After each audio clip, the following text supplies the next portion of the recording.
Yes, sir. It's the freaking weekend.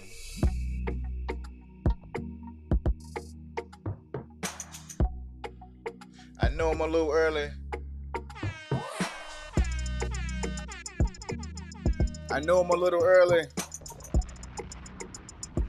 But as I said early in the week, I gotta work this morning. And the only reason I'm able to be here right now, is because my client called me and said they was running about 30 minutes late. Let me tell you. Look at God. That's all I'm gonna say. Look at God. Because I had all kinds of trouble trying to create this pre-recorded live stream. Software problems, computer problems, hardware. I had so many challenges trying to get this thing up and running. But let me tell you something about life. Life will always test you. Life will test your resolve. The moment you set a plan, there's going to be some things that pop up and just get in your way. And you have two choices. You could figure it out, or you could not figure it out. It's really that simple. Consistency and persistency always wins. So this morning, we kind of got to have a little bit of a different setup. So what I've created is kind of a best of. It's scheduled to go for roughly a couple hours, 4 hours, maybe a little bit more. Enough time for me to go do this job and actually get back home. Now, if the technology gods are truly in my favor today, it's going to go the entire time.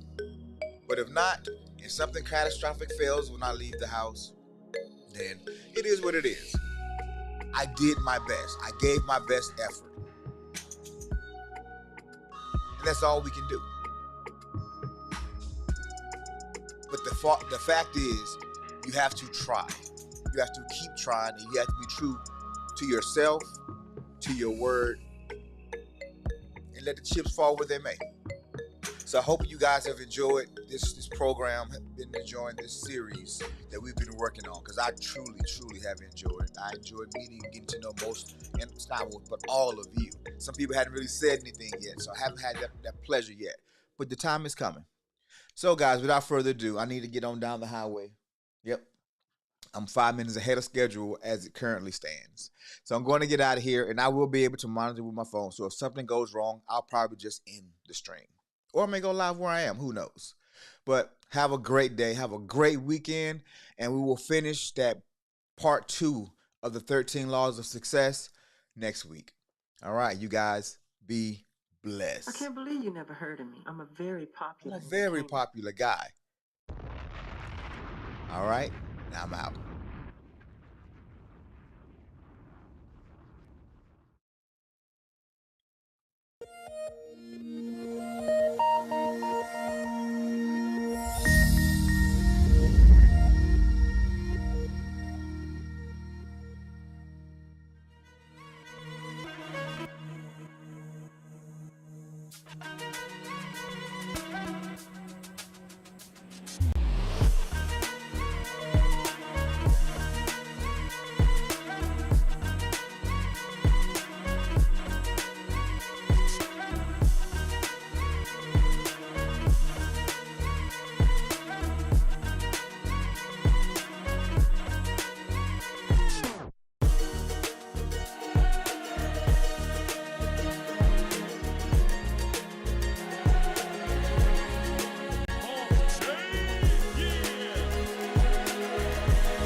Good morning. Happy Wednesday, everybody. It's hump day. Hump day.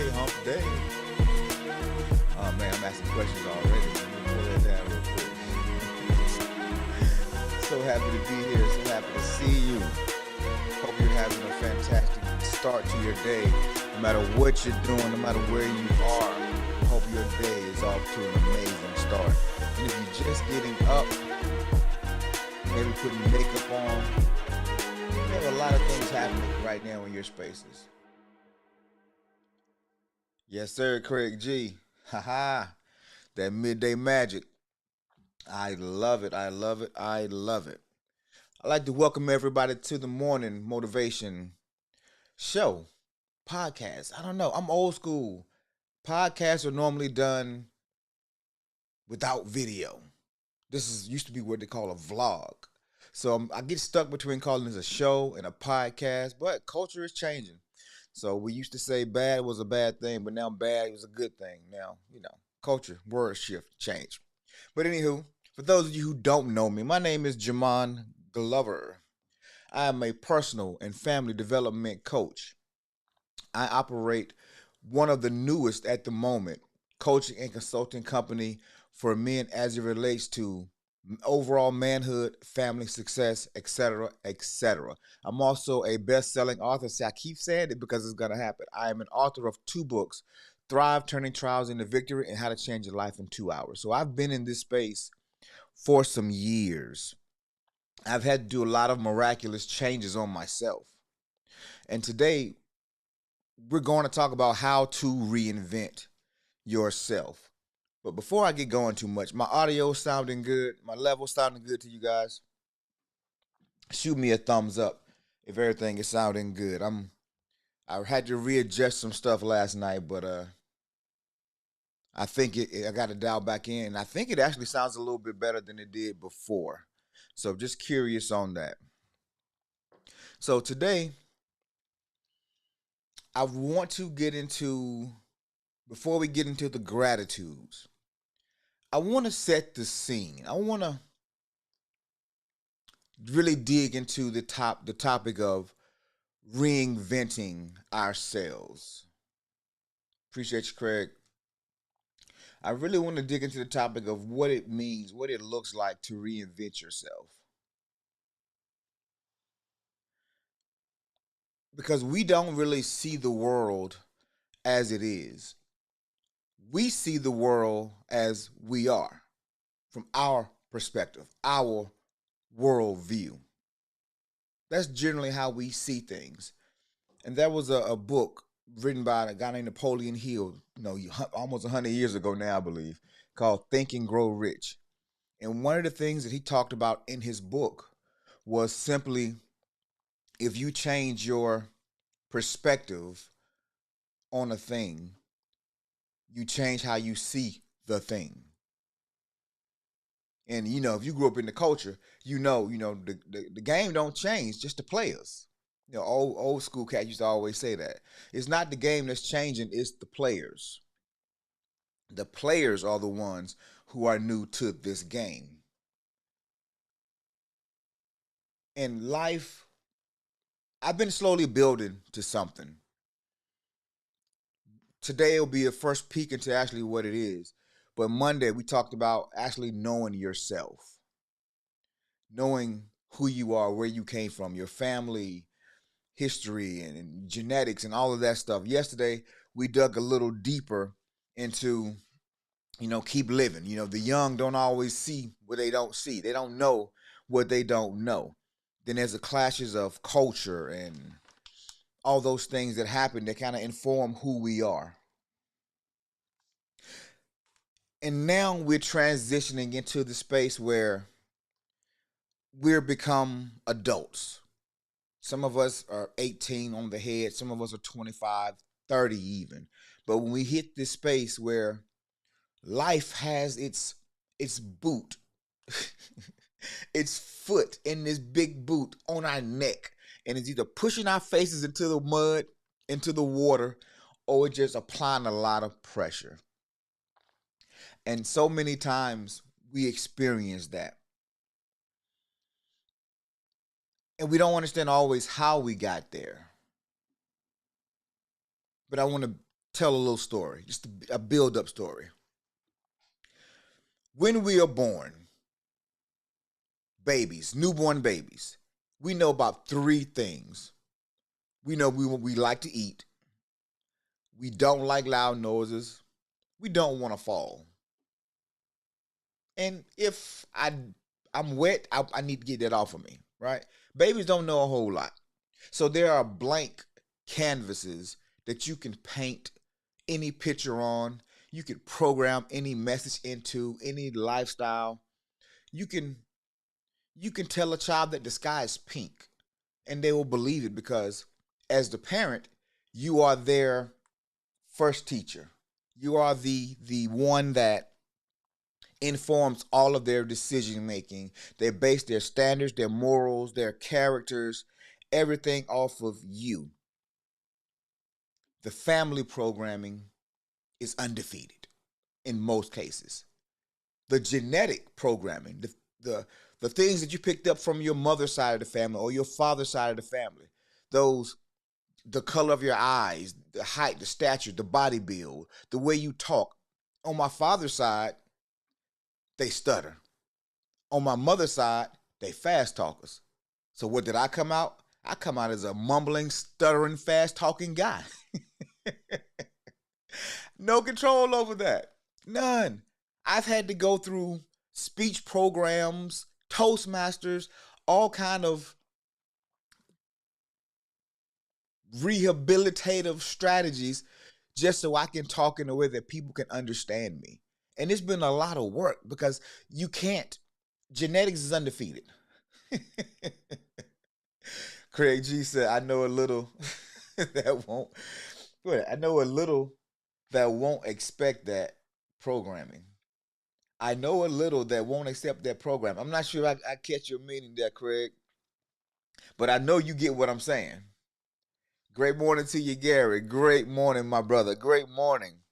Gary is the guy who told me once upon a time that I was 5 foot tall and 5 foot wide the first time he saw me. I'll never forget that. Gary has a way of standing out in people's minds and memory banks. Great brother. Great brother. Ah, yeah, yeah, yeah. Except, yep, I got you, Craig. I got you.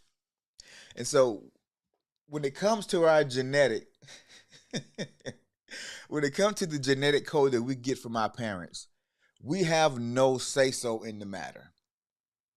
When it comes to the religion that we're born into, when it comes into the family traditions, the cultural expectations, we don't have a say in any of that.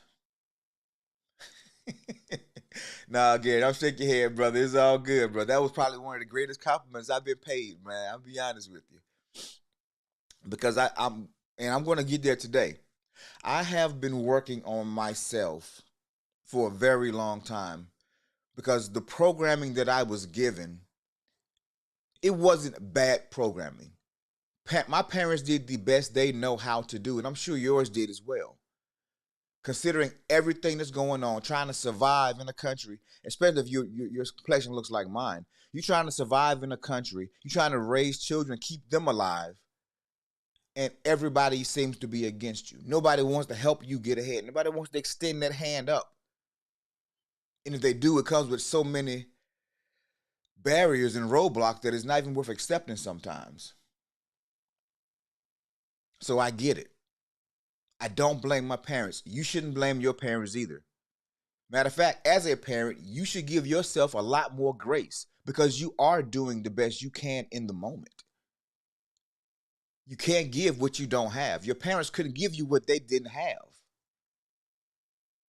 So give them some grace. Forgive them if you haven't. Forgive them. Let them release them. I mean, holding the grudges, it's like, I think somebody said it's like drinking poison. You drinking poison, hoping they get sick. That's all unforgiveness is. People do what they do in the time that they do it. Sometimes they're not ready to see or not ready to understand because they don't know what they don't know. You see, what we're building here is a whole new world perspective, a whole new mind shift to get us into better positions in life, better places in life, because we don't see the world as it is. We see it as we are. just want to drop that bomb on you real quick because we don't see the world the way it is. We see it as we are. The good news with that, yes, you may have woken up and your neck is hurting from all the kicks you've taken. Yep. You may have self sabotaged so many times. Yep. You may have done all of the things that you were even told that you shouldn't do. You had some guidance, some kind of wisdom, and somebody said, don't cross this bridge, don't do this thing, and you may have went ahead and done it anyway. And now you're suffering some consequences. You're paying some prices. Everything in life has a price. I think the old people call it, people that done got to the point where they're no longer have the strength to go work or go do things that they used to do. The people who have gotten to a space where they've actually kind of given up on certain pursuits. And this is not an age. This is a mindset, mind you. This is a mindset. People who have gotten to a place where they no longer have the will or desire to fight anymore. This person could be 40. This person could be 26. This person could be 107. There's no age associated with this old that I'm saying. But it normally happens to people probably around their late 60s, early 70s, if you want to put an age on it. And that thing is called regret. Oh, I wish I would have done those things. Oh, I wish I could have done this. Oh, man, I wish I would have done more of that. And they start drinking this tea called regret. Matter of fact, for some of us, it's 40 ounces. We turn the whole regret bottle up and we consume it. And we go into this self-loathing place and this woe is me place. But the good news is we can't help the programming that we came with. We can't help the programming our parents put into us, our community, our culture, our church, religion, whatever. We had no control over that. But now we get to choose. We get to choose if we look like this or we look like this. This was me this year.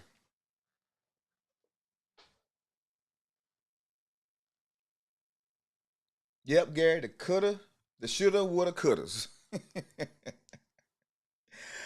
I woke up one day and I decided that I didn't want to look like this guy anymore. I didn't want to be him anymore. His health was all over the place. All his levels were rising. His clothing were a little too snug. He didn't feel self-confident anymore. The man that this used to be, the athlete that he used to be,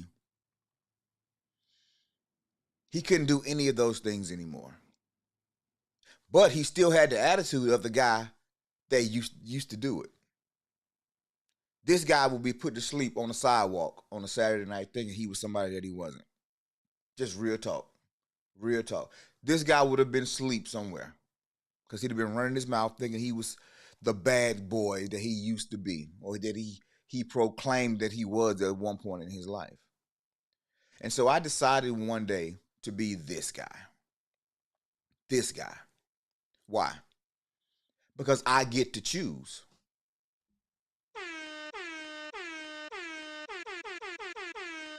I get to decide who I am, who I'm going to be. You see, this guy, he went through a depression for quite some time, roughly 8 years. 8 years where he ate himself into a coma, a fat suit. He drank himself into oblivion. He smoked himself up because he was self-medicating from a lot of challenges and trying to hide from a lot of feelings. That guy was the guy who was suffering from all of that genetic issue, all of the bad programming. That guy was not the guy that was going to be able to take this guy to my next level. So I made a decision one day. At all costs, I'm getting this weight off of me.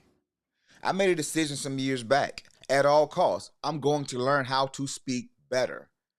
I don't want to be talking super fast and mumbling, and people can't. They got to keep asking me over and over again, "What you say? What you say?" Or eventually, they just like, "Yeah, what the heck he just said?" But whatever, whatever. I didn't want to be that guy. I wanted people to understand me because I knew I had something to say. So for 8 years, I went through a space that everything that I thought, everything that I believed was centered around how I felt, what didn't happen, what I thought should have happened. And when it didn't work out the way I wanted it to, I self medicated with food, drink, with tobacco. And I stayed away from the people that was really making moves because I didn't feel like I belonged. No, and that was the worst thing I could have done. Because now when I went to plug back in, those guys had already moved on. Those girls had already moved up. They were no longer where I was, even though I I flipped the switch in my mind and in my body and in my thought process. The people that I was on the same level with, they've gone on to new and better things. So, today we're talking about reinventing ourselves. So, question of the day. Now we can get back to this question of the day. If I could, or you could, Thanos snap. Where we at? My Thanos snap. If we could Thanos snap and create the perfect life, what would your life look like? If you could Thanos snap, create the perfect life, make some things go away that have been holding you up, make some things new that you want to see, what would your life look like?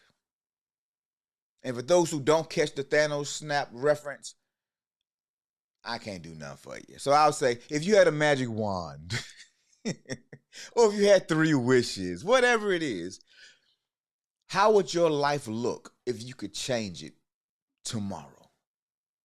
What different things would you be doing now?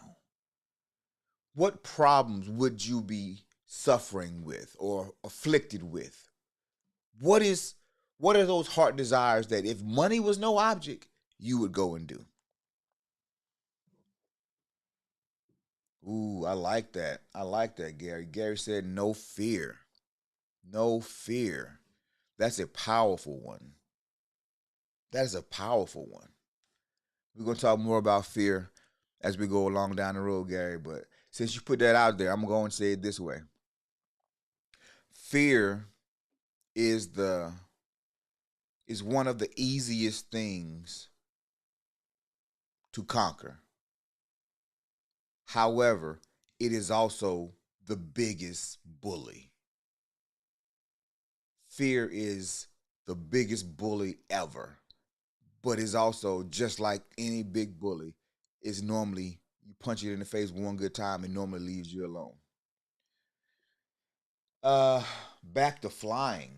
Oh yeah, I remember Craig was adamant that he wanted to fly. He wanted to be, whether it was a helicopter pilot or whatever. He wanted to fly. He wanted to go through those skies.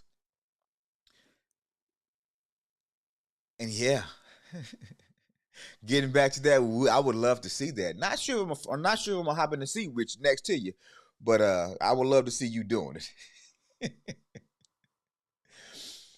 Oh yes, sir. Yes, sir. I am. I am. If I could do my Thanos snap, and I like my Thanos snap. Let's do it again. There we go. I like my Thanos snap. If I could snap my fingers, and you said, Jermaine, you said it's silent too. Oh, talking about fear. Fear. Okay, I think you're talking about fear. Shoot me a thumbs up if you talking about fear. Fear, oh, there you go. Fear is not noticed at times. That's right. Fear is insidious. It is very insidious, and it just hides out in the back of your mind, not making no waves until you say, you know what, I'm going to do this today. There it is. It starts massaging your head. It come around to your ears, the hair on the back of your neck stand up, and you got this feeling that just don't feel right. There it is, fear. Now it's choking you out. But yeah, we're not gonna give fear no too many more props this morning because we're gonna talk about how to knock that bully out real soon. But if I had my Thanos glove and I snapped myself into a new reality, my reality would be me living on a bunch of land with a huge pond or lake on it. And I can go fishing anytime that I wanted, or I can go out and hunt on my land, or I can build a studio on this part and I can still create content. I could travel and I mean I could do all of these beautiful things. Money would not be a problem because I'll be making somewhere around upwards of $100,000 a month. Those things, if I could snap my Thanos glove, I will make those things happen in my life. So you know what I did? Y'all remember my card, my gold card? All of those things are on my gold card. I am no longer waiting for the magic trick, the magic wand, 3 wishes. I am deciding. Now I get to decide that I can have all of those things because, yes, Gary, it is possible. And y'all know I'm tripping, but I wanted to hold gratitudes off until about this time because I want you to understand right now where you are. You can thank that person that used to be you for getting you here, but that person can't get you to the next space, can't get you to the next place. There you go. See that little stutter trying to come back right now. Devil is a lie. All right, let's get into these gratitudes real quick. And I know by now you already have your gratitudes already written down. So I'm gonna give you the first few 20, 30 seconds just to kind of start saying your gratitudes to yourself. And then I'll join in.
I'm grateful.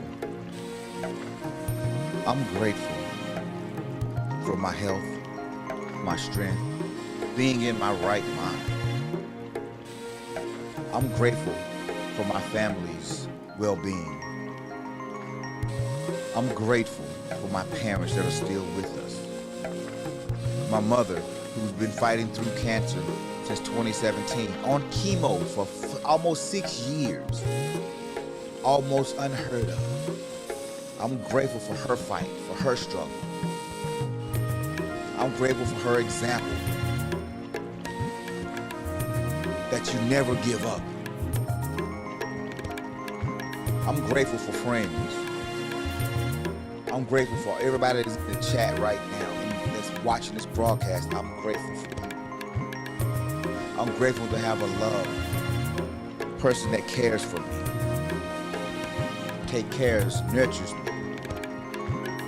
I'm grateful for new opportunities in business. I'm grateful for the old me because he has gotten me to be this version of me. So I'm grateful. All right. We've gotten those gratitudes knocked out. I hope you have been writing yours. And just to show you guys, this is one of my little index cards. It's like a notebook for index cards. And I have my gratitudes. These are more just general gratitudes that I have. They're not as specific as my goal card, but I'm always writing these things down because in life, you're going to find out where you focus the most, your energy goes there the most. Your thoughts go there the most. Wherever you give the most time to, whatever you give the most time to, it happens for you. If you're doing these negative affirmations every day and, oh, I'm not anything, nobody loves me, nobody cares about me, nobody respects me, then you're going to get more of that. You're going to get people giving you those outcomes and those things. So I try to make sure that I'm writing down the things that I'm grateful for. My affirmations, things that I want to accomplish, things that I want to see happen. No longer am I going to wait on some mystical thing to happen, some lottery ticket, if you will, to change my life. First inside, then out. That's how it happens. That's how everything happens. It happens on the inside. When you plant a seed in the ground, it doesn't grow outside first. It dies in the ground and becomes something new. And that's what all of us must do. Unless you want to drink. Speaking of drinking, I got a cup of coffee right here. So if you ain't got your coffee this morning, if you got it, cheers. That's right, Gary. Where the mind goes, the energy flows. So you are the director, the producer, the creator of your story and your life. I hope you are choosing to make it a good one. Make it a victorious one and not a tragedy. Maybe a little bit of a comedy from time to time, but in the end, you should win. The hero, be the hero of your own story. So, what are we talking about today? We're really going to focus, we're going to dial in a little bit more on reinventing yourself. Reinventing yourself. And it's easy for people to say it, but I promise you, it's not super easy to do. And instead of giving you more, I guess, insight or stories into my life, I want to talk about a few people this morning that we're going to cover a little bit more in depth in the coming days or weeks. And the first person I want to really talk about is J.K. Rowling. J.K. Rowling is the author of the Harry Potter series. I think most of us have at least seen the Harry Potter series by this point in time in our lives. And J.K. Rowling's, or Rawlings, I think it's pronounced. She was um single mom. She had gotten married, had a kid, and then just as fast as she got married, she got divorced. So now she's a single mom, struggling to make it, and she would take her daughter to the community or the neighborhood coffee shop, and she would sit there and she started writing the Harry Potter book. I think she finished writing it in '93. When she finished with the conception of it, she finished it in '93, and she shopped it around for 2 years. And everybody just kept telling her, no, this is not, yeah, it's not a good story. It's too much witchcraft. It's too much this, too much that. But she finally found somebody, and they said, we'll take a chance on you. And it was Harry Potter and the Sorcerer's Stone. I think that was the first one that she wrote. And somebody printed the book, and it became a bestseller. And of course, now we know that it's super exceeding every expectation. She's a legend. She's cemented a Hall of Fame writer now because of that whole series. I've watched the movies. I did read one book, but I watched the movies because I'm just more of a sci-fi guy, and I'm always moving. So movies are better for me. A little bit of touch of ADHD in there, so it's hard for me to sit still and just read, unless I'm just in an emotional space where I'm charged and I need to get I need to stabilize or focus, or I'm really searching for some answers. But just on a regular day, I gotta listen to it or I gotta watch it. And so let me read this little bit of this article about J.K. Rowling. It says, she was a single mom and wrote Harry Potter in longhand form on tablets while sitting at cafes as her baby slept in her stroller. What most people may not realize is that she began the book in 1990 after the idea came to her in full form on a 4 hour train ride.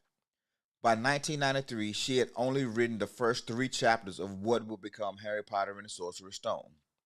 In the interim, life happened. She got married, had an infant daughter, and divorced.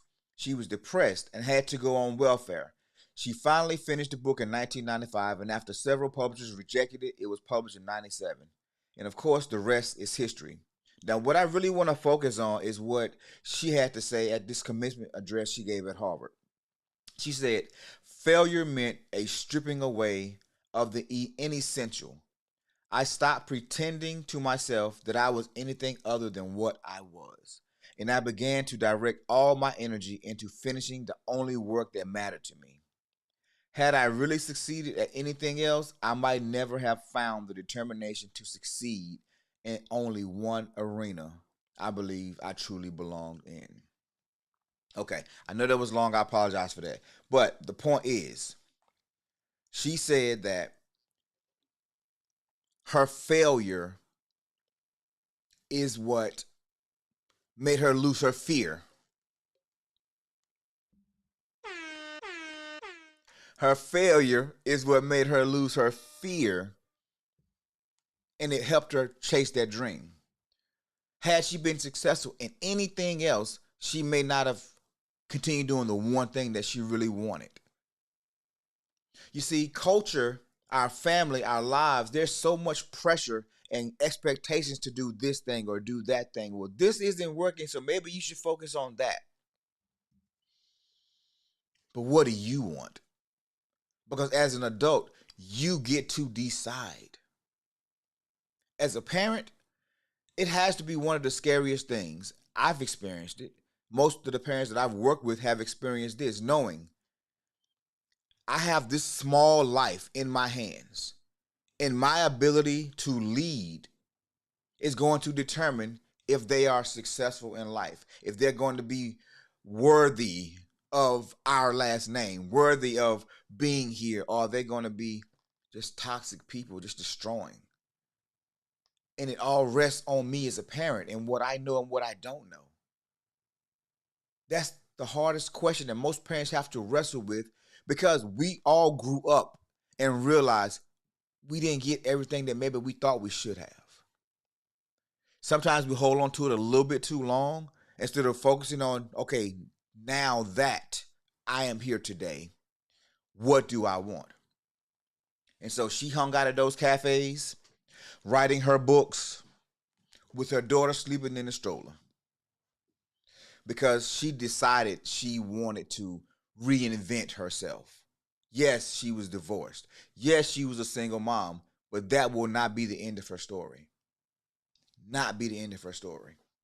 There's also the guy by the name of Ray Kroc, the guy who blew McDonald's up. McDonald's was a burger stand out in Cali. Ray Kroc was a milkshake salesman. He was selling milkshakes to all the chain restaurants. He pulls over into McDonald's and be like, man, y'all got some good burgers in here. I love these burgers. And paired with my milkshake, this is a good business. Y'all should think about expanding. They was like, no, we're good. This is already too much for us. We're good. He got an idea. I sell milkshakes. However, if they could give me a license to sell their burgers with the milkshakes in other places, I can make money. Now, Ray was over 50. He was like 52, 54. He was much older than J.K. Rowling when she started writing Harry Potter. He had already settled into the life. I'm just a salesman. I'm going restaurant to restaurant, door to door. I'm selling these burgers, and that's just what my life is going to be. But he decided when he saw a great idea, I can reinvent myself. I don't have to be just a milkshake salesperson. And so it's one other person that I really want to highlight today is the boy 50. 50. Give Rich or Die Trying 50. 50 Cent. If you from the community, you know 50 Cent started out on the streets. Mother was a drug dealer, killed when he was a kid, lived with his grandparents in a small cramped house with a lot of people, started selling drugs himself. And there's most kids that come from the community in that life, making it to 21, that's a privilege. You're lucky if you make it to 21. Because the street life was just so violent. It was dog eat dog out there. But 50 knew he knew before he got shot 9 times. But he really, after he got shot, he decided, I don't want to live this street life anymore. I want to do something more productive. I want to be wealthy. I want to be rich. I want to have multiple businesses and companies. But this rap thing is going to be my ticket in. And so what'd he do? He finally got in. He finally got a major deal. He didn't take his advance money and go buy cars and gold chains. You know what he did? He went and trademarked the name 50 Cent. Oh, he went and trademarked his name. And that name today is making him millions every year. Because he decided at an early age, I don't want what I've been programmed into. I don't want that life. I don't want to be that person anymore. I don't want those realities and outcomes anymore. So my question to you today, what do you want? Are you tired of the outcomes that you have been getting? Are you tired of the results that you receive over and over again? Are you attracting the same type of people in your life? Same negative thoughts. You might as well be watching news stations every morning for the rest of your life dealing with some people that because all they bring is negative energy and negative drama. And what you have to ask yourself, what J.K. Rowling said, she had to accept who she was, not who she thought she was. She had to accept who she was in this moment. I am a divorced single mom. If I stay in this mindset, my prospects do not look good. Ray Kroc could have said, I just sell milkshakes to people who have businesses and make more money.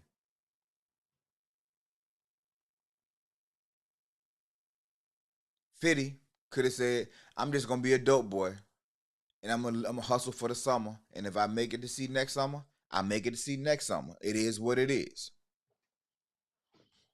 Now, if you can write today, I want you to take down these 3 things that you can do immediately to start turning your life around or reinventing yourself. You can start doing this absolutely immediately. And it's some of the things that I had to do. So I know that they work. This won't be the first time we talk about these. So if you can't write right now, don't worry. Catch the replay or wait for the next time they come along. But the first thing you have to do, you have to give honor and respect where honor and respect is due. So that means you have to actually appreciate the old you.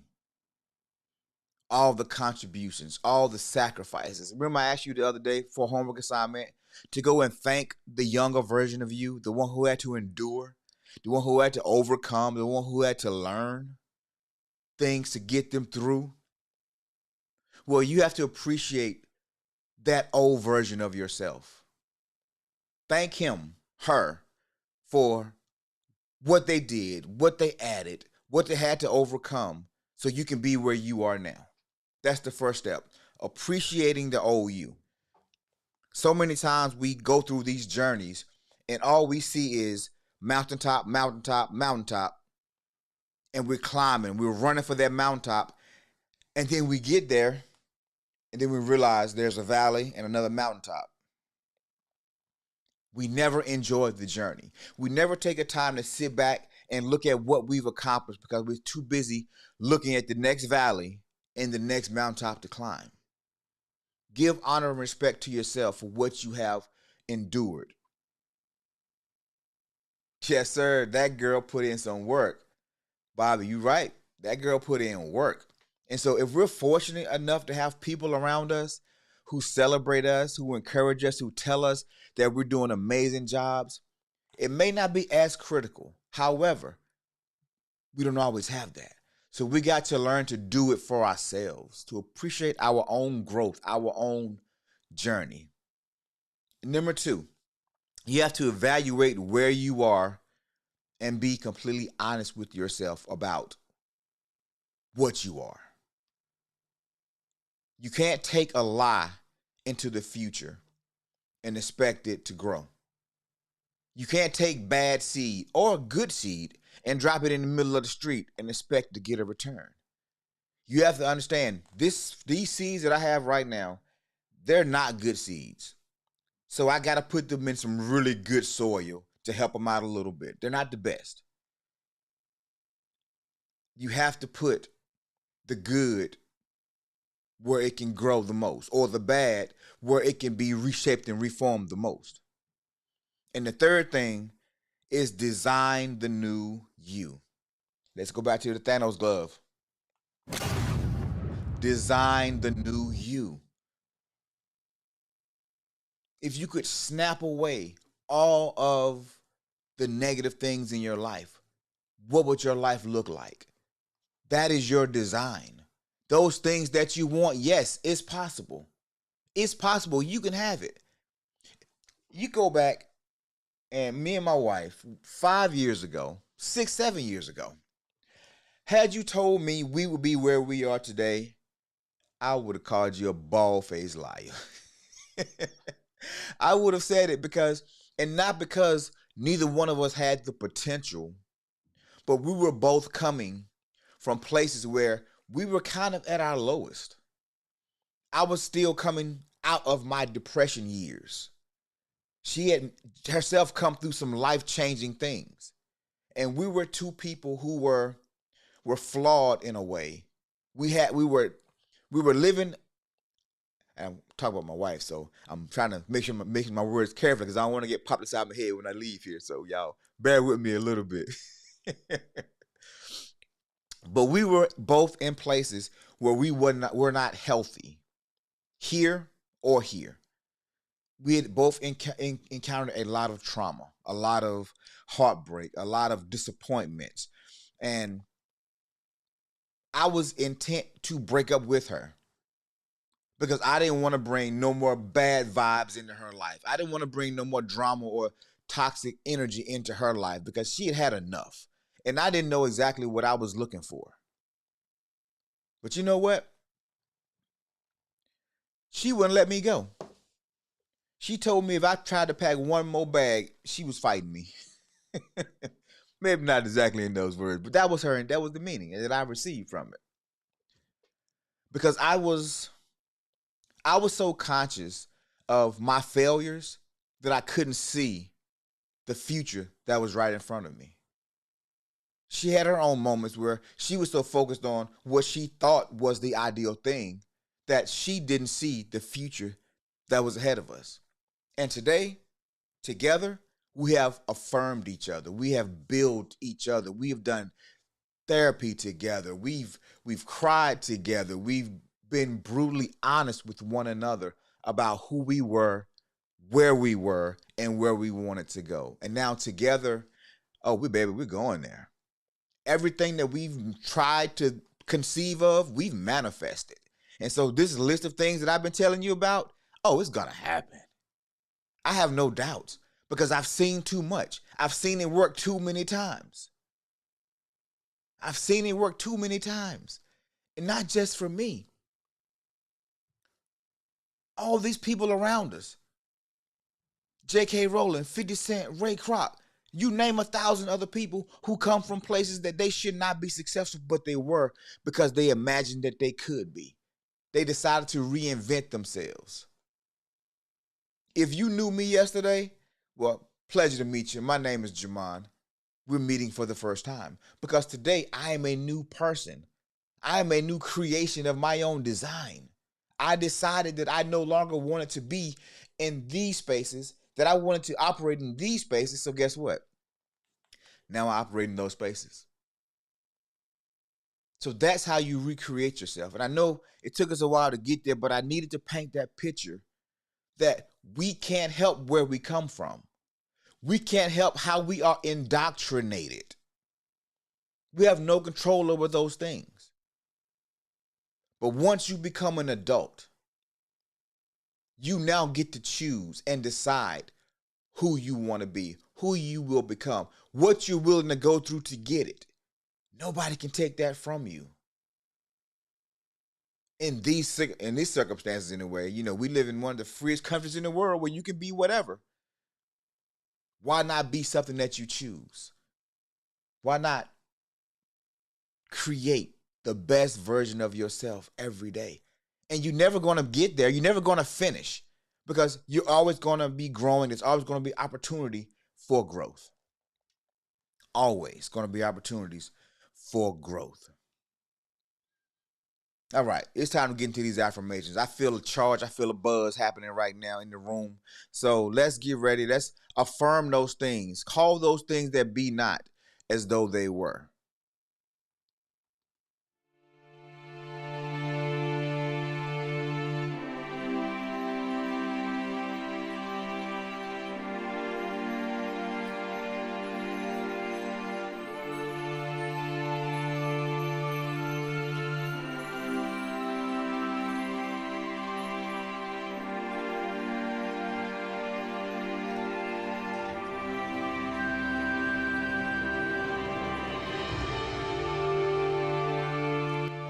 I am more than enough. I am happy and excited to turn my yearly income, my last year's income, into next month's income. I am happy and excited that I get to travel the world, meet interesting people, do new things. I am happy and excited to be a role model for my children, to impact tens of thousands of families every year. I am happy and excited to be a highly sought out speaker, coach, to have founded the #1 coaching and consulting company for men and family success. I am happy and excited to be the owner of multiple homes and properties, to be able to leave a multi-million-dollar legacy to my children and their children and their children. I am so happy and excited for the journey of being me, because I am more than enough. I am an overcomer. I am a conqueror. I am blessed and highly favored. I am the chosen one from my family. I'm the one that's going to rewrite what it looks like to be a Glover, a father, a husband, a son, a brother. I am more than enough, and I am worthy. I am worthy.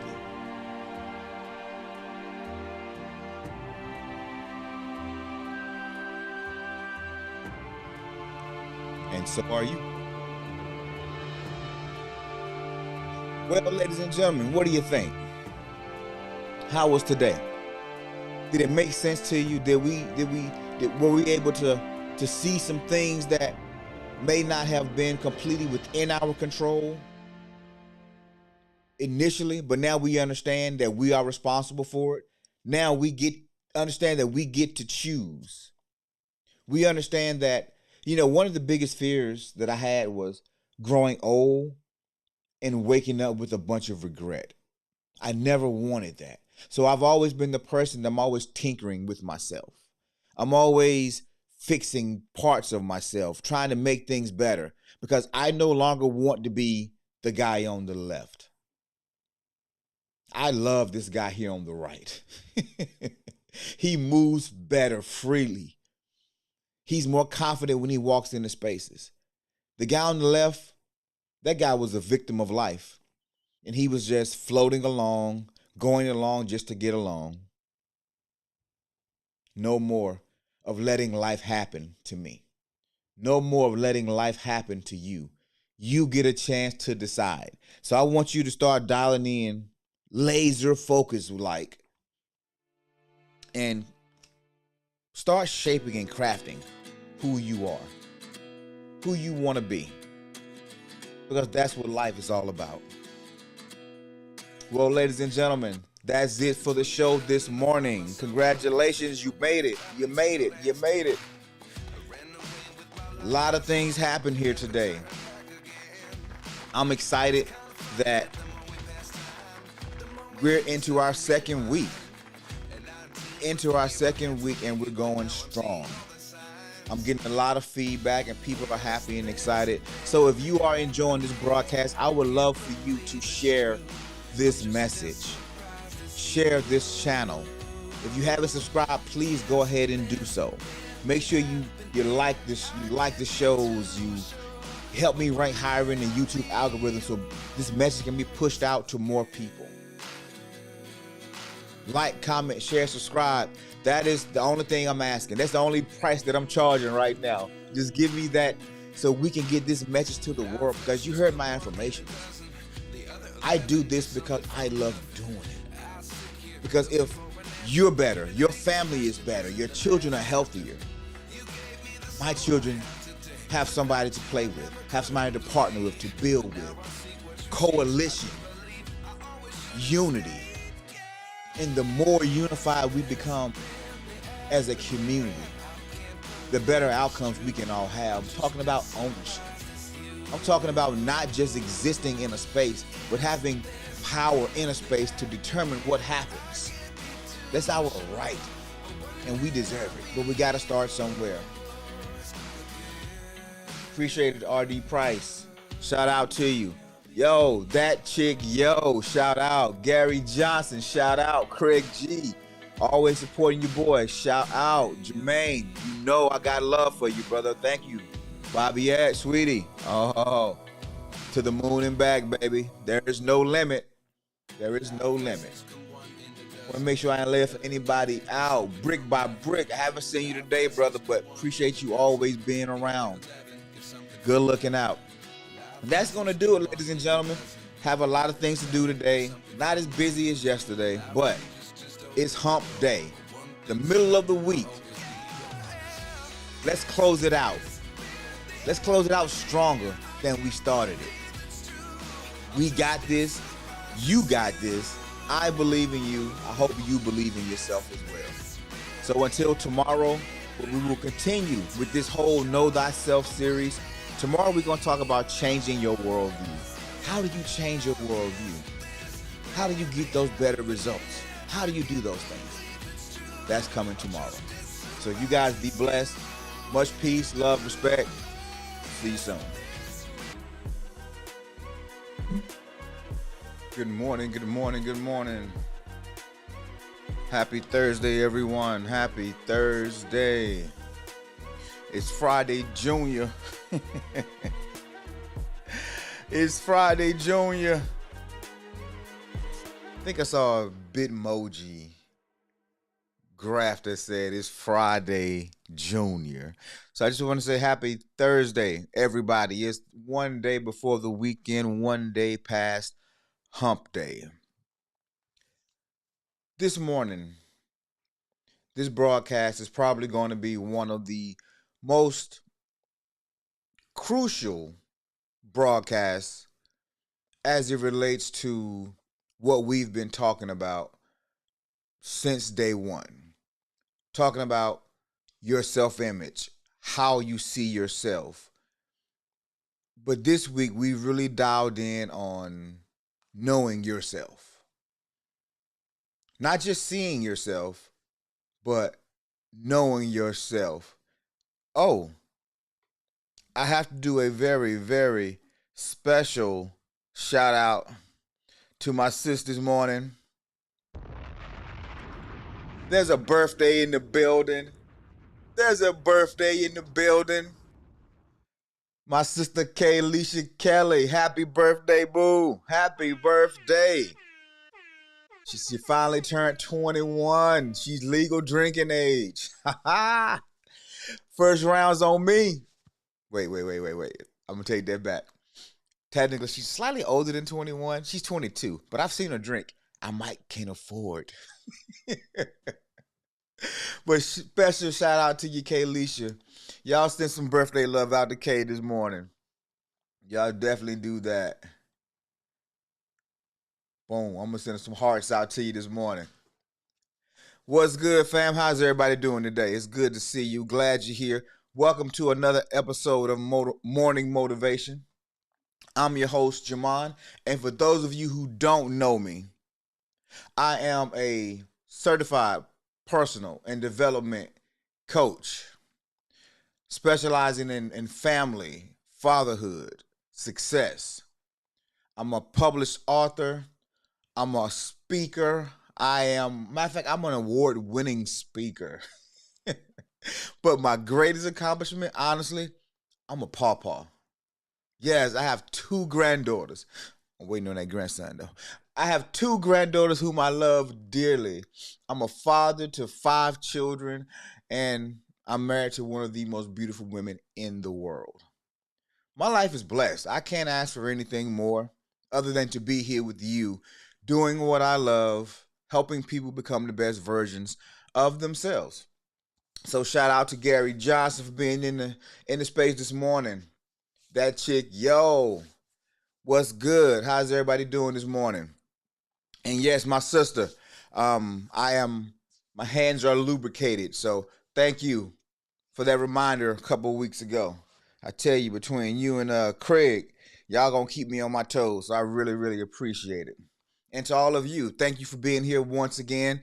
Don't forget, if you like the show, send me that thumbs up. If you have comments, please feel free to put them in the chat. If you haven't subscribed yet, please do. And if you haven't shared it, definitely share some of these. Share some of your favorite episodes on your social media timeline spaces. Feel free, clip it. Just don't make me look bad. But, share, do what you want to do. So today, I want to really get into something, and it's kind of fun for me to really get into because it's related around one of my favorite movies. Do we have any Matrix fans in the building? Anybody who's actually watched the Matrix trilogies and they feel a way about it? Like, I believe hands down the Matrix is probably one of my all-time favorite movies.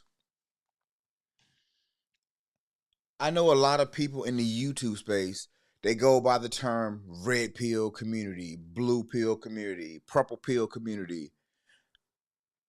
This is not that kind of show. However, I got to get into character just a little bit. Just a little bit. So y'all give me a little latitude. I want to go in my Morpheus mode real quick. And I want to ask you a question. When you look in the mirror, what do you see? When you look at the world, what do you see? What do you see when you look around? Ladies and gentlemen, that is the question of the day. What do you see? And I'm going to take these off. I think I look pretty cool in them, but I'm going to take them off because they're getting in the way of the point. What do you see when you look into the world, when you look into the mirror? What do you really see? Because as you know, our topic for the day is what you see is what you get. Gary said, I've seen them all. Yeah, man. The Matrix is my favorite series. It's my favorite movie series. The Matrix 1 will forever be the favorite, though, because it's a classic movie, not only because your boy Keanu is in there. He's a great actor. Yeah, maybe he's a good actor. Maybe great is stretching it. He's a really good actor. He's an entertaining person to watch. He's really good with his craft. He's mastered being him and being the characters, although some of them are kind of similar. However, he plays them well. But that's all any of us can hope to do. Take the shots and the opportunities that we get and maximize it and be remembered for something great. And so my thing about The Matrix, there was this one scene when Morpheus finds Neo in the real world. And it goes and they get him out of he wakes up, the pod, the little machine comes down, unscrews him, basically flushes him down the toilet. Morpheus and the gang go rescue him, pick him up, and he bringing him in, and Neo asks, "Why do my eyes hurt?" And Neo says, "Because you've never used them. Because you've never used them." Neo has to be almost 30 in this timeline, but he's never used his eyes. The irony of the first 30 minutes of the movie, when it comes in and he's giving the little digital cards to the guy and the girl to come to the door, and he goes to the club, meets Trinity, and then he meets Morpheus, and I mean all of this. The first 30 minutes of this movie, did y'all realize that he's actually asleep? He's in a pod, so asleep. All this is happening right here. The movie The Matrix was about a digital computer generated simulation. And you got millions of humans in these pods. And they're being fed these dreams, keeping them calm and comfortable and fed, giving them just what they need so they don't wake up. That's why I love The Matrix, because it's so spot on to how I've always felt about life. I've always felt like there was just something I'm missing, something I'm not seeing, something above the surface, and I'm so close to it, but I keep missing it. And I felt that way for a very long time. Helen Keller. Many of you know who Helen Keller is or was. She was born in, I think, 1880. But at 19 months old, she was afflicted with a very high fever. And in the late 1800s, medical healthcare was not the greatest, not what it is now. Today it's still suspect sometimes, but amazing things happen now. But as a baby, 19-month-old toddler, if you will, she had a super high fever. And by the time the fever left her, it left her deaf and blind, meaning she couldn't hear and she couldn't see. And in that time period, you were basically thrown away. You didn't have a chance to live a good life. But one of the quotes that I love the most in life, and I didn't know who it was from for a very long time, but when I found out it was her, I got it. I understood. The quote was, "The only thing worse than being blind is having sight but no vision." I'm going to say that again. The only thing worse than being blind is having sight with no vision. Now, Helen Keller, she went on to champion movements, create foundations. I mean, she was rubbing elbows with presidents. She was making cultural impacts. And she couldn't hear a word anybody was saying. She couldn't see what they were doing, but she had vision. And that's what I want to really get into today. The vision you have for your life, the vision you have for yourself. The image when you look in the mirror, what do you see? So I'm going to ask again, have you actually used your eyes?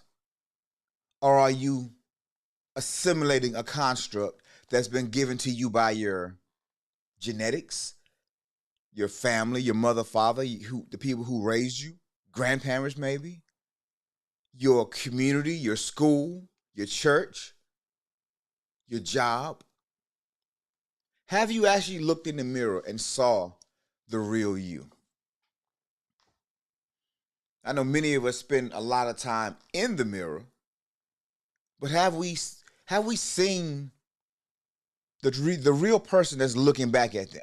Not the person that you putting makeup on and you trying to cover flaws and blemishes, or you regretting the hairline that might be starting to go back that way a little bit. Have you looked past all of those things? The big nose, the big lips, the small lips, the big ears. Have you looked past that stuff and saw the real you? Because this shell we call a body, it's not the real us. This is just our passport. This is our ticket to walk on the earth. But the real us is inside. The real earth is the spirit person. Have you seen that person?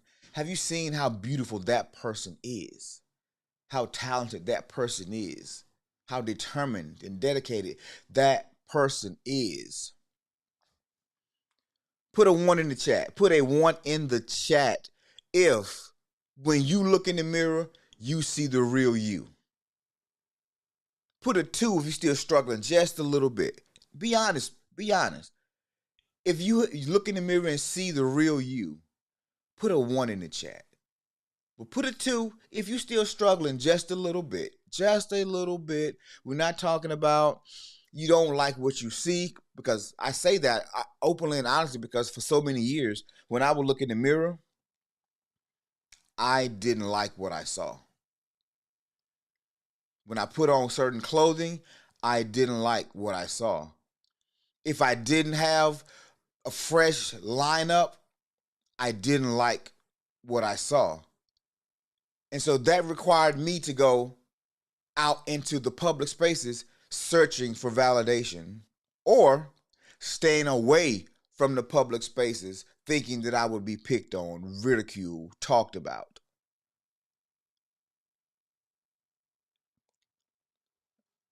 I've always asked the question, oh, okay, appreciate that chick, yo, she put a 2. Yeah, I get it. She's being honest. Craig G, you put a 3, bruh.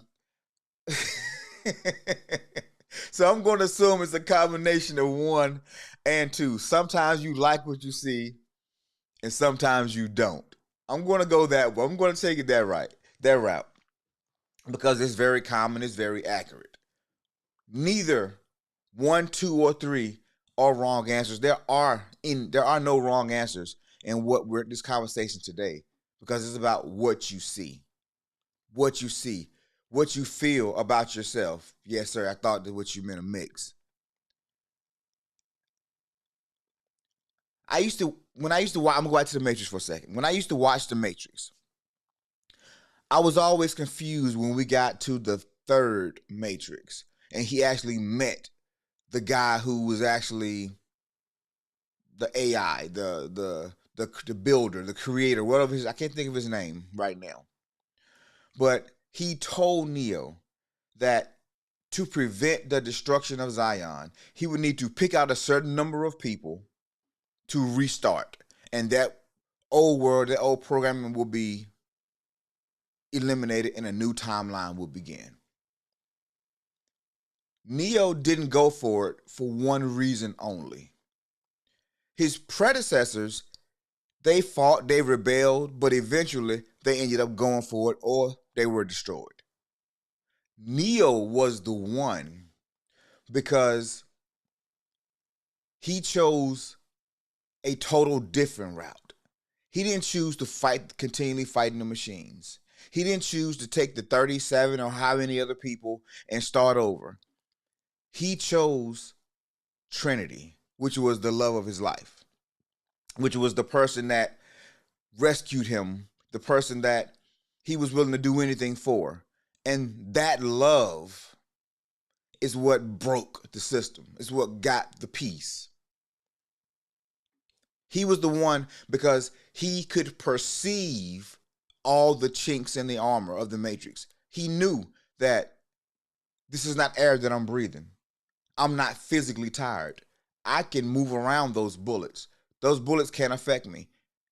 And even when he got into the real life, it translated because in the later scenes, I think in two, he puts his hands up and he stops the real life machine in his tracks. So there's some overlap that I really want to get into today. We talking red pill, waking up. So this will be a red pill conversation this morning. This will be the conversation that is not easy to have because it makes us examine who we really are and face that we've been hiding. We've been staying asleep. We've been letting culture and society dictate how we move, what's acceptable. When the real secret is when people actually begin to be themselves, you break the system. The beauty industry makes trillions of dollars a year, millions of dollars a month, betting on the insecurity of women, betting on the insecurity of men, putting images out there that are flawless, that are perfect, that are photoshopped, and expecting real life people to be those things. And so now we look at ourselves and we nitpick everything about us. We're in the matrix, ladies and gentlemen. That is called the matrix. The matrix is a computer simulation. It is a fictitious thing that we get caught up into, and we're trying to keep unreal standards. Very few people in the world are asymmetrical, or symmetrical, meaning they have everything even, meaning they have flawless skin, meaning one breast, chest muscle and the other one, they're the exact same size. They look the same. One leg, one arm, toes. Very few people are perfectly symmetrical. In fact, most people, it is normal to have different sized body parts. It is abnormal if you don't. But what pop culture will tell us is that it is unnatural if we're not perfect. It's unnatural if we don't have this perfection gene or this clutch gene or this nobody has a bad day, a bad hair day. Your hair always falls perfect. No, that is so far from the truth. And so as you can already see, this day is going to be a little bit more in your face. The call to action is going to be a little bit more personal. So before we get too deep inside, I pause. I want to. I'm so immature sometimes. Y'all help me. Y'all help me. But yeah, we're gonna get into these gratitudes. And I think I figured out my music. I think I know why my music has been so loud. I've been playing. I have two devices on my desk. I'm gonna show y'all my setup one of these days. I have a Stream Deck on one side that I was using with my previous mixer, but now I got this Rodecaster Pro over here that has its own soundboard. And so what I'm doing is I'm combining music from both boards, and one is higher than the other. So I think we got it. I'm gonna test it out in a little bit, but I think I got it figured out now. So as I say that, let's get ready to go into these gratitudes. And like per usual, I'm going to give you the first 20, 30 seconds to start saying yours before I join in. All right? Let's get to it.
I'm grateful.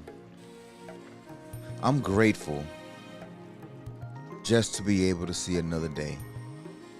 I'm grateful that I entered this day with health, strength, vitality, a heart to do good. I'm grateful for the family that I have. I'm grateful for the love that they have for me. I'm grateful for my parents, my friends. I'm grateful for my job. I'm grateful for the ability to provide an income for those that love me and that I love. I'm grateful for relationships and growth. I am grateful for my past, my present, and my future. I'm grateful for new partnerships. I'm grateful for exponential growth. I'm grateful that I am becoming the person that I've always wanted to be. I'm grateful that my life is mine and I get to choose which path I take. I'm grateful. All right, welcome back. Welcome back. I'm grateful to be here. So I want to get into some definitions just so we have a good understanding of where we are. What is sight? Sight is a function of the eyes. It is just your ability to see through these round things in your head. Sight, however, as amazing as it is to be able to see the colors and the shapes, to see the depth of field. I mean, just to see delicious foods and beautiful people and exotic lands and fruits. I mean, sight is amazing. I would not really want, if I had to lose something, my eyesight would not be one of them. I'd probably be the last thing I'd want to lose. However, sight is limited because as we get older, those eyes get weaker, and now we have to wear aids to help us. Sight is also limited by environment, time. You can only keep your eyes open for so long before your eyes are irritated and they start burning, and you have to close them. You know, sight is limited. But vision, however, vision is a sight of the mind's eye. It is a function of the mind's eye. Vision is the ability to see into the future, the ability to go further than you could have with just regular sight. So, which is why Helen Keller's comment about the worst thing than being blind is to have sight but no vision. Because it's vision, it's the vision that takes you from here to there. Remember the bird that I was talking about a couple of days ago that was standing in this cold water, just stalking fish? Just they had these little twig-like legs, and he was just standing in this water that was a little chilly, I thought. But to him, it wasn't because he stood there for 30 minutes without moving, just still, just looking. His head moved a little bit, but most of his eyes was moving. And he would watch the fish, and then when he finally seen the one he wanted to strike at, he got it, and he was gone. That's sight. Seeing what's in front of you, being able to get it. But vision was the person that decided, you know what? I don't want to stand in this water. So I'm going to envision some kind of land mass that I can bring out. It's not land because the land will sink to the bottom. But I need something that floats on top of the water so I too can stand there and watch the fish and find the one I want to catch. You see, that was vision that created docks and piers and boat docks, planes, trains, automobiles. That's vision. Being able to see in your mind's eye things that you want to happen. Now, the truly rare people, the people that you would call the one, like a Neo, they have something a little bit more than vision. They have perception. And perception is the ability to look at something and really see it, like feel it. Like Neo could look at the machines and he saw past Smith. He didn't see just an officer anymore. He actually saw the energy of the machine and knew it was a machine. That's perception. He knew that he wasn't going to get shot. Remember the jump scene? Morpheus ran, he jumped probably 60 feet in the air onto another building, and Neo was like, whoa. He said, Neo, you have to free your mind and you can do it too. So Neo was like, okay, I got it. He takes off run, he jumps, and he falls and crashes straight down to the ground. And when he wakes up, he's like, oh, he's grabbing his face. He was like, why does my mouth hurt? He said, I thought this wasn't real. Morpheus says, your mind makes it real. Your mind makes it real. So you see, ladies and gentlemen, this is why we've been strategically building this model for this show. We talked about how you see yourself the first week, the image you have of yourself.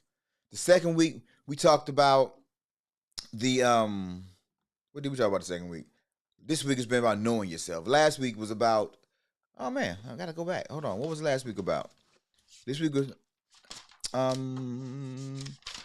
talked about success, turning dreams into reality. Oh, we talked about vision. Yeah, I kind of snuck that in there. We've been talking about vision. Turning your dreams into realities in the process that it takes. And so now we actually getting into the weeds of it. We're getting into that deep work right now. So I'm going to ask you the question of the day. What do you see? What do you see? Do you have sight? Do you have vision? Or do you have perception? Because I know most of you are feeling you should be doing better. You should be in a better place. You just know something is off. You keep making these same mistakes, attracting these same people, attracting the same opportunities, and none of them are serving you the way that you want to be served. You're hanging around people that are jealous of you. They're trying to pull you back into the matrix and you're trying to get free. I was there for so many years. I know what you're feeling. I understand it. And so what I'm telling you today is the first thing we need to have is not just sight, but we need to start having vision. We need to start seeing the possibilities, seeing the future that we want, seeing the things that we want and that we need to have in our life. Because right now, most of us, we're working just for the needs. I need to pay my bills. I need to provide for my children. I need a car to get to work in. I need a job that pays more. I need to buy groceries. I need. But there's this thing, this paradigm. That's the word I've been looking for, paradigm. Our paradigm, our worldview has already been shaped by our families, our genetics, our communities. And so we see this as what it is. The people trapped in the matrix, their paradigm says that they work a regular 9 to 5, that they don't step outside, don't color outside the lines, that if you do this, this will happen. If you do that, that'll happen. Yeah, that's right. Ding. Gary said, my sight is clearing up, my vision. Hold on, he said, my sight is clearing up, my vision, so I can focus on my perspective. I love it. I like that, Gary. I like that. That's right, B. Ding, it finally hit me what the word that was been escaping me this whole time. And it's one of those words I heard T.D. Jakes say some years ago. He was like, he's called it a paradigm shift. And I'm just like, I wanted to say amen, but I didn't know what that word was. So I'm like, paradigm shift. But the paradigm is the way you see things. It's your overall perspective of life. When you change your perspective on a thing, the thing changes. Life, the world, it's the same. It's been the same since it was 1,000 years ago. Just the people are different. The technology is different. How we move and do things, slightly different. But the concepts and the principles, they're all still the same. The laws are still the same. But somebody started to have a paradigm shift. The Wright brothers right here in North Carolina, they wanted to fly. They wanted to create something that would sustain flight, not just fall, but actually ascend and fly. People that have been trying to do it for years, but they started seeing, and then they had a perception. Oh, ding. The bell goes off. I get it. So this is why we do the gratitude. This is why we do the affirmations. Because any sport, any job, anything that you do continuously, repetitively, you get better at it, right? The more better you get at it, the more better. That's not right. But anyway, the better you get at it, the more confidence you have. The more confidence you have, the more you believe. Which is why you could tell yourself a lie. Which is why I'm going to say this again. You can tell yourself a lie for so long that you actually start believing it. You will actually start believing it. And you will tell it to somebody that knows you're lying. And they look at you like, bruh, I was there. That didn't happen. Anybody ever experienced that? You told yourself a story so long that really wasn't true, but you believed it. Sometimes it might have been denial. Sometimes it might have been inadvertent. You just told a good story. It was funny. It caught on. So you kept telling the story. Dang. Now you believe in the lie. The worst thing you can do in life is lie to yourself. That is the worst thing you can do. Because who gonna check you? Who gonna tell you lying? It ain't affecting them. They got their own struggles. They got their own thing. They ain't not gonna come over here trying to figure out why you lying about something to yourself. It's your bag. That's on you. And so part of the whole visioning process is envisioning. And so to envision, that is to imagine a future possibility. So when people are creating vision boards, when people are going out and they're people watching or they're just window shopping, they're getting the image of these things that they want in their mind. The worst thing you can do, though, is look at the price tags, especially if you like expensive things. If you look at that price tag, it might shake you for a few minutes. You might just be like, I'm never going to get that. It costs too much money. Don't look at the price tag when you're doing these things, when you're doing these activities. Just focus on what you want. I like that. I like that. And the more you say I like it, sooner or later you're going to be like, you know what? I can get one of those. Huh. Who make those? Okay. And then guess what? Now you'll start seeing them around. You start seeing them around. Now you're starting to vibrate on that frequency of that thing. Everything has a level, a frequency. I've been in video production, radio, TV for a very long time. And the one thing that I learned, everything has a frequency. My cell phone number is a frequency. My Apple ID is a frequency. My IP address is a frequency. That's why everybody can have one, because there's infinite number of numbers. But if I want to call my wife, but I call my son's phone, I didn't dial the right frequency. So if I want a Bentley or I want a beach house, if I don't get to that frequency, if I don't vibrate at that level, I'm never going to get one. And I know that sounds a little woo, but think about this. How many times have you thought about, why do I keep attracting this same bad kind of person? But then you meet somebody else, they look totally different. 6 months later, they the same bad kind of person. Same type of person. They just had on a different outfit.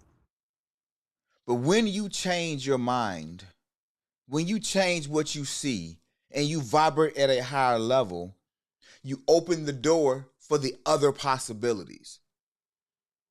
When I met my wife, I met 10, 15 other women in the same week. Hell, that same year. I met 15, 20 women that year. Why did I choose my wife?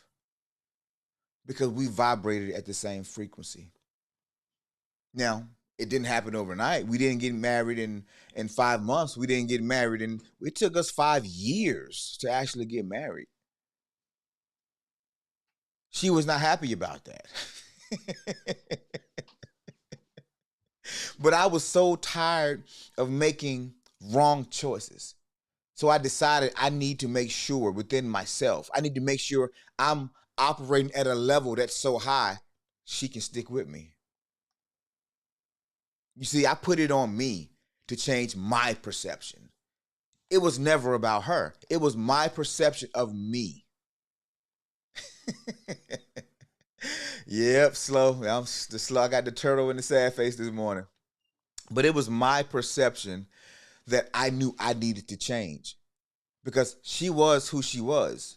I was who I was, but I wasn't happy with me. So I kept attracting people just like me. You see, when my image of myself changed, when I was able to envision a better life, my vibration went higher. My frequency changed, and now I am attracting people on that frequency. Y'all not gonna say amen, but I'm gonna drop a bomb on that one. That was good talk right there. Matter of fact, I'm past collection plate. What? Oh, I ain't in church right now. That was good stuff. If you caught that, if you didn't just glaze over what I just said, that was the key to fixing 90% of the things that are not going right in your life.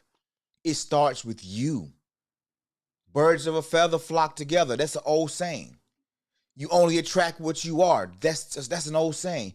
These old sayings, they may be old, but they're still accurate.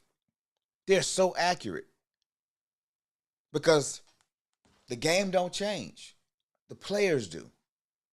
Every year, a new generation, a new crop of people are coming into this space, coming into this world.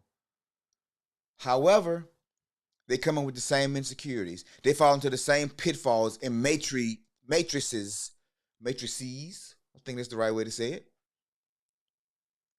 And it's just a repeating cycle over and over again. Well, I'm Morpheus and I'm looking for the one. I'm looking for the one who's going to say, enough is enough. I'm going to change how I see things. I'm going to change my perception. I'm going to have some vision instead of just sight. I am the one. I am the one affirmation, which is why we do the affirmations. Because it's more than just positive self talk, ladies and gentlemen. This is about feeling it. This is about the envisioning of it. Not just seeing it, but actually resonating on that level, on that frequency. Getting not just the good vibes, not just the positive self talk, but the becoming, the awakening of the true self, the true you, the person that you always have wanted to be. Now, there's a lot of people that are walking around sleep. They're trapped in this matrix, and they don't want to wake up. Remember Siler, the guy in the Matrix movie, who partnered with the machines to betray Neo and Morpheus and Trinity and all of them? He wanted to be plugged back into the matrix in an important position. The craziest thing is he knew that he couldn't be plugged back in. He was just tired of living in reality. He wanted to go back to La La Land. And I know so many of us are tired of our realities. And so we drown ourselves in food and drink and smoke and activities and stuff to get away from who we really are on the inside. But it starts inside and comes out. I'm going to say it 1,000 times. First inside, first within, then without. We got to fix the person that's on the inside of us, that spirit person. Because this flesh is never going to be perfect. The moment you think you got it figured out, here comes life. Then you got some pot belly and some love handles. Up, there's a few more gray strings. Up, I just lost a little bit of my hairline. Oh no, my boobs are sagging. Oh no, my butt is hanging a little lower. What's up falls down. What's dark turns gray. That's this body. But the spirit, spirit doesn't age. Spirit just thrives and pushes you to all levels of success, no matter what the outside looks like. Just think about it. Think about the person that when you first met them, they were not attractive at all. Matter of fact, they might have been ugly, might have been woo. But the longer you got to know them, the longer you saw who they were, you didn't see their looks quite as much anymore. You start to see them. And that's what I want for you. That's what I want for this channel. I want this channel to be a conduit for that kind of energy. Because when people are whole, when people fully value themselves, they make better decisions. They make more money. They raise better children. We create better communities. So that's the hope. That's the goal. All right. So what's our call to action for today? Free your mind. Free your mind. That is our call to action for today. Now let's meditate on that for a few minutes. Let's get into these affirmations, and we're going to talk about freeing the mind. So affirmations, and then we'll close this thing out, man. I know you got a busy Thursday to get to, just like I do. So remember, I am.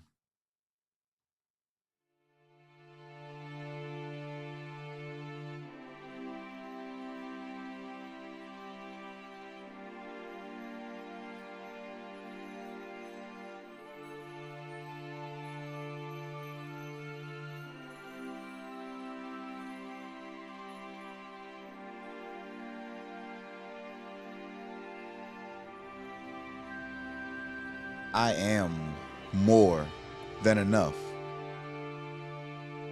My mind is free. My heart is free. I am supposed to be all that I can be. No chains, no limits. I am the head and not the tail. I am above and not beneath.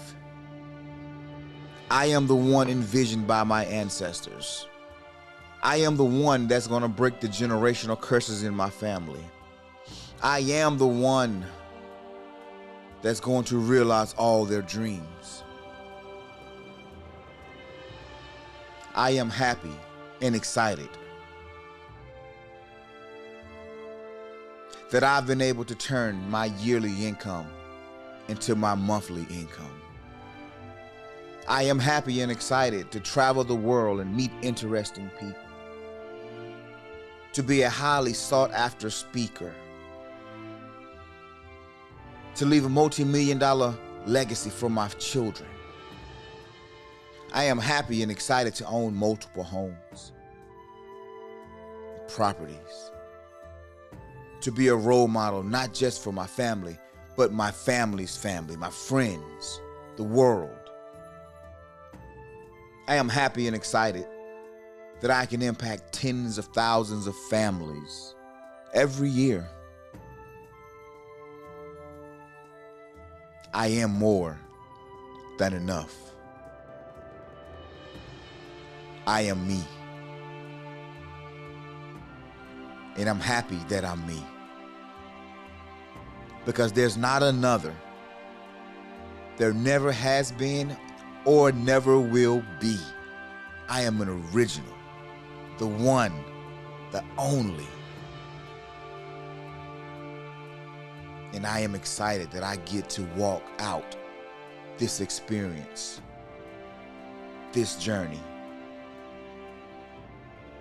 I am more than enough, and I am worthy.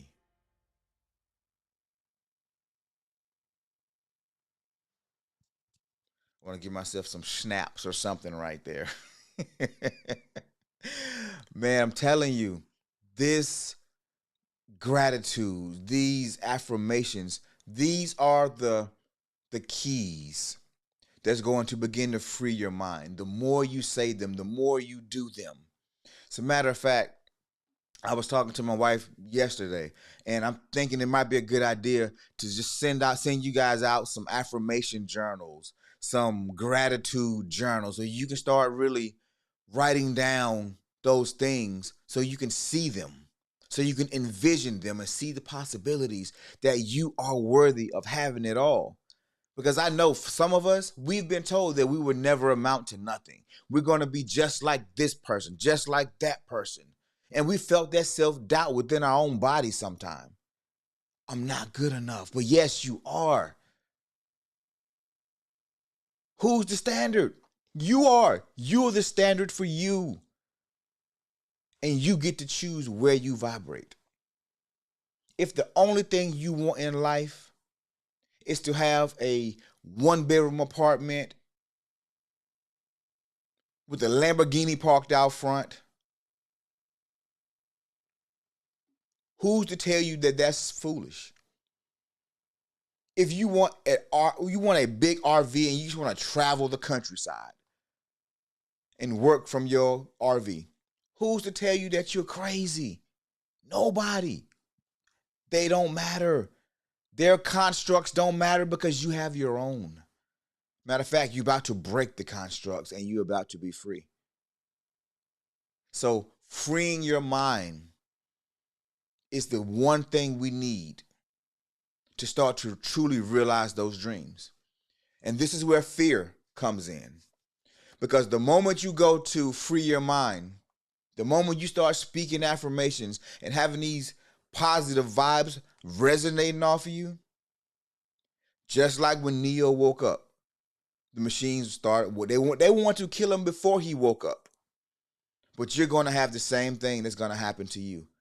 But it's going to come in the form of fear, naysayers, and self-doubt. Fear, naysayers, and self-doubt. Those are the forms that it's going to come in. So I'm trying to prepare you for it now. So when you see it, you can be like, ha, I'm going the other way. I'm going the other way.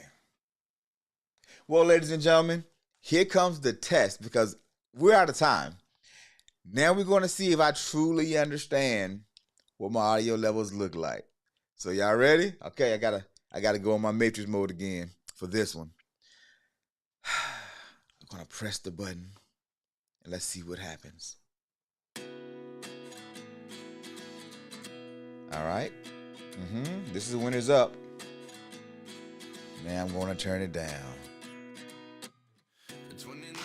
So, ladies and gentlemen, thank you for being here. I'm glad you were able to share another morning motivation with me. I'm your host, Jamon, and this has been an amazing journey, an amazing story. I'm getting the hearts. That means I got it right. Y'all hear me over the music? Okay. I do my own sound effects too. That's right. We're building it as we are flying it, ladies and gentlemen. We're building it as we are flying it. As I'm getting better maneuvering this whole YouTube live stream space, I'm getting better in my life. But I know you are as well. Because it's almost impossible to be here every morning and not get some takeaways that you're starting to notice some things. Either you're starting to be more positive as you walk around, or people are starting to say, hey, you look different today. What's going on? Oh man, people are enjoying being around you even more. Because now you have a more pleasing disposition. You might even be getting a little bit of pushback because you're trying to help other people break their construct, come out of their own matrix. Either way, you should be getting something, feeling some kind of results right now. We're 2 weeks in. Tomorrow is week 2. 2 full weeks. 2 full weeks. And I'll be honest with you, if you guys wasn't here supporting me, if you wasn't here supporting me, I'm not sure I can keep doing it. Because it's hard talking into a camera, talking into a blank space, and there's nobody to say, do this, fix that, tweak that, great job. Because what we do, it needs to feel like it matters. This is how I get my warm and my fuzzy feelings. This is my gift to the world, because this was my gift from God, from my parents, from the genetics that were given to me. This is my purpose on the planet, is to give. So I'm happy to do it, but I'm so appreciative for you. So, shout out. You know how we do it. Shout out to Bobbyette. Gotta give you that love first today, because I tell you, whoo, you've been with me through a lot of stuff, baby. You've seen me through. You've watched me grow and watched me evolve. And I'm so proud of you because I've seen you evolve and grow as well. We're doing it together. Craig G, bruh, goes without saying. You him, bruh. You him. Brick by brick. Hey, thank you so much, brother. You always encouraging me, telling me to keep going. You don't know what that means to me, man. I promise you don't. And that chick, yo, hey. Woo, I feel like you my cousin. You guys have been awesome, man. I done went on through the music, but I'm feeling good. I just want to give the praise and the respect to where it's due. And I don't want to miss anybody. I really don't. But Kaylisha, happy birthday one more time, girl. Little sis, I'm proud of you. It matters, Jay Morpheus. I appreciate it. Thank you so much. All right, ladies and gentlemen, Thursday, I got work to do. I know you do too, so I'm going to go ahead and get up out of here. You guys be blessed. I'll see you tomorrow. We'll close out this week about knowing thyself. Next week, I got another whole week of stuff lined up, so I'm excited. So let's go.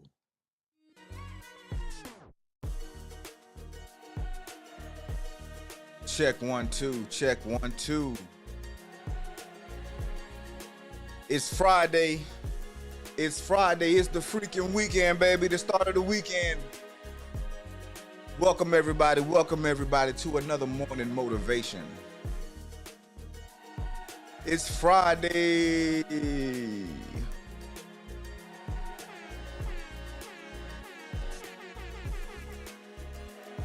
The freaking weekend, baby. If you in your car, drive safe. If you sipping your first cup of coffee this morning, I'm gonna say cheers to you. It's another Friday we get to see. Happy Friday, everybody. Happy Friday. Woo. Just want to say it's been a very, very long week for you, boy. A lot of moving parts, a lot of moving pieces happening in my life, and they're all good. Even if they're not so good, they're all good. Because it's about how you see it. You get what you see. You get what you see. We've been talking about this for, man, some time now. The month of September is almost done. This is the last show for September. I started September 11th. I did 2 shows that week, but I've been going 5 days a week ever since. So today is probably show 13-ish, 12, 13. I lose track of the numbers, but I'm excited for the process. I'm excited for the growth. And creating content every day is not the easiest thing to do, because there's so many things that happen in life. There's so many obstacles from time to time, and you have to learn to power through and grow along your journey. And so that's what your boy's been doing. And so I want to do a quick recap on some things that we talked about yesterday. Not just yesterday, but the whole month of September. I'm strategically trying to work in some mindset stuff. I'm trying to show and tell some examples, trying to get everybody on the same page before we start talking about the truly beneficial things that personal development does for you.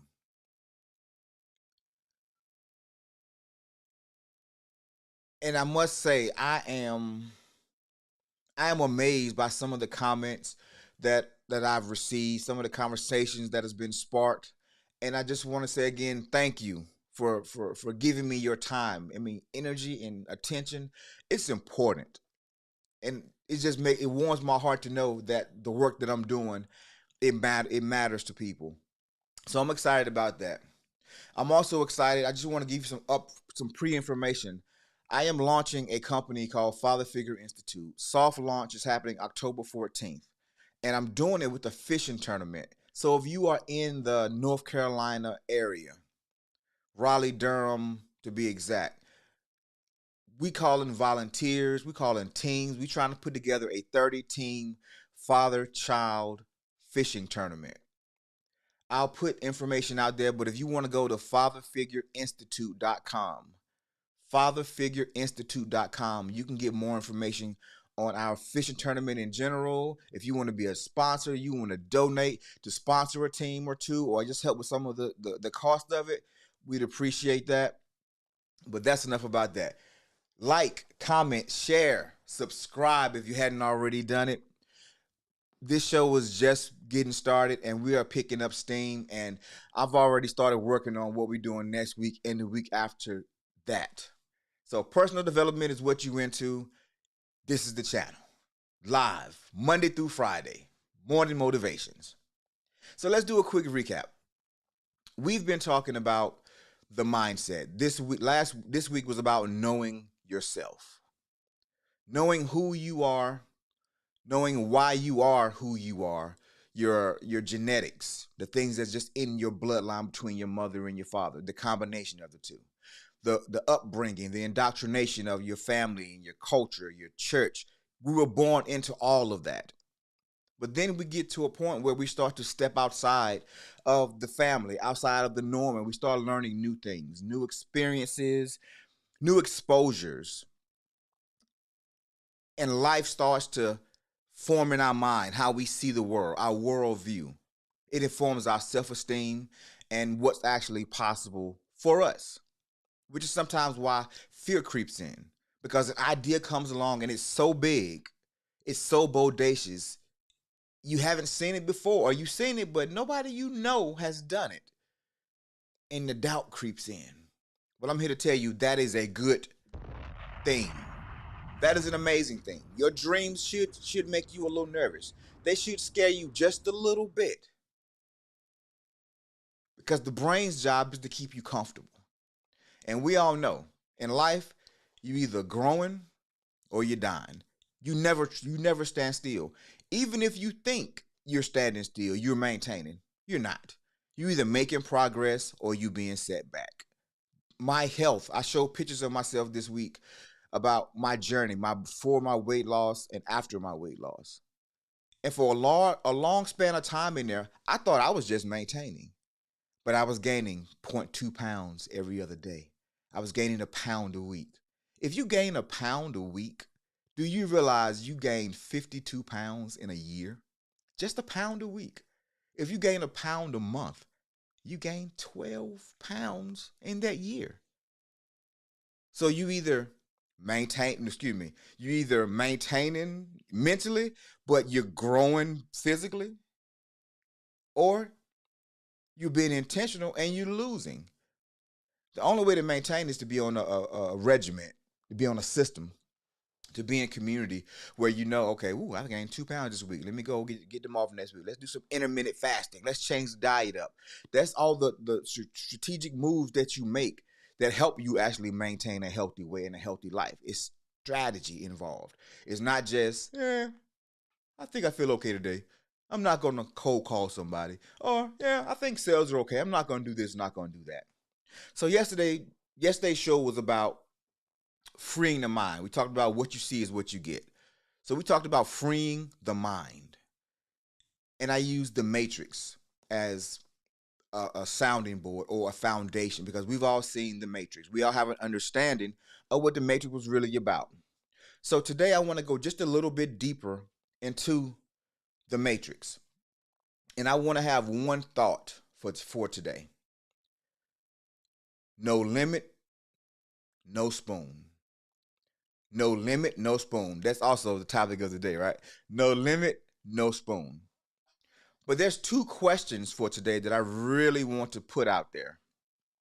And it's the most important two questions that you could ever ask yourself. The first question is, what do I want?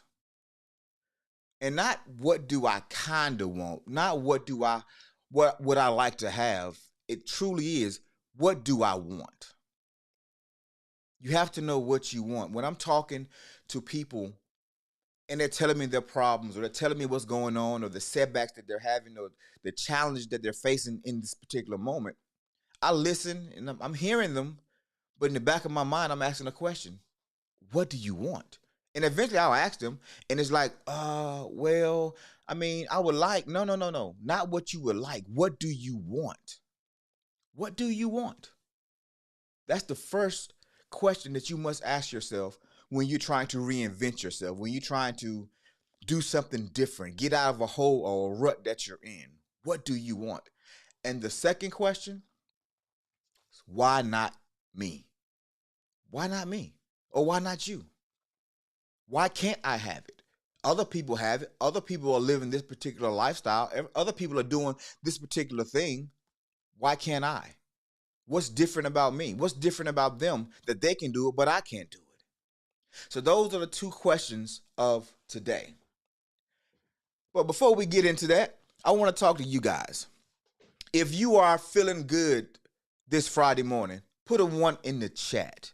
If you are feeling excited this morning about life and opportunities, put a 1 in the chat. If you are a little hungover, not off drink, maybe off drink too, but if you're a little hungover because this has just been a tough week, put a 2. Yeah, that chick, yo, she got multiple 1s. She's feeling amazing today. I love that energy. I want to vibrate on your energy, yo. I want to vibrate on that energy with you.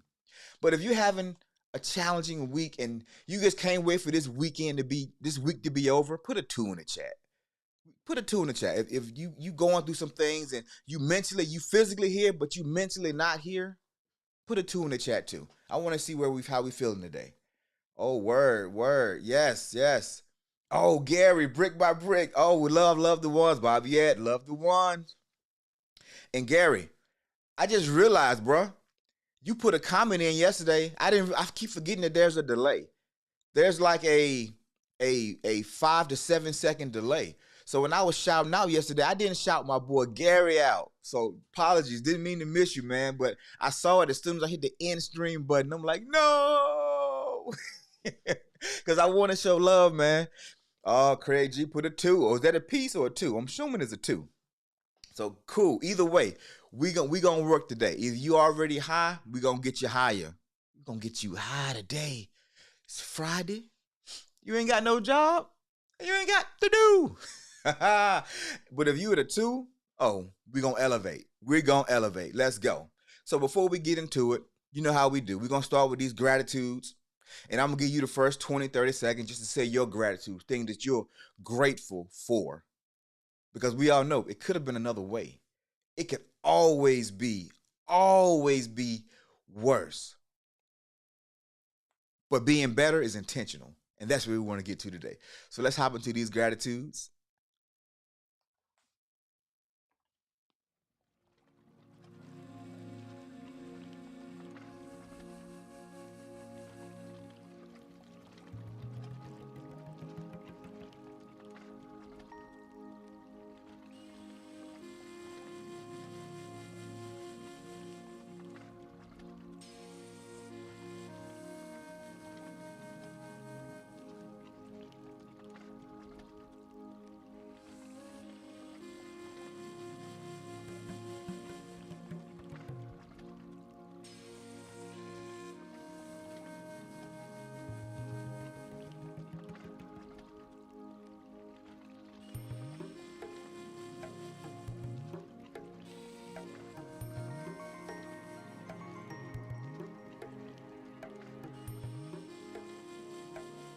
I'm grateful. I'm grateful to see another Friday. I'm grateful. I'm grateful for the health, the strength, the breath that I'm breathing right now. I'm grateful for my family, my friends, the people that love and celebrate me. I'm grateful for another day to love and celebrate them. I'm grateful for my past, all the mistakes that I made, all the lessons that I've learned. I'm grateful. I'm grateful for my present, the lessons that I'm learning right now. And I'm grateful for the future of all the possibilities and what's to come. I am grateful for love, relationships, growth. I am grateful for new partnerships, exponential growth and opportunities. I'm grateful for a mind to see through the smoke, see past the mirrors. I'm grateful for perception, the ability, the ability to feel and see and have an understanding at a higher level. I'm grateful. Woo! All right, I'm grateful. I hope that you are. And so let's get into today's topic. My favorite, well, probably my second favorite scene in the whole Matrix movie was when Morpheus takes Neo to see the Oracle. Y'all know where I'm going with this, right? Two things. When he first walks in, Neo sees the children, they're levitating blocks, and one little guy's in the corner bending a spoon. And that catches Neo's eye. So he goes over and he looks at the guy, and the guy gives him the spoon. And Neo looks at it and he says, the key to it is realizing the truth. Neo says, well, what is the truth? The little kid said, the truth is there is no spoon. There is no spoon. So once you understand that there is no spoon, you're realizing it's not the spoon that bends, but it's you. That is our life. We see these roadblocks, we see these obstacles, all these barriers in the way. But the truth of the matter is, there are no obstacles, there are no limits. It's not the obstacle that must move, it's you that must move. It's your perception, it's how you see things. A guy named by the name of Bob Proctor, he said this one time in a talk or a book that I read about his or something. I don't remember exactly where, but he says that our perception is based off of our logic, meaning how we see the world, how we've been indoctrinated, culturalized. That's what determines our limits.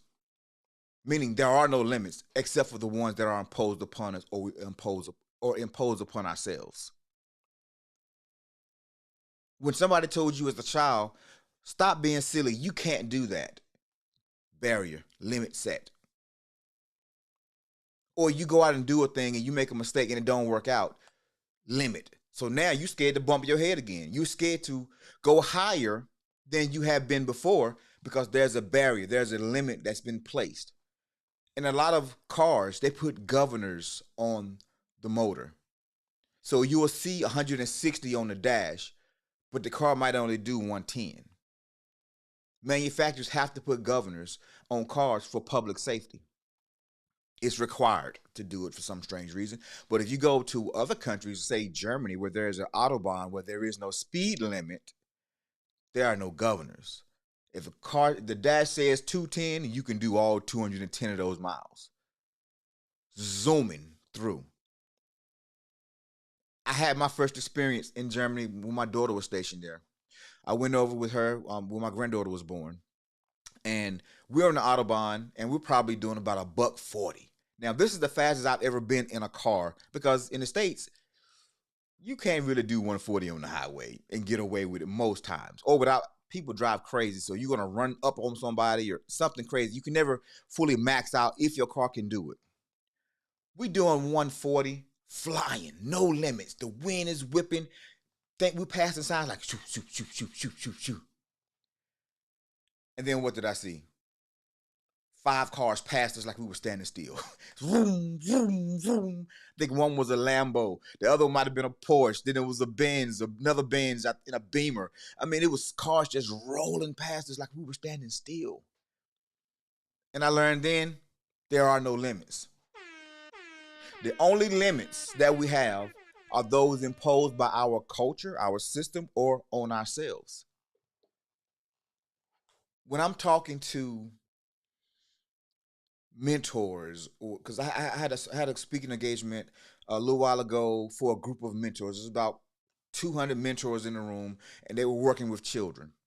And I have a very similar conversation when I'm talking to high school, middle school kids. And the question I always ask them: how do you want to be something that you've never seen? If you come from a community or a place where everything around you is the same, for example, my community, I saw people get up every morning, go to work. They worked in factories, they worked in daycares, they worked at gas stations or at hotels. I didn't see people going up to go work at the TV studio. I didn't see people going to be a full-time coach. So what I saw was my local pastor and my uncle, who was a sanitation worker. So I wanted to be either a sanitation worker or a preacher. To my surprise, when I went to school for mass communications, journalism degree to be exact. And I got exposed to the behind the scenes of an award show. When that show wrapped, I said to myself, I never want to write for a paper. I never want to do anything with news. I want to create. Because the exposure changed my perception. My logic began to change, thinking that if all of these people are doing these jobs, I can do it. I can do it. So exposure is key. That's why the YouTube space is so important, because you get a chance to see people from all walks of life, whether they're giving knowledge, whether they're entertaining. You see more than just, in my neighborhood, we saw the famous people, the entertainers, the athletes, and everybody wants to be, all the guys wanted to be football players or basketball players or run track. All the girls wanted to be maybe movie stars or makeup artists or work in the daycare because their mother worked in the daycare, or be a teacher. We just were socialized in a way that our experience was that of what our community was doing. And that's where most of us fall. So exposure matters. And I found this idea, I got it from Oprah actually, some years ago. And then Michael Phelps was a huge proponent of visualizations, vision boards, actually imagining the things that you want to have in life, finding either blueprints or models of that, people doing it, or pictures of exotic places. Like I have a whole wall that I'll show y'all another day. I don't have a vision board, I have a vision wall now. My dreams have outgrown the board because the picture had to be too small for all of them to fit. So I got a whole wall now that's dedicated to my visions. And it's important every day that I look at those, that I think about the possibilities, that I see people actually living the life, taking the trips, having the stuff. And it has to be something that makes you feel a way. That way, honestly, maybe you may feel a little nervous about it. And your dream should be so big that it make you nervous. That's when that little fear starts to creep in, because that's your brain saying, hey, slow down now. Slow down. You're getting ahead of yourself. We don't know anything about that. That's not our experience. Let's play it safe. Let's do what we've been doing. So instead of shooting to make your yearly income your monthly income, let's just try to make an additional $500 next month. The limitation that you set on yourself. Nobody else in the world said you could do it, or do more, or do less. You put that limitation on yourself. I'm just going to give up on relationships. There's no good people out here. There's no good people out here. I'm just going to let it go. People finding love every day. Love that lasts. Careers that pay more. But you have to be willing to go out and do something a little bit more to break through the fear, break through those barriers, break through those self-imposed negative thoughts that hold you back. Freeing your mind is the hardest thing you will ever do in life, because you're changing, what was the word? You're changing your paradigm. You're changing your worldview, and it's not easy work. So don't feel bad if you find yourself 5 minutes after this show ends and you start having those negative thoughts again. It's natural. But just remember, There is no spoon. There is no spoon. Second question we talked about was why not you or why not me? After Neo, the kid gives him the spoon and he's looking at it trying to make it bend, but then he realized there is no spoon. He leans his head to the side and the spoon leans with him. Mind blowing activity right there, but he was interrupted before he could really finish the thought. Because I can imagine when he saw them kid doing those things, he got self-conscious. Well, I can't make blocks levitate. I can't make this spoon bend. These kids are way more talented than me. Raise your hand. Well, not raise your hand. Put a one in the chat if you ever felt that way. You looked at somebody else's gift and thought, dang, I wish I could do that. Or my gifts aren't special. How many of you have ever looked at your gifts and thought they weren't good enough based off of somebody else's portrayal of it? I'll wait. I'll wait. I want to see them ones, them twos, whatever it is. I will definitely wait because I know I can't be the only one. I can't be the only one. There you go. I'm starting to see them ones pop through. And I know for a fact, the few people in the chat that I know, you are some of the most gifted people in the world at what you do. Keyword, at what you do. We all have certain gifts and talents that are special to us. Am I the best speaker in the world? If you taking a score sheet and base me off certain criterias? Nah. I chop my words off. I talk a little too fast sometimes. I don't do certain things well by the book. But when I'm in my full me, there's nobody better. When I'm in my full, there's nobody better. And you have to feel the same way because there is no spoon. There is no limit to your potential. Only that which you set for yourself. So why not you? It's belief. When Neo goes in and talks to the Oracle, she's having these general conversations with him, but then she asked him a question. You know why Morpheus sent you, right? He was like, yeah. He wants you to tell me if I'm the one or not. And she's like, let me see. She looks at his hand. She looks at his face. Open your mouth. Looks at his teeth. And this is all this formality that she knows don't mean a thing. But he needs to see that. And she says, you know what I'm going to say, right? He's like, that I'm not the one. She said, afraid not, kid. You got the gift, but there's something holding you back. She never said he wasn't the one. She said, you could be the one if you only believed. And it takes the rest of the movie of him losing friends, having all these setbacks. And then he starts believing piece by piece. And he realized in the very end, it was never that I wasn't.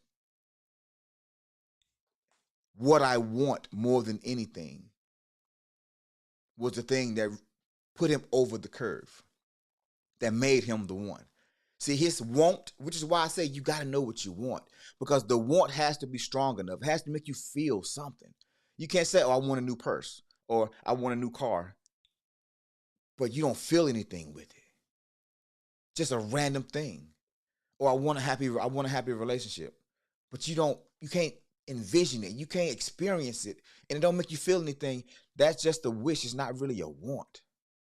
That want is when you haven't eaten in 3 days and somebody brings a steak in the room. You want that steak bad. You don't need it. You need it, but you want it more than anything. That's the want, the desire that we're talking about. Napoleon Hill in Think and Grow Rich talk about a burning desire. Your wants have to be something that burns deep within you, because there's too many hurdles, too many setbacks, too many things that's going to try to knock you off course. And they will derail you if you're not intently desirous of this particular thing. So why not me? Blueprints, people that have already done it. The mind's job is to keep you safe. Fear, doubt, all these limits and boundaries that we put upon ourselves. I remember back in the day when y'all remember when No Limit Records hit the map and Master P came out saying I'm about it, about it. I couldn't stand it at first. I could not stand it because I didn't understand what he was saying because I love stories. But it wasn't until I got around some boys from Florida. This is when I was my first year in the military. I was stationed in Korea. And they just kept playing this Master P stuff. And I'm just like, bruh, I don't even know what dude's saying. They was like, but you just feel the music. And I'm just like, all right, bro. So we sitting around having a little session. We passing drinks around, getting ready to go out. And they put this album on. And I'm listening. And somewhere in there, I started understanding what he was saying. Then I listened more and more. And then I started hearing Mia X, Silk the Shocker. And I was like, man, okay, this is a nice compilation of artists happening right here. And then I heard Master P's story. And the reason why he named his record company No Limit Records. Because they were breaking paradigms. Before No Limit, record companies was giving out these crappy deals, 360 deals, where they give you all this money to advance you, but you got to pay it back off your tours and your record sales. So the artist would make, let's say, $50 million in this particular year, but then they'd only bring home 1.2. But then after that, they got to pay back the 200,000 in advance, so they brought $1 million. So now they done bought their mama a house, they done got a couple of gold chains and bought a car. They broke. They make out $80,000 to their name when it's all said and done, but they made $50 million that year. You know how wild that is? Master P said, nah, I believe in myself.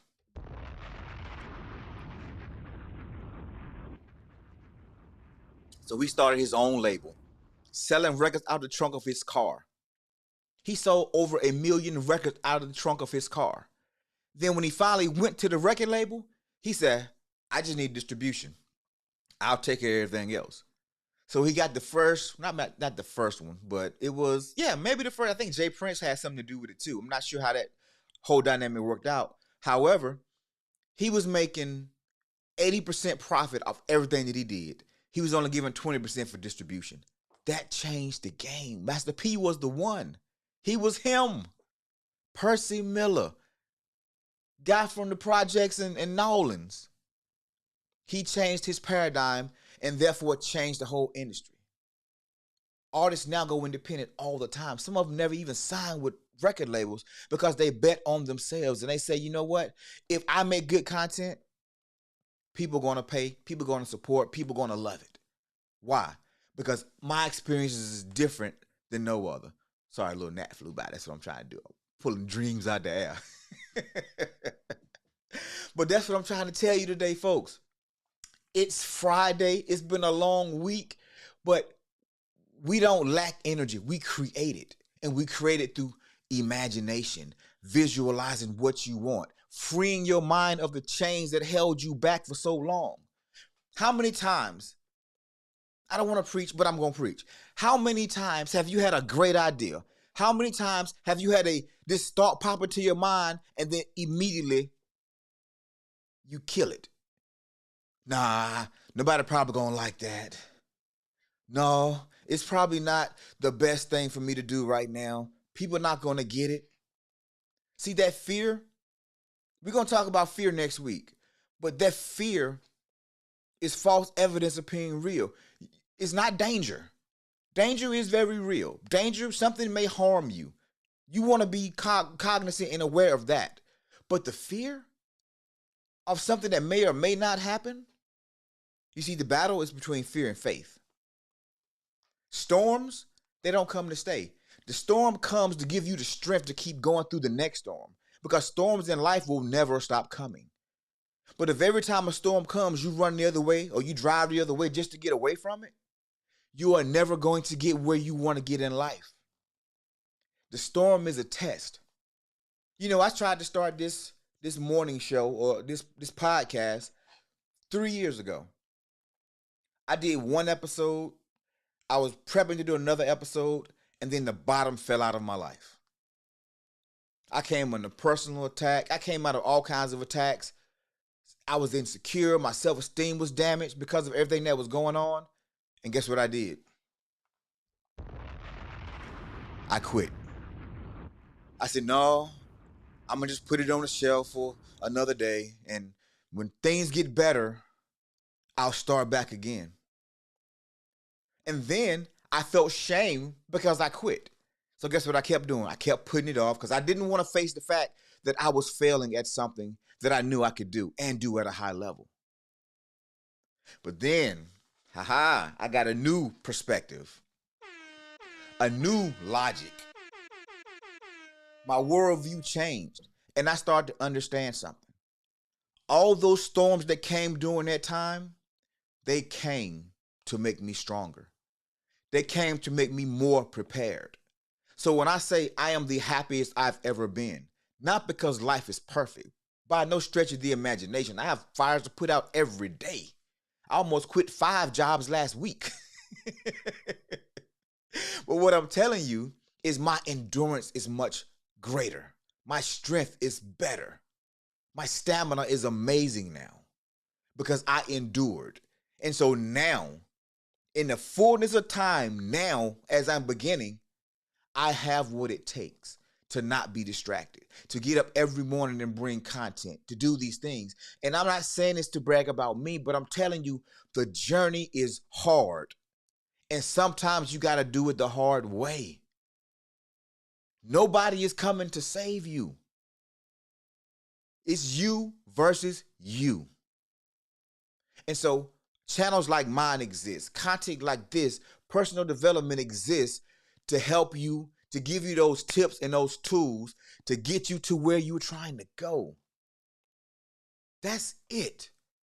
Because people like me recognize that if it hadn't been for some books that I read, somebody writing down their struggles, their journeys, I wouldn't have got a blueprint to say, if this person can do it, I can do it. Guy by the name of Les Brown had a whole career of 2 words. It's possible. Gary's put it in the chat the other day. It's possible. If you can imagine it in your mind, you can have it in your life. If you can see it here, you can hold it. But it has to be something that matters to you. You can't want somebody else's life, somebody else's dream, somebody else's goals, somebody else's relationship. You have to want what's for you. And I truly believe that whatever you want, you have the skills to make that happen. You just got to start believing in yourself. It's not what the Oracle thinks of Neo. It's what Neo thinks of Neo. It's not what Morpheus believed about Neo. It's what Neo believed about Neo. And the same applies to you. Some people could be scrolling through YouTube and see me and think I am the lamest speaker out here. I'm the lamest content creator out there. But that's not what I think. And if I stay consistent, if I stay steady, I'm going to find people like you that says, that guy's honest. That guy's pretty dope. I like what he's doing. I'm going to support him. And because they open their mind, because you open your mind, whatever knowledge or wisdom that I've gained is going to help make your journey a little bit lighter. When you see hurdles, when you get through these barriers, you're going to be like, man, if that guy can do it, I know I can do it. If he can overcome it, I know I can overcome it. He can have failed marriages and failed relationships and then find love again. I know I can do it. Because there is no limit. Because there is no spoon. The only thing that must bend and shape or reshape is that right there. You have to get your mind and your heart tuned together. And when the two combine, there's nothing you can't do. You become truly unstoppable when you can make those things, make those adjustments in your mind. Truly unstoppable. There's the Jedi mind trick. I used to hear people, this is an old 80s reference talking about Star Wars.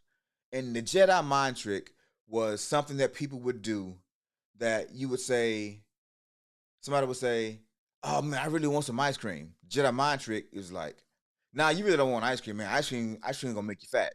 Oh, you know what? Yeah, you're right. I really don't want no ice cream.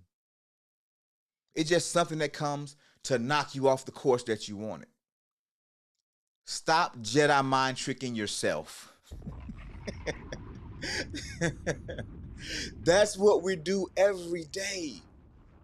We Jedi mind trick ourselves into not becoming the person that we're supposed to be, not experiencing our own greatness. Because all of us have greatness within us. All of us have gifts and talents that nobody else has. And I know you feel it. You feel something isn't quite right. You know, just if I could just make one adjustment, my life would change. It'll change my family, the generational curses in my family. If I can make one adjustment in my life, I change all of that. And on cue, fear, doubt. But who gonna listen to you? Remember the last time you tried something like that, you failed? No, stay safe. Mind your own business. Stay over here. Don't do this. Don't do that. You can't do it. Nobody's gonna respect you. And this is nobody but your mind talking to you because the mind's job is to keep you safe and comfortable. But nothing grows in a comfort zone. And in life, you either growing or you shrinking. That's just how it is. I love fishing. So I got to throw a fishing analogy in here. I will eat fish from the ocean. I will eat fish from the lake, but I will not eat fish from a pond. Why?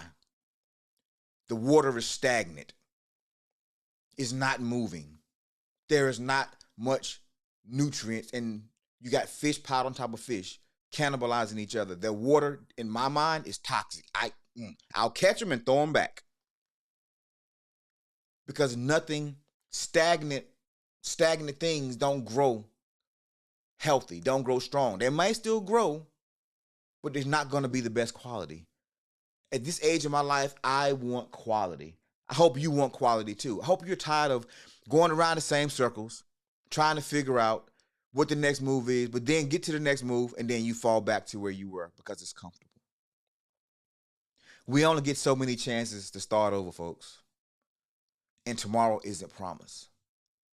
So going into the weekend, I want you to make a declaration to yourself. We get ready to get into these affirmations, but I want you to make a declaration to yourself that I will not let another day go by playing small. I will not let another day go by not trying to realize my potential, because truth is, growth is a never-ending process. You never arrive. It is always a journey, but the journey gets sweeter and sweeter as you go.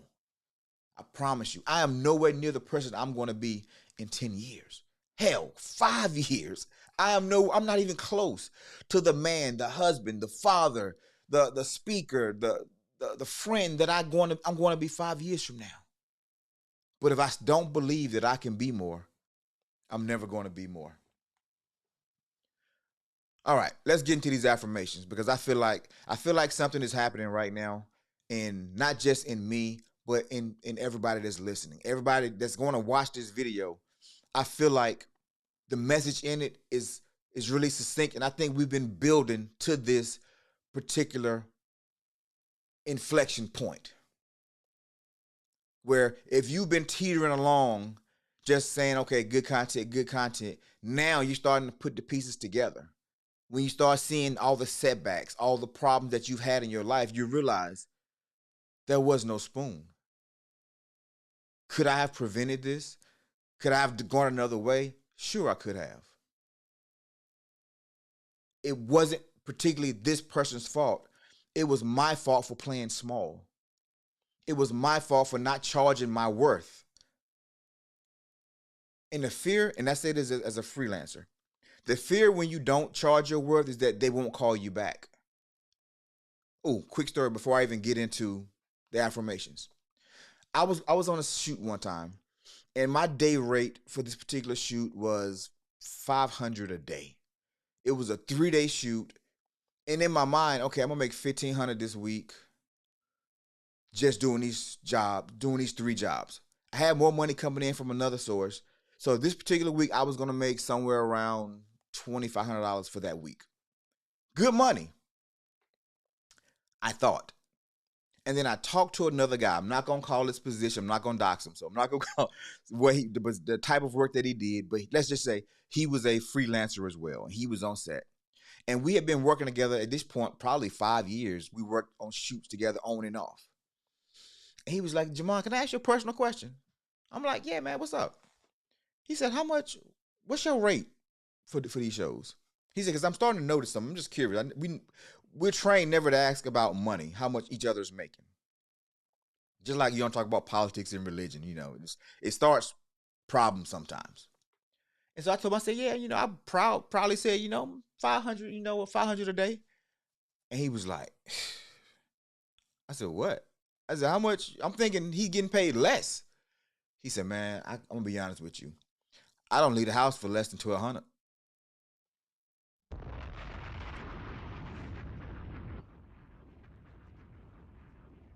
When I tell you I felt like Boo Boo the Fool,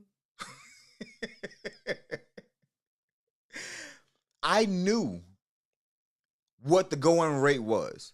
In film, in Hollywood, I think the going rate is still $1,000 per finished minute for a production. So if you getting ready to put a production together, the going rate, if you have a 30-minute finished presentation, you should be charging minimum $30,000 if you are the company producing it. Now, if you're the freelancer, you don't always get that particular rate depending on the project. However, the going rate is $1,000 per finished minute. Well, this guy, he was freelancer like I was. He worked more than I worked because he was good at what he did. But he also clued me in that they were calling me in when they had a little tighter budget, and they wouldn't call this other guy because this other guy was charging them like $1,500 a day. So I am reducing my price because I don't realize my worth. The fact that they're even calling me tells me that I have value, but I was undercutting myself. And I decided that day, you know what? No more. No longer will I undercut myself, underbid my worth. So what if people don't want to pay my price? Somebody will, because I'm worth what this rate is. And I asked him, I said, well, did you miss work in the beginning? He said, oh yeah, I missed work. He said, but when I started charging my worth and people wanted what I had to offer, it took a few minutes for it to catch on, but I was willing to wait it out. And he did. So now he don't leave the house for less than $1,200. He's actually a little bit more now. This was a couple years ago. He charged more now, and he works more now than he did then. So let that be a lesson. Let my failure be a lesson to you. Charge your worth. Teach people how to, I tell my wife and kids this all the time. Teach people how to treat you. Speaking of which, let's get these affirmations. We're going a little long right now. So let's go and get these affirmations right now.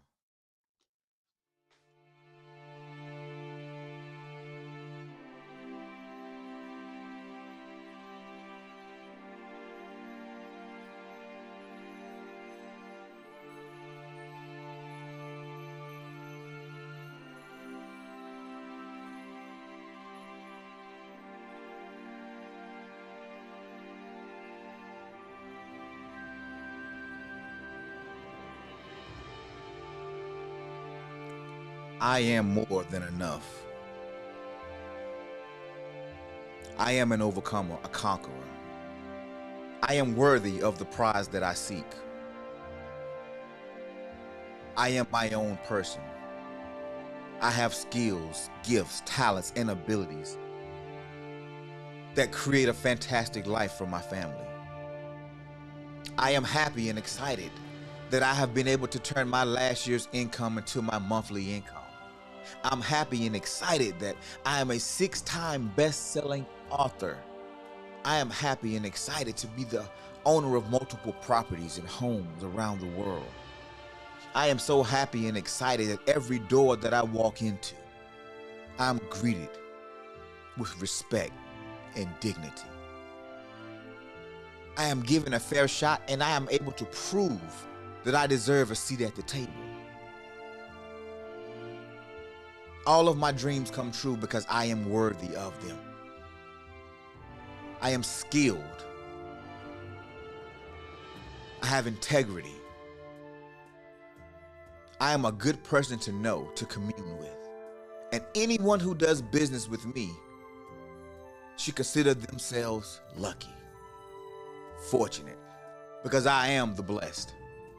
I am the chosen one of my generation, of my family, of my lineage. I am the one that's going to turn my family legacy into something to be proud of, into something that stands out, into something that changes the lives of so many other people. I am so happy and excited that I get an opportunity to impact thousands of families every year. I don't have to beg, borrow, or steal because I am more than enough. I am worthy. I am worthy. I am worthy.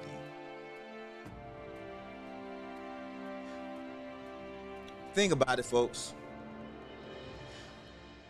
Unlike in the Matrix, we don't have machines posing as humans trying to knock us down or keep us confined to turn us into batteries for their energy source.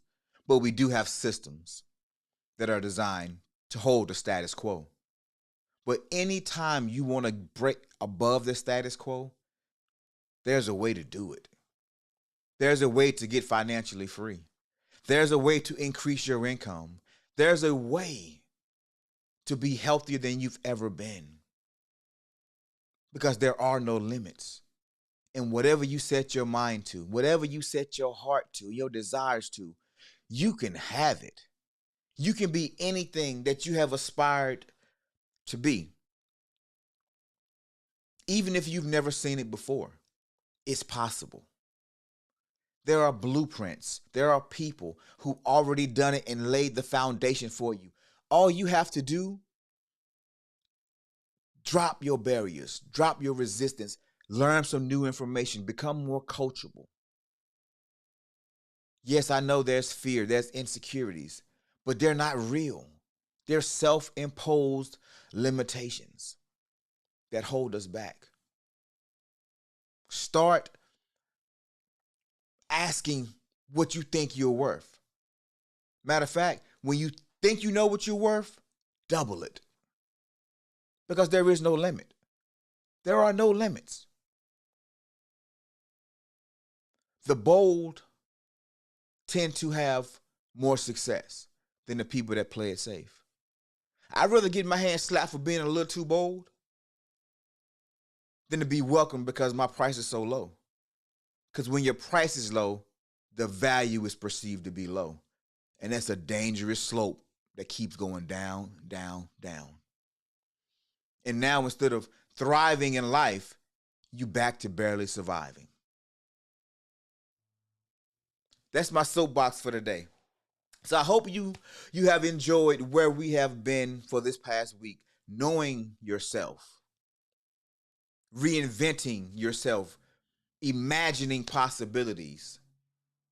Because your logic, your worldview, it definitely shapes what you think you can do. So how do you want to be something you've never seen? You start by developing your skills, sharpening your own saw, reading books, jumping into shows like this. There's so many motivational videos. And I'm not talking about just get in the positive self-talk space where you're just saying stuff. You have to feel what you're saying. There has to be a connection between the mind and the heart. Because there truly is no spoon. You're not moving barriers with your mind. You're changing your mind and the barriers move. That's a bar. That's a bar right there. You change your perception and the barriers change. They move. The bolder you become, the more access you have, the more demanding you become, the more doors open for you. Because people would judge you based off their limitations, not yours. If I can't do it, Why can that person do it? So I'm going to reject. I'm going to close. That's the way it is. That's the way the world works. That's the matrix that we're in. So what I want to take from today is to face your fears. Turn around, stare them square in the face and say, not again. Not again. No longer will you hold me back. Not again. Not again. Not another day will go by that I live below my expectations. As a matter of fact, I'm about to raise my expectations a little bit more. I'm about to raise my standards. Yesterday's price is not today's price. Because I am a conqueror. I am worthy. What you say, Gary? Some will, some won't. So what?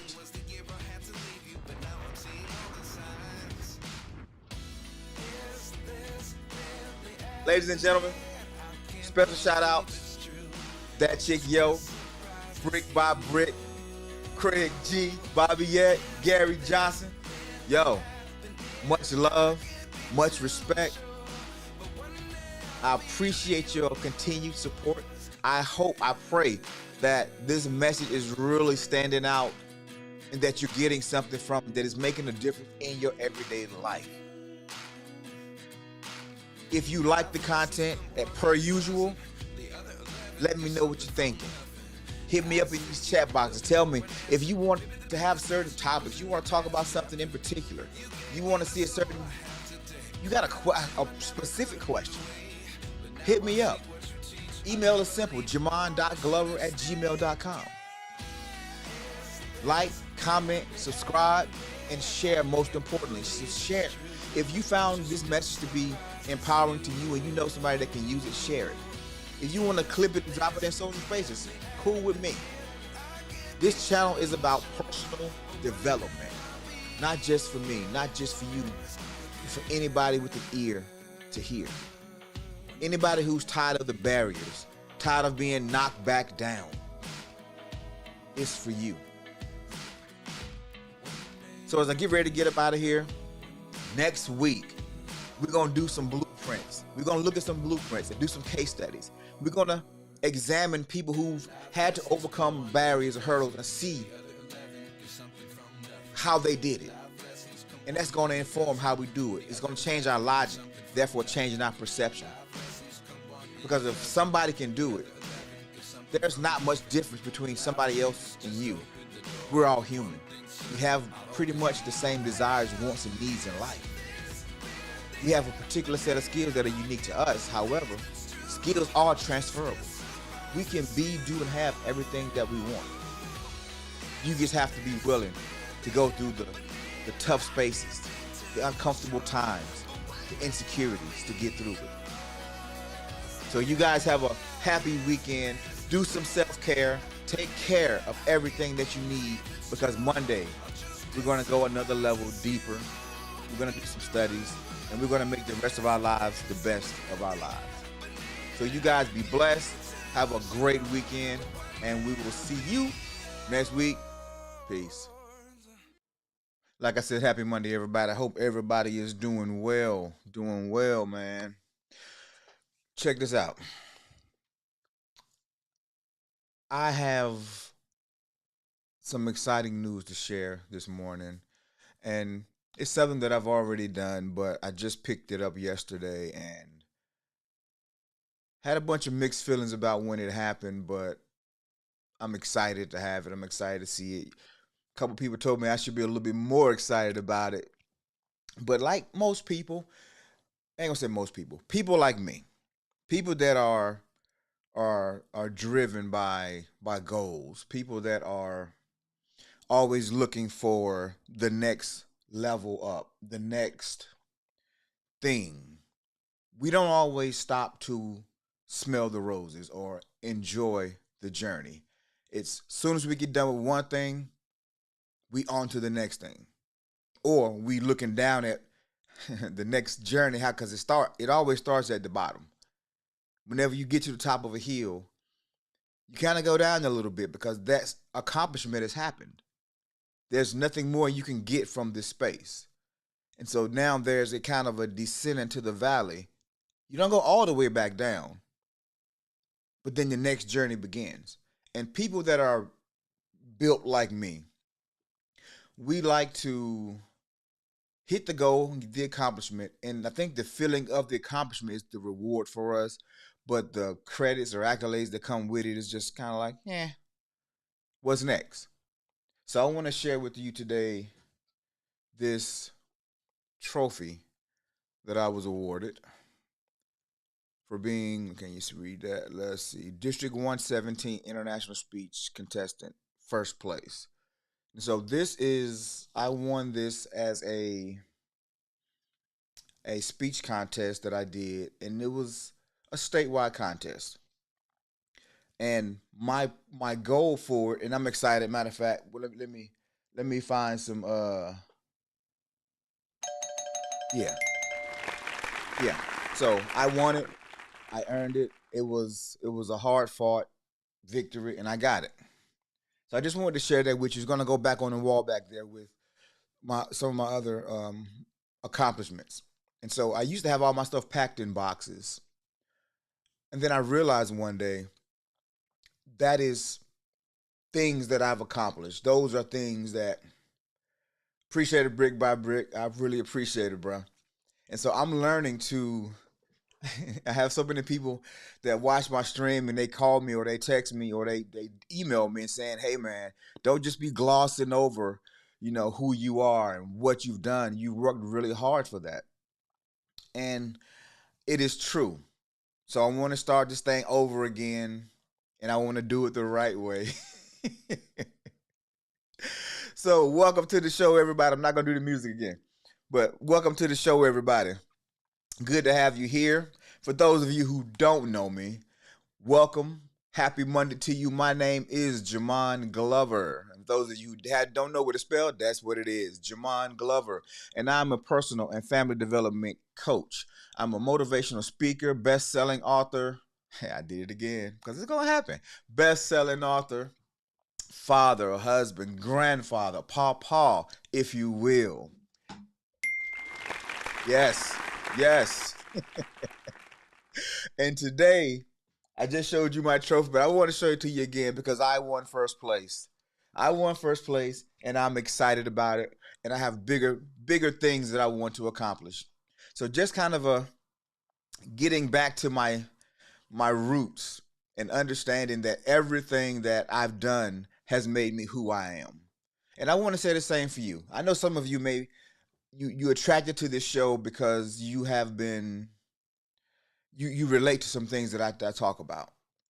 And you probably finding yourself in the same situation to where you see the good things that you've done, but it's past. It's not relevant today, but I'm here to tell you that it is. It is truly relevant today. So as you saw the title of today's show, it's what to do when times get a little hard, when the tough times come. So for a question of today, I want to ask, why is all this personal development stuff necessary? Why do I spend Monday through Friday talking about personal development? What's the big deal? Does it even matter? And before we get into it, thank you for your likes, for your comments. Thanks for subscribing. And also, please share it out if you think this message is something that needs to go to people in your circle, friends, family, or just to the general public. Feel free to share it out, clip it, do whatever you want to do to it for now. I'm not sure how this channel is going to progress, but now I'm just trying to get it out to as many people as I can. But you know me, I'm pretty much an open book. I'll tell you if that changes in any way or I make stuff private. I don't know what's going to happen. But going into this personal development stuff, why does it matter? Is it important? If it's important to you, put a 1 in the chat. If it's just entertaining to you, put a 2 in the chat. Just if it matters, does it move the needle? And I'm always curious about it because I was one of the people who didn't think it really mattered. I thought it was just positive self-talk in itself, which is good because the thing about positive positive self-talk or positive energy, that's the first step in our evolutions. We talk so negative about ourselves. We think so negative about the things that we have going on. And we slide those things in. How many times have you heard or even said, I can't win for losing? I can't win for losing. I've said it. I've said it so many times. And I struggle, honestly, I do struggle with it still to this day. For the simple fact is, it's part of the initial programming. If you've ever heard you act like your mama or you act like your daddy, well, it was probably never said in a positive way. So we get those negative messages early in life. And then over time, we start learning and we start programming ourselves. And so everything that we say can be negative. Everything that we say can be negative. And we already talked about what positive talk do. Positive talk creates more positive energy within you, but so does negative energy. It creates more negative energy within you. Positive energy puts you at a higher frequency, and that higher frequency, it attracts more things at that higher frequency. So when you're happier, when you're smiling, when you're upbeat, you either bring people up to where you are or you attract people that's on that same vibration.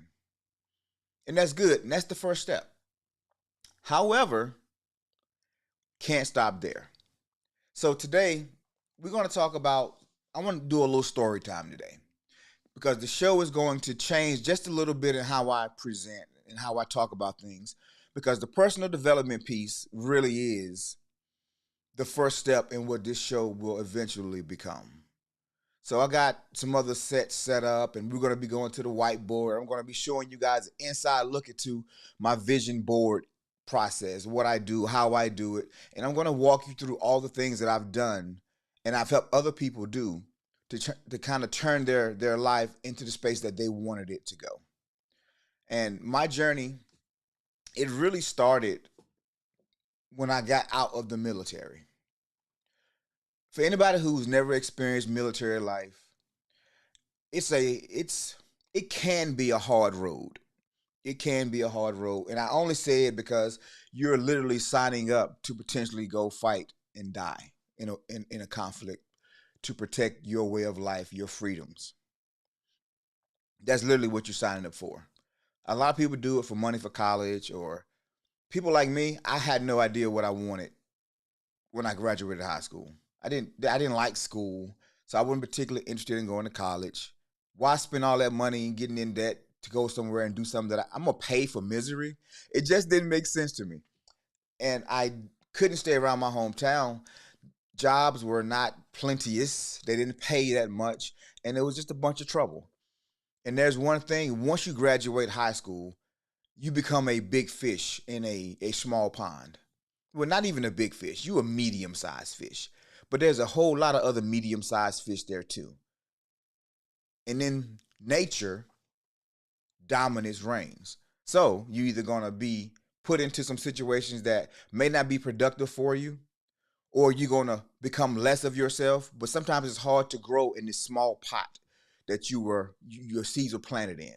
Sometimes you have to go to a bigger space, a different environment, and get a way to change your life, to become more, and then potentially go back and make changes in that community. And that's really how I've modeled my life thus far. And so I graduate high school and I go into the military. Not sure. I'm very undisciplined. I'm in basic training and I'm about to get beat up by 5 drill sergeants because my mouth is reckless and I'm a hothead. I got this hair trigger and nobody can't tell me nothing. But it's one thing about this man's army. It is prepared for people like me. It is prepared for people like me, the hard headed, the ones you really can't say a lot to, the ones who you're not going to tell me what, the rebellious people like me. They have systems in place and they are humbling systems. But then there's also a brotherhood that you find, a sisterhood that you find, that camaraderie, and you meet people just like you. and you do that for however many years you serve. But anybody who's ever gotten out of the military can probably relate to what I'm about to say right now. When you get out and that transition in life happens, you go from an environment that was stable, that was structured, that was a lot of fun from time to time, but you felt the unity in ways that you don't feel it as much in the civilian world because everybody has different missions. Everybody's going different directions. But in the military, there's one mission. You may have different jobs, but there's one mission. And you learn to get along with people that you traditionally may not have gotten along with. You learn to put biases to the side for survival, for a cause greater than yourself. And then I'm out. My time expires and I'm out. And now I'm back in the real world. And it was hard. Because in the military, I didn't have to worry about medical care. I was young anyway, so I was in really good shape. But I got out of the military at 26. So I had a lot of life left. Youth, I would say, left. Way more than I would have now. Right now, I'm in that middle-age space now. So I see I'm 50-50 right now. I have maybe just as many days ahead of me as I have behind me if I take care of myself. But I didn't have the health worries or challenges that, potentially could be coming down the road because of my youth. Financially, every 1st and 15, money hit the bank like clockwork. I was in government housing. I was in a 4-bedroom, 2.5-bath house with a 2-car garage, and I didn't pay one piece of mortgage or one piece of rent. I didn't pay the light bill. I didn't pay the water bill. I just paid my cell phone bill. I just paid my cable bill, cable or internet, and my car note and groceries. The military provides a stable environment for the soldiers. That's part of the reason why the pay isn't commensurate with corporate or commensurate with the private sector. They give you so many benefits to offset some of the pay that they can't, because you can't pay every soldier 6 figures. So they do it in other ways. No free healthcare, free housing, utilities, things of that nature. So it balances out in grand scheme of things. But what do you do when you go from being in this space where everything is provided for, everything is taken care of, there's systems in place to ensure your success? All you have to do is not mess it up. But then whether you retire, you're medically discharged, or your time just expires and you get out, the transition, especially if you get out earlier, is not easy because there are not a lot of systems once you get out. There are systems that help you transition, but once you get out, and now, not only are you paying your car note, now you're paying for your rent. You might be in a town where the utilities are higher and you're paying trash and water and electric, all these transitions. And now you may find it's hard to believe, but as a soldier, depending on when you get out in the job that you had, it might be almost impossible to find a job. I looked for 6 months to find a job that paid almost minimum wage. I went on interview after interview after interview. But high-paying jobs in the private sector, people don't retire from very easily. They work 30 years. Some people will die in those positions because what they're going to go home and do? They're not going to find another job that's going to make even close. And depending on what the market doing, your 401k might look a little shady, a little shaky, a little unsecure. So you find yourself working the jobs that come easy, the security jobs, the management gas station jobs, the hotel front desk jobs. You find yourself doing those jobs, working in restaurants, cooking. Like I said, depending upon your skill set. And so when you have been here, you've been thanked for your service, you feel a part of something, and then it all goes away. All that old negative self-talk, bad programming, it comes back. The hard times come back. And my saving grace, and I say this because people give network marketing companies, they think they're scams, they think they're bad deals, but really they're not. Most of them are legitimate. If there's a product or a service involved, it's probably a legitimate business. It's just using people to navigate. And I'm no longer affiliated with any of them. But I have seen some that there is no product. It's just money. You put money here, you put money there. This person makes money, you make money. If there's no product or no service, it's just money, it's probably not going to end well for you. Just going to put that out there. But that also creates hard times. And we're talking about today, what do you do when the hard times come? What do you do? Why is this positive self talk? Why is this personal development? Why does it all matter? Because I'm gonna just drop the bomb on it right now. If you are, if you are doing that work now and you are reprogramming your inner person, then when the tough times come, you don't stay in that mud. You don't wallow when it is long. Your vibration doesn't drop. Your frequency doesn't go down but so much. And so you're not making one bad decision and then another bad decision. And now you have a snowball of bad decisions. And sometimes it's not just you. Sometimes it could be the loss of a job or career, the loss of a family member, a loved one, a death of a relationship, death of a business. I mean, so many things happen from day to day. If you understand what I'm saying, if this is making sense, give me some more ones. Let me know that this is making sense because I really want you to understand why I do this show 5 days a week, why I do this show as often as I can, why I've dedicated my life to doing this more and more because I realized that it matters. When I got out of the military, I went down this rabbit hole of all the you never gonna be anything, you never gonna amount to nothing thoughts that I heard growing up, that I heard from so-called friends and teachers because I was not the best student. And so this network marketing business, what it allowed me to do was to change this. I started reading books. I started being around other people that were motivating and inspiring me to want to be my best version of myself. And I accidentally on purpose, discovered something. The more you were around this environment, the more you were around or the more you read books, I would read the same book over and over again. Because in school, you taught to read, memorize, take the test, throw the book away, or go to the next book. But how many times have you heard a song or watched a movie, and every time you watch it, you get something different from it?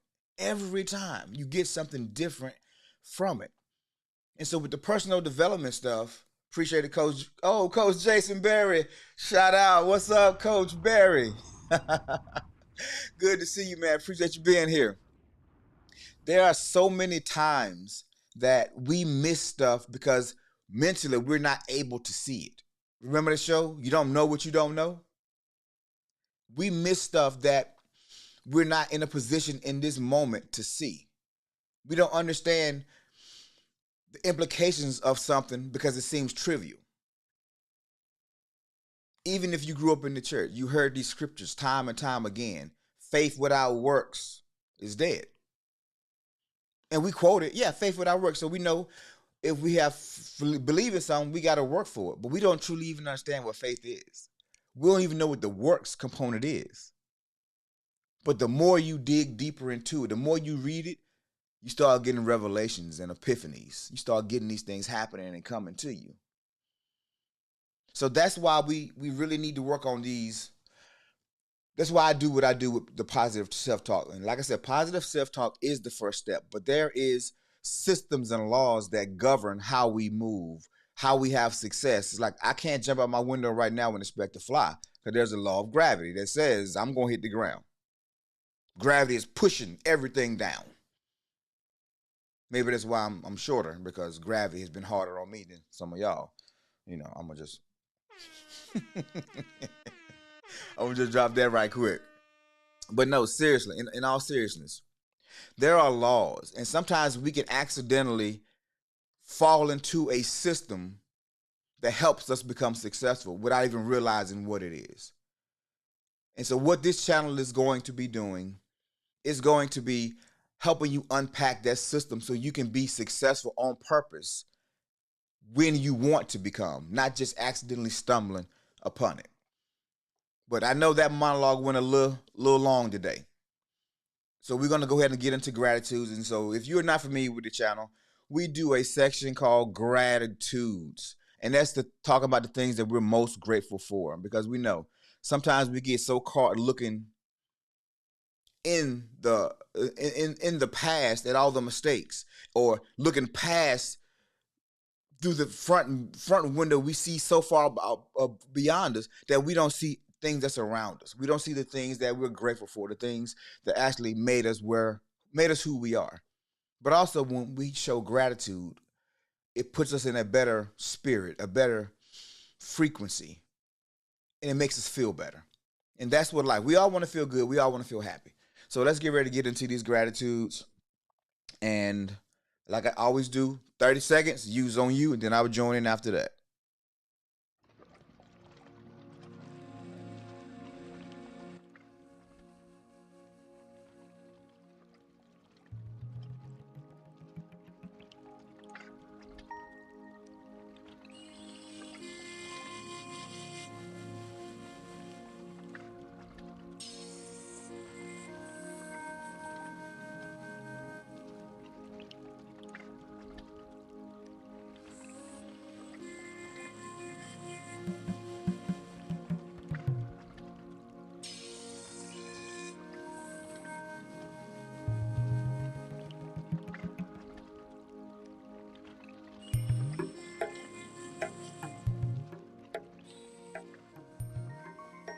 I'm grateful. I'm grateful just to see another day. I'm grateful that I made it through yesterday's stuff. I'm grateful for health, for strength, for family, for friends. I'm grateful for all my past, everything that's currently happening in my life right now, and for everything that's to come. I'm grateful for love and relationships, personal growth. I'm grateful to see my children grow, be happy, learn. I'm grateful for new opportunities, new perspectives. I'm grateful for the exponential growth that I've been experiencing in my life. I'm grateful for the lessons that I learned that made me who I am today. I'm grateful for you. Every person listening to the sound of my voice, I'm grateful. I'm grateful for the job, the work, the business that I have, that I do. I'm grateful that I can provide for my family. I'm grateful that I have a family.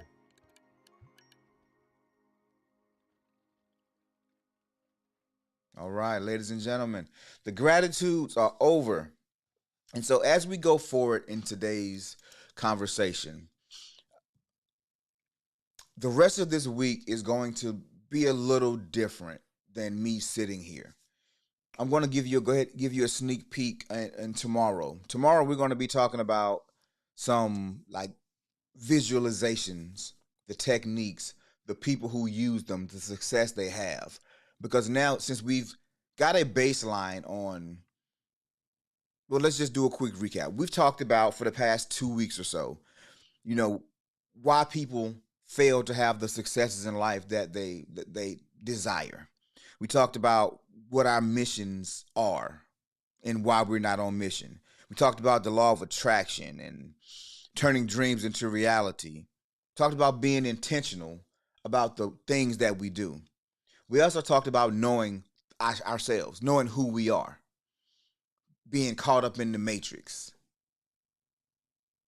We talk about a lot of things that deal with what you actually want and the mindset that it takes to get those things. So the last 2 weeks, it's been solely dedicated to getting breaking down some of the barriers, some of the things, because a lot of people, you hear positive self-talk all the time, and we get advice from a lot of people who are not qualified to give advice. They have no really fruit to show. It's just something that they heard, something that they read, and it makes sense to them. And not to say that the advice or the opinion that they're giving you is not valid, but sometimes you don't take it as serious because there are no fruits hanging from that particular tree. So what I want to do is we're going to do a step by step, and we're going to break down how to achieve those goals that you want to achieve. The laws that govern, or the systems in place that govern, so that you know going into it there's a step to it. Our habits, our routines, they all are informed by it. And what it comes down to is really what I just said: faith and belief. Faith without works is dead. So, okay, what is faith? I'm gonna just real quick. Faith is, if you from the church, you know, faith is the what is it? The substance of things hoped for and the evidence of things not seen. Right? Took me a while to pull it out the cobwebs, because I go by a different definition of faith now, and I like to use faith without works. So meaning, if you have faith in something, so faith is more of a devotional thing. You're accepting that something is true because you've seen the results of it, or you hope for the results of something. You want that particular outcome, so you will have faith in whatever the process is. And so the works part of it is the belief system, it's the beliefs. Because you have faith, you're going to believe that these things will get you there. That's the work component. You have to believe. And in that belief, there's effort that comes along with it. There's action that comes along with it. Where in this faith, it's a concept. It's something that you see and says, if you do this, this is the outcome. You may have never seen it for yourself, but for some reason, you are releasing that and going to accept it. That's faith. Take it on faith is what old saints used to say. Take it on faith. So how do you create the belief? Because we all have faith in things. We all have faith that certain outcomes are going to happen. They told us I told my parents' generation, if you go to school, you get a good education, get a good job, work for 30 years, retire, you live the rest of your days good. And that model, whether it was effective or not, most of the people in that era, they had faith that that will work. So they went to work every day believing in what the outcome would be. So that's my best breakdown of what faith is. So let me give you another story. And today's going to be story heavy, so please forgive me. But they will be entertaining, I will promise you that. As I'm getting out of the military, it's going to be a continuation, not another one. I'm in this network marketing business, and I'm learning all these things, and I'm changing my life, and I'm starting to vibrate at a higher frequency. And then I meet a guy. I meet this guy. He lives a couple of blocks from me. We actually meet at the gym, and he liked how I talk. He's like my thoughts. And so that gym relationship turned into outside the gym, and we realized we live a couple blocks from each other. So he would come by the house. He met my family. I met his family, and we would talk. And he would come in my house, and he would see all my index cards, my 3x5 papers. And he would see all of my stuff on my mirrors in the bathroom, where I would take dry erase markers and write quotes or scriptures or things that motivated me. And he would always ask, he said, "Man, you really believe in this stuff, huh?" I was like, "Yeah, man, it's turning my life around, bro. I'm feeling better. I'm thinking better. I'm able to see better." And he was just like, "Okay." Then a few years into our relationship, I'm moving. And he came by to help me pack up some stuff. And he noticed that I had bundled up all of my stuff and I was getting ready to throw them away. And he was like, "Hey, man, don't throw that stuff away. Look, can I have them?" And I'm like, "What are you talking about?" Your cards with all your scriptures and all your quotes on it. I said, "Yeah, if you want them. I mean, you can write your own." He was like, "Nah, I want yours." And so he saw me for a couple of years. He had faith in my system and what I was doing. And he took those cards. And when I would come back and visit or we'd be on the phone, I could hear him reciting the cards. When I came back by the crib one day, I saw his bathroom mirror, dry erase markers all over it. And in that moment, I knew personal development is important because people are going through so many things, some self-inflicted, but some life just punches in the face every now and then just to remind us, to keep us humble, I guess. I don't know. But every now and then, life throws this curveball. And it's like credit is a thing. Is it better to have a late payment or a repossession? I know that's a dumb, I ain't gonna say a dumb question. I know that's a question that is obvious. I'd rather have a late pay any day than a repossession. Just for the simple math, a late pay falls off after a couple of years. A repossession gonna be on there for 7, and it's gonna impact your credit in many other ways. But if we have a bad month and we miss that car payment, and we make a plan to catch it back up, well, we mitigate some of the damage. But if we just don't pay for it anymore, and so now that repossession, it takes our credit way down. And now everything costs us more. So imagine it happening to your spirit, to your body. We spend all this time trying to look good in the mirror so we can go to work. Look good in the mirror so we can see other people and for them to be impressed. But we're eating horrible. We're not moving our bodies. We're not doing the things that are going to sustain us. And eventually, there's going to be some damage that occurs. And so faith starts here. This is where you first got to have the awakening. You got to understand that if you stay ready, you don't have to get ready. And so fast forward a couple years. I'm going through another period in my life. I'm going through another transition, but I don't get as low. But just as I'm climbing out of this ditch, my mom is complaining of severe back pain. I mean, she's taking 7, 8, 9, 10 different pills a day. Ibuprofen, Tylenol, whatever else she was taking, Midol, at least she was taking every over-the-counter drug she could take to alleviate this back pain that she was having. And then finally, one night, it was 2017. She calls my sister, because my sister lives a little closer, to pick her up and take her to the hospital. She gets to the hospital, and they discover that my mom, she suffered with breast cancer back in 93. And what they discovered that night shocked everybody. The breast cancer had come back, but it didn't come forward. It went backward into her spine, and it had deteriorated 2 of her vertebrae. And so the vertebrae were collapsing, and her spine was sitting on a nerve bank, which was causing all the shooting pains down in her legs, across her back, up her back of her neck.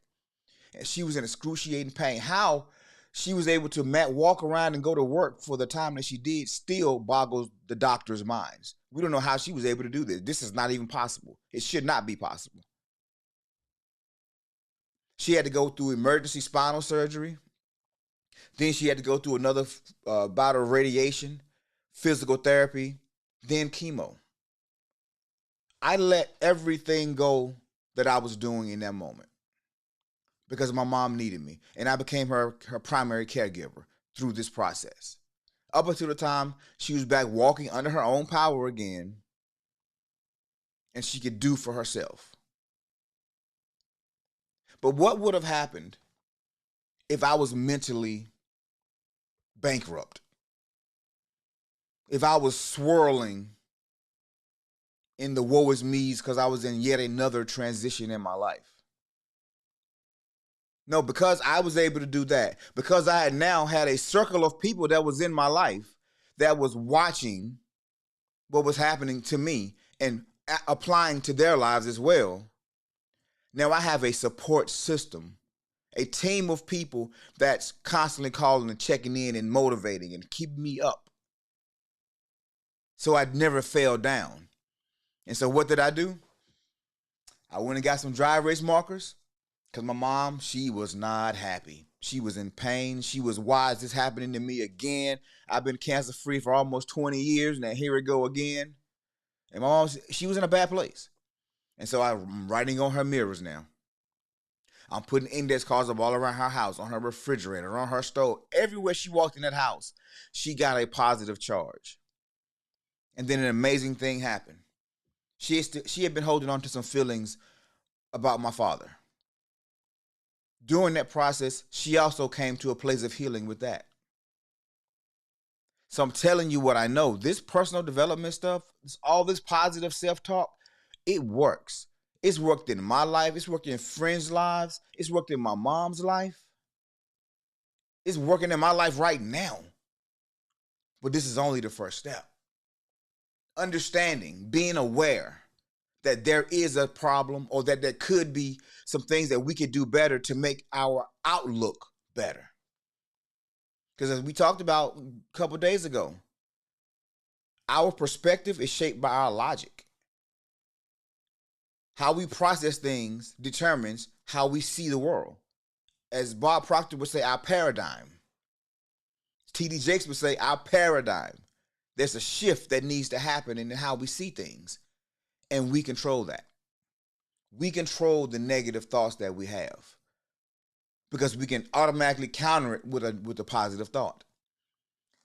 Making adjustments along the way. Making adjustments here, making adjustments there. Because we determine the direction of our thoughts. We may not always be able to dictate what's happening around us, but the one thing we can control is what we do. We are not powerless. We have control over us.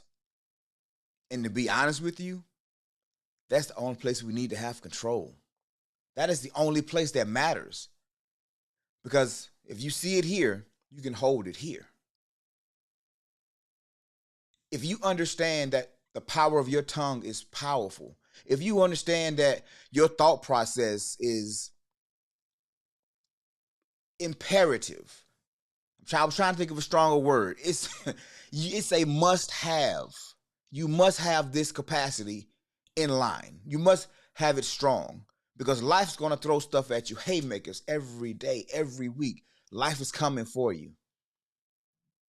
And if you are a person that has lofty dreams, and if you believe that there's a cosmic order to things, then you must understand that the universe will exact a price.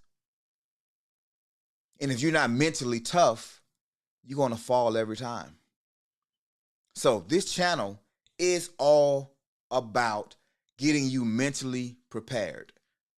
Not just for your sake, but also for your family. Because if your children can get information that it took you 40 years to get, and your children getting it at 10, how much better of a chance will they have to not have some of the trauma, some of the scars, to battle some of the demons or generational curses? As parents, it's our job to make the next generation a little bit better, a little bit more better. Coach Barry, life happens for you, not to you. There you go, Coach. Those of you who don't know Coach Barry, he was a business coach of mine a couple years ago. And when I tell you, he gave me a new paradigm. He opened up some things in my mind that I didn't know, and I didn't know that I didn't know it.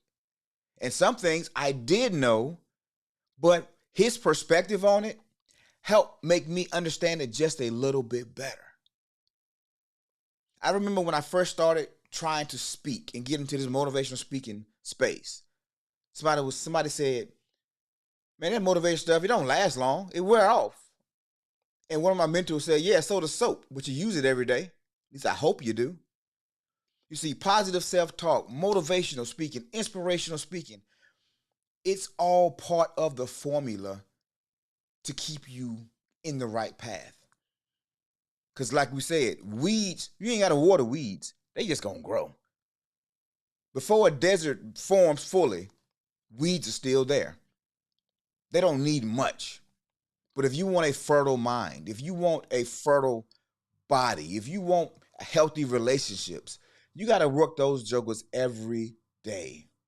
You got to work every day. You got to till that soil every day. I'm going to close with one more story, but we're going to get into these affirmations real quick because I feel like now is the time to start declaring who you are and what you will be. Because the rest of the week, we putting in work. Today's going to be the last day that I'm kind of chopping it up like this with you. We're going to start going to work. So let's get into these affirmations. And I'm going to let you start, but I'm going to finish.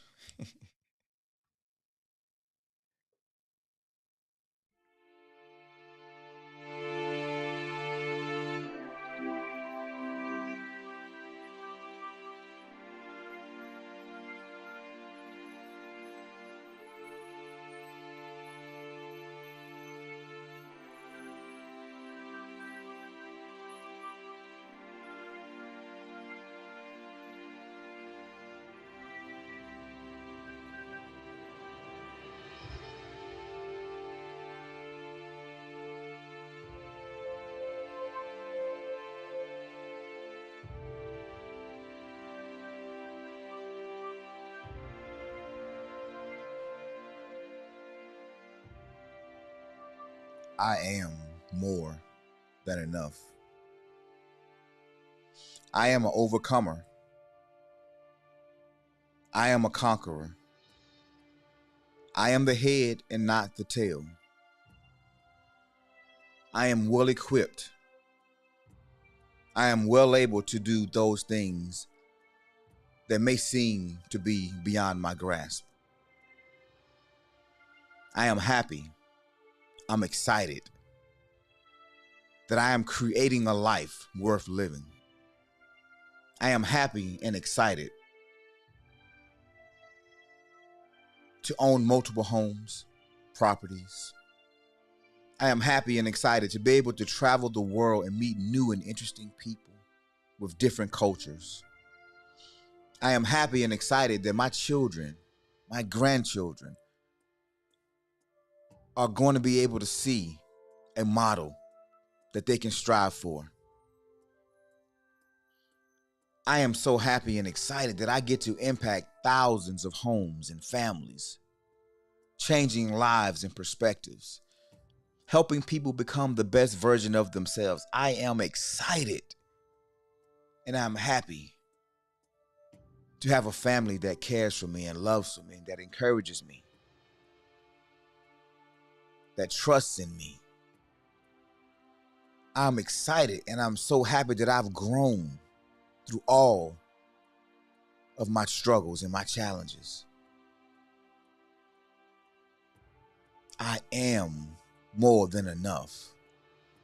I am worthy in this moment to tackle whatever problem that comes. I am worthy in this moment to excel in every opportunity that's presented to me. I am excited. I am more than enough.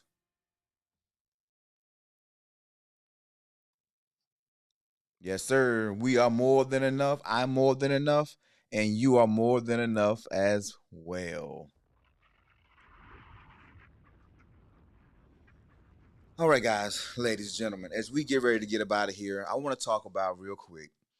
There's this bamboo plant that is farmed primarily in the lands in China and Asia. And it's called a 5-year bamboo. And it is said that farmers of the 5-year bamboo are some of the most disciplined people on the planet because literally for 5 years they have to till the ground, will make sure that there's enough water, tend to everything around it, and for 5 years they see nothing. There is no growth. There is no little sprouts popping through the dirt. There is nothing happening for 5 years. And then overnight, seemingly, it goes from just dirt to almost 15 feet, seemingly overnight. That story is the epitome, it's the perfect example to what personal development is. Although it don't take 5 years for it to happen. But you plant these words and you say these words, you're reading these words, you're writing them everywhere, and you're just planting the seeds. They don't dramatically change your life when you first start. But if you keep watering, you keep tending to, pulling out the weeds, putting proper fertilizers in, giving it the nutrients it needs, then one day you're going to sprout some amazing bamboo. Strong. And the more you reprogram your mind, the more you reshape your paradigm, the more your logic shifts and your perspective shifts, you find it easier to have faith. Your belief is strong. And your life will never be the same because you won't see it the same way. And so wherever you are, you will find contentment. You will find peace. You will find happiness. But you will also know how. You will know how to turn around any situation that you get into. And that is powerful, my friends. That is powerful.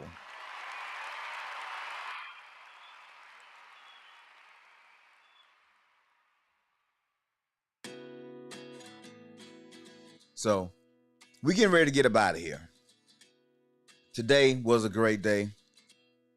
Those of you came in late, first place, District 117 for the state of North Carolina.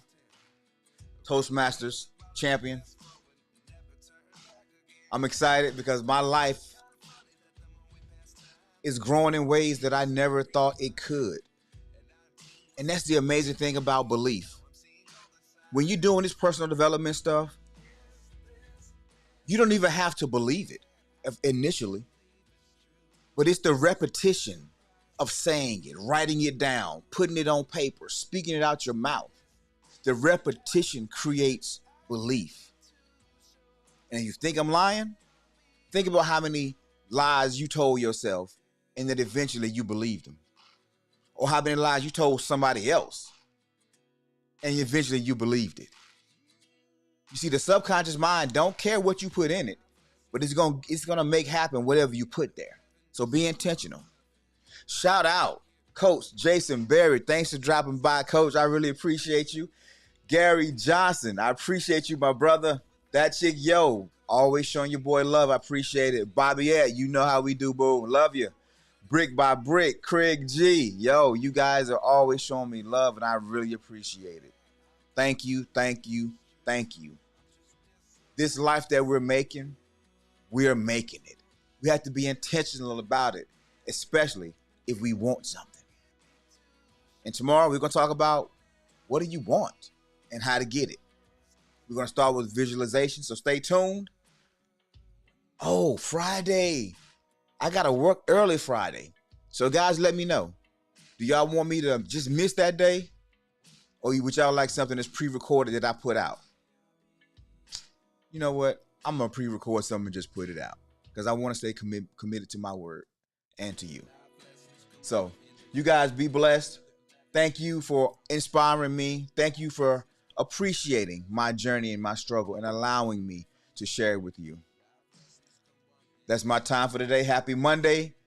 Make the rest of this day the best day you could ever make it. Because today's the only day we promised, right? That's it.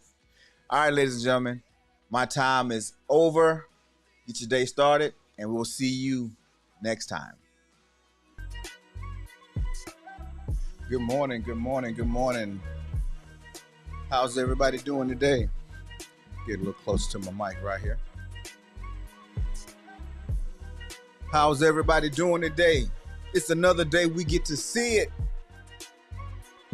Let's go. New mindsets, new shifts, new things happening.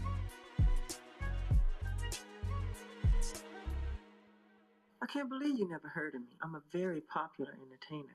For those of you who don't know me, my name is Jamon Glover, and I am a personal and family development coach. I am a best-selling author. I am an inspirational slash motivational speaker, but I'm also a husband, a father, a paw. Yes, I've done a lot of things in the last 10, 20 years now on this personal development journey, and I'm excited to share everything that I'm learning and that I've learned with you guys. Good morning, Gary. Good morning, brick by brick. Let's eat. Whew. That's what I'm talking about. Let's go. Yes, sir. Yes, sir. I'm excited to be here today. And today, we're talking about manifesting dreams. Now, to do that, I'm going to have some visual aids that's going to help us kind of contextually understand everything that's been going on in my life, what's happening in the world overall. Because I'm not sure if you have any recollection of when you were younger, but I used to didn't believe in all this personal development stuff, right? I used to didn't believe that thoughts became things. I thought only certain people got to experience the good life. I thought because of my skin color, I was relegated to be in a certain segment of society. I thought because my family didn't start out in a wealthy place that we could never become wealthy. But you know what I found out, ladies and gentlemen? I found out that that is a lie. That is a lie. That is a lie. Where we are and where we're going in life is solely our decision. Somebody told me, pick a struggle. Either you're going to struggle with your past or you're going to struggle to get into your future. He is the one. He is the one. Yes, he is the one. Either you're going to struggle with your past or you're going to struggle going into your future. The choice is yours. And that's the beauty of being in this space, being human. We are the apex predators on the planet. We have intellect. We have a consciousness that is a self-actualization that's innate within most of us. I mean, that's why you don't see, as much as we love our dogs and our cats and things of that nature, and our pets, I would just say, they're not off trying to start a college fund for their children. They're now trying to build shelters and evolve in a way that their society grows. They're not super concerned about community. They operate solely off of instinct and survival, which is also why so many of us as humans, we're in our base nature when we're operating off instincts and survival. You know the saying, dog eat dog world? Yeah. But that's enough of that for today. Well, not enough. We're going to get more into that for today. But I just want to start out, man. I want to check in. I already spoke to Brick by Brick. I spoke to Gary. You guys are here bright and early, and I'm happy that you are. So, recapping and thinking about where we came from, I got one question for you today. And this, of course, will be the question of the day. Let me find my little slide real quick. All right, question of the day. What do you really want? What do you really want? Now, I'm not talking about this cheeseburger that you saw on TV last night. You don't really want that. It looked good, but you don't really want it because you just ate, right? You just ate dinner. Or you about to get breakfast. You know, it's not a burning desire to have it. But let's say you haven't eaten for 2 days and now you see this cheeseburger. Oh, it's a burning desire now. Every commercial you see, you're going to tear it down. Don't go grocery shopping hungry. We already know what happens there. When my wife goes grocery shopping hungry, I know it because I see a bunch of random stuff that she generally wouldn't have bought, but it looks so good in the moment. That's because we have a desire, a burning desire for whatever this thing is that we feel deprived of or starved of. But there's also the thing that if we process it properly, if we channel it right, we'll be able to take that same energy and to construct what we actually do want. So that's what we're going to be really getting in today. And so before we do that, I want to start out with a short clip from Oprah.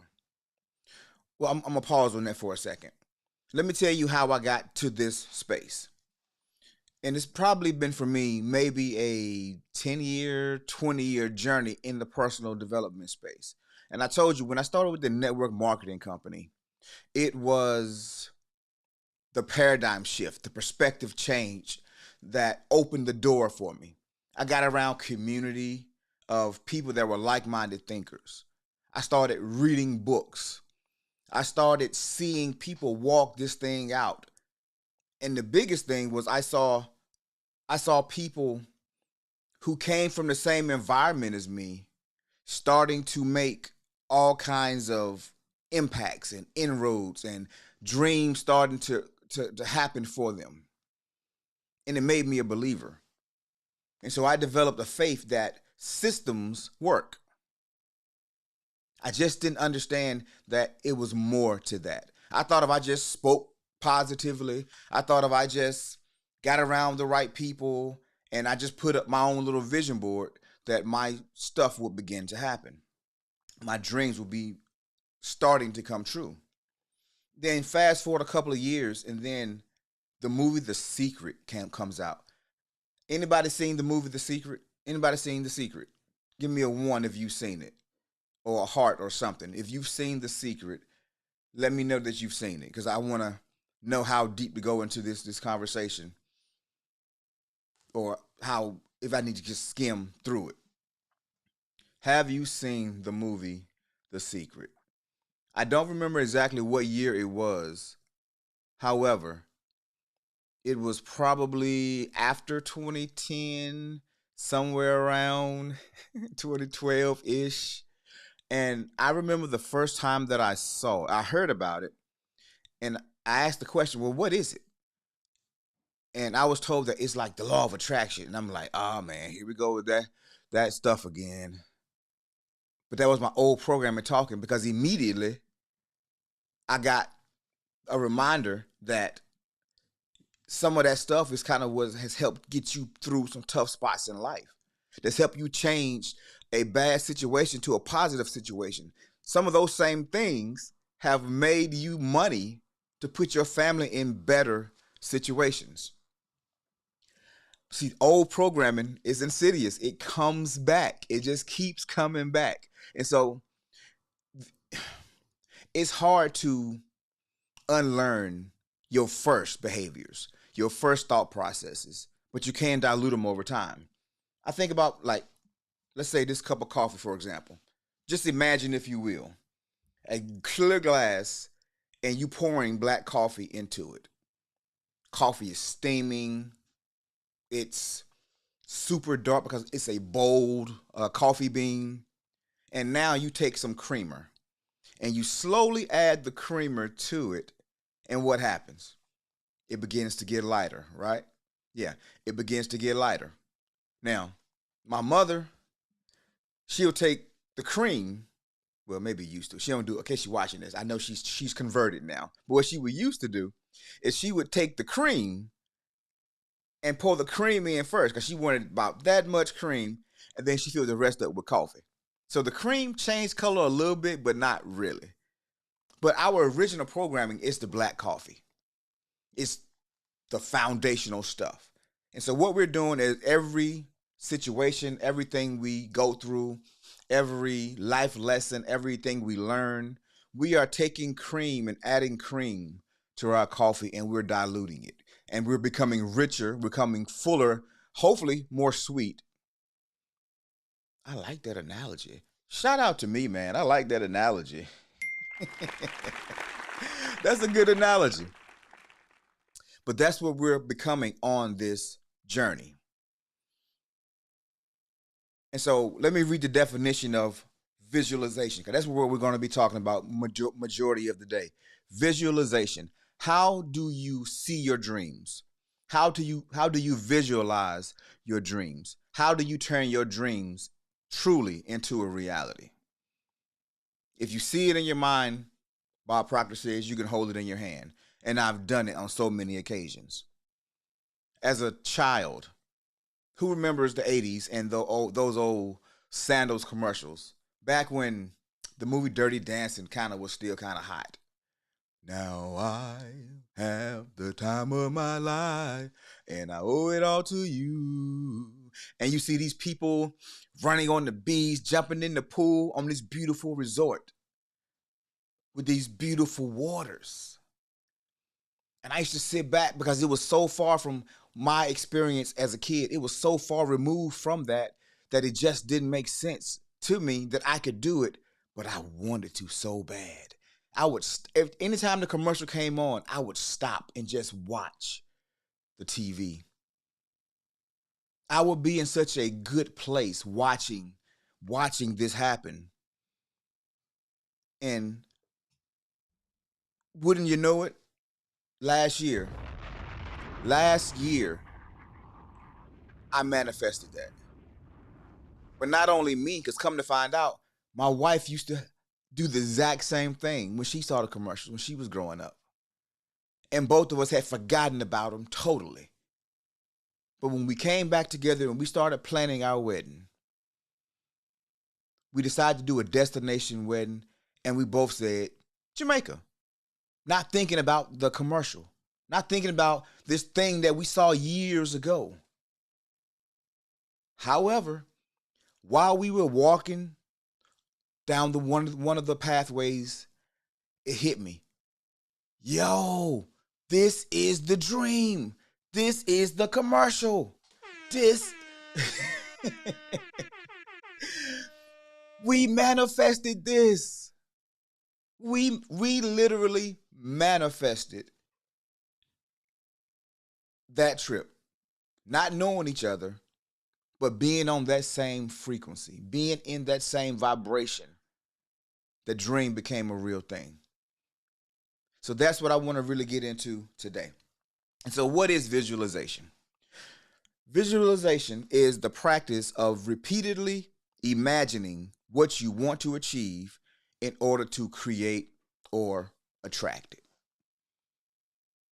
It's the practice of repeatedly imagining what you want to achieve in order to create or attract it. That's what visualization is. Now, the word itself, you may not have thought much about. But think about how many times you've dwelled on a situation, whether it was negative, whether it was positive. You dwell on it over and over again, thinking, feeling, longing, dreading, all these feelings you have, the anxiety, the joy, the excitement. When we feel things on that level, we attract more things like that. Every time that I've been in a car accident or I've had a bad turn in my life, it preceded me feeling bad about something else or dwelling on something else.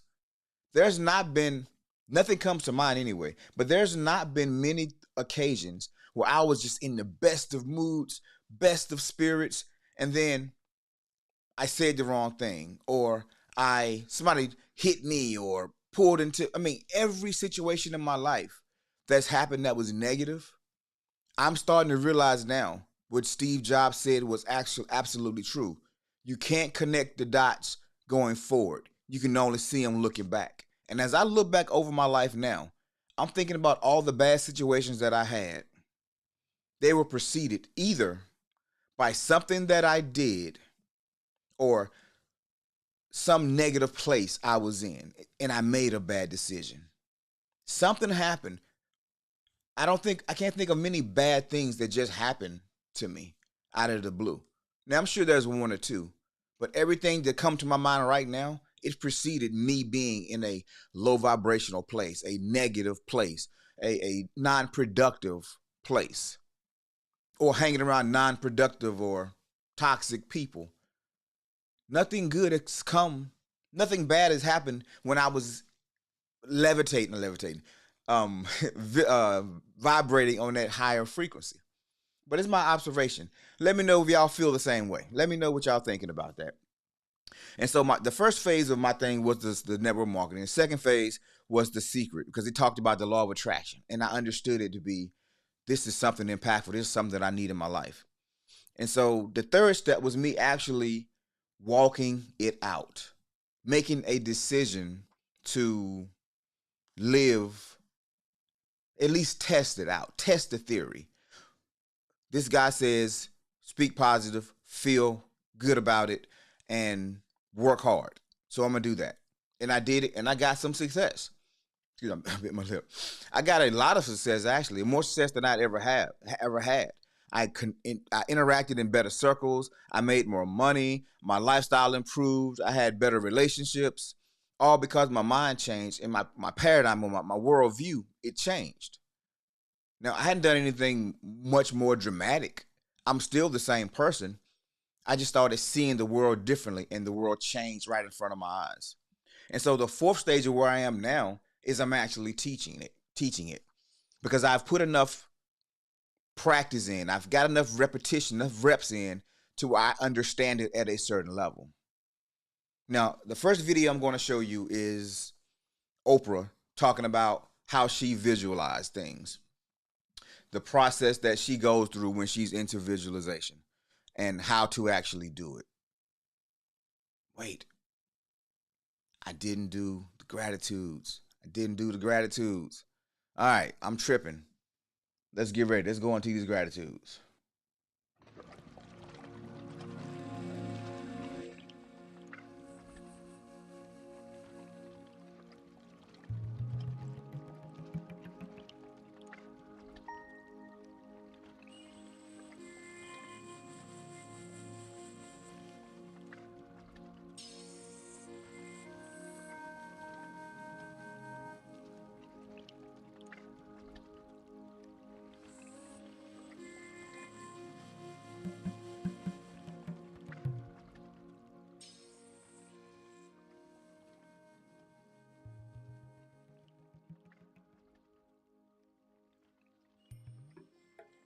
I'm grateful.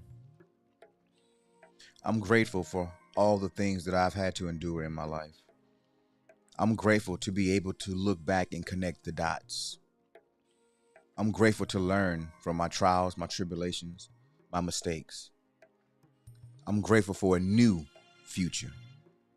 I'm grateful for a new outlook and lease on life. I'm grateful for common sense. I'm grateful for a healthy body. I'm grateful for a strong mind. I am grateful. I'm grateful for family.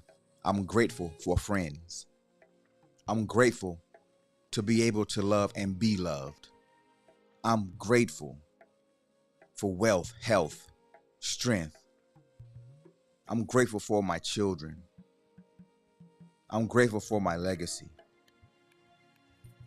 I'm grateful for the people that come into my life that mean me good. I'm grateful for this channel. I'm grateful to be able to impact thousands of families every year. I'm grateful. I'm grateful just to see another day because I get to see the day. I'm grateful. I'm grateful that no harmful things have happened to my children, my family. I'm so grateful.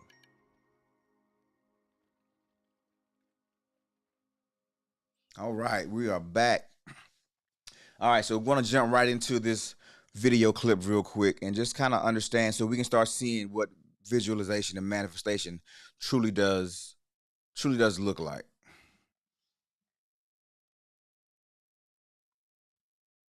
But I don't vision board anymore because I am a powerful manifester, and I know that, and I know how to do it without physically putting it on a board. I know how. You have to. You want to know how to do it? Absolutely. You have to meet the vibration. You can't be above or below it. It's just what I was talking about, negative energy, positive energy. In order to draw the thing to you that you want to come, you can't want it so much that you fear that you won't get it. You have to want it. So in order for me to be on your vision board, you must have put it there and then you let it go. Yes. And then you weren't thinking about it every day. Because you can't, it doesn't come to you that way. You have to do it, and then you have to put it, and then you have to meet that vibration. You have to prepare yourself to be there and ready when it shows up. And you were, Jaleesa, you were there. Okay. Was those audio levels good? Give me a 1 in the chat if the audio level was good. And so the thing about what Oprah said, she no longer has to put on the wall or the board her vision, her things that she wants to accomplish. She's in a space now where she knows how to hold it in on the screen of her mind, hold it inside, and then watch it come to fruition. But you can't want it so much that you're afraid you won't get it. And that's where I was for many years. When I first, it was a bit low. Okay, I'll make sure I boost that up on the next go around. The first thing I learned when I was doing the gotcha. Okay, I'll replay it since that was a little bit low. The first thing that I learned was, the first thing I discovered when I first did my first vision board, that nothing on that board came true. And so I was negative. I was down in the dumps once again because what I was hoping for, it didn't happen. So this negative spiral, this negative self-talk, it kept hitting me in the face again and actually becoming true. So my logic was telling me that it doesn't work for me. But like I said yesterday, there are laws governing all of this stuff. There's laws governing. You have to be in the right space, the right mindset, and actually understand how to do it. That's like everything in life. We have to learn how to tie our shoes. When we're children, we get frustrated because we don't understand. There's a way that it's done properly, that it don't come loose every 2 seconds. When you first learn how to make love to a woman, there's a way to do it.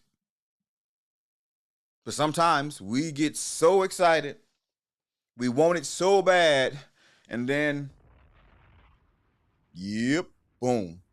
Got too excited, baby, my bad. I got too excited, baby, my bad. Yeah. We get too excited and we're scared that we're not going to get it, so it doesn't work out. But we all know, and ladies, bear with me on this one. This is a guy thing. When we go into a situation, same type of situation, and we ain't super pressed here for it, we want it.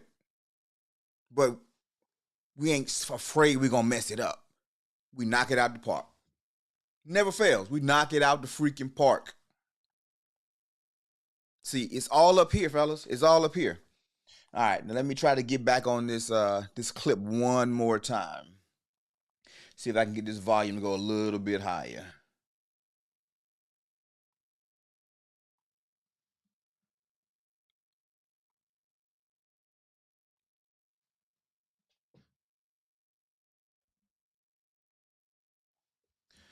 All right, let's go. But I don't vision board anymore because I am a powerful manifester, and I know that, and I know how to do it without physically putting it on a board. I know how. You have to. You want to know how to do it? Absolutely. You have to meet the vibration. You can't be above or below it. It's just what I was talking about, negative energy, positive energy. In order to draw the thing to you that you want to come, you can't want it so much that you fear that you won't get it. You have to want it. So in order for me to be on your vision board, you must have put it there and then you let it go. Yes. And then you weren't thinking about it every day. Because you can't, it doesn't come to you that way. You have to do it, and then you have to put it, and then you have to meet that vibration. You have to prepare yourself to be there and ready when it shows up. And you were, Jaleesa, you were there. Hmm. Well, that looks like it may not work that well for me. But yeah, brick by brick, Hurdy said that's real. You have to actually meet the thing at the level that it's at. If you're here and you're the negative person, but you want this thing, this result, this thing here, and you here, you're gonna miss it every time. You're gonna miss it every time. The higher you get over a situation, easier it is to see. When you climb stairs and you look down over the first floor, you see everything so much clearer because you're at another level. And that's what parents are to their children. Because you've lived 20 years longer than your children in most cases. You understand a thing about life that they don't. And you see them bumping their heads, but they don't understand it yet because they don't know what they don't know. That's what visualization is. That's what manifesting is. There's information out here that is free, is in books everywhere. But in some places, education wasn't valued on that level. It wasn't stressed in the home. So that early programming was not that of seeking new information. It was just surviving. And so that's Oprah talking about it. And Oprah has been in a place that she has visualized and manifested so many things up into the billions. And she's a global icon, known all over the world. She's done some amazing things, and she's had hit a certain level of mastery that very few people ever hit. That's what I'm trying to get to where I can hold it on the image of thing that I want, and that feeling at the same time, hold it on the picture, the screen of my mind, and bring it into existence. Now, I have manifested some things over the past few years that I'm super excited about. Where I'm going right now, this show is a manifestation of things that I thought years ago. So it is definitely still happening, but it's been a unconscious thing for the most part. I'm just now learning that I can actually control some of these manifestations. I also want to show you a little bit more of that clip because this one is dealing with uh, your boy Michael Phelps, Mr. 8-time gold medalist. I mean, the biggest thing I think that really separated me through my career was my mental game. Everything that was in between my ears. Like, for me, it's just, I, I eventually got to the point where I was competing against myself because I was so hard on myself. And, for me to improve, I had to get stronger mentally, and I had to find a way to do it. And I think my coach helped me get through that process and learn more. So for me, like when I would visualize, I visualize every single, getting up to a meet, I would visualize probably a month or so in advance, just of what could happen, what I want to happen, and what I don't want to happen. Because when it happened, I was prepared for it.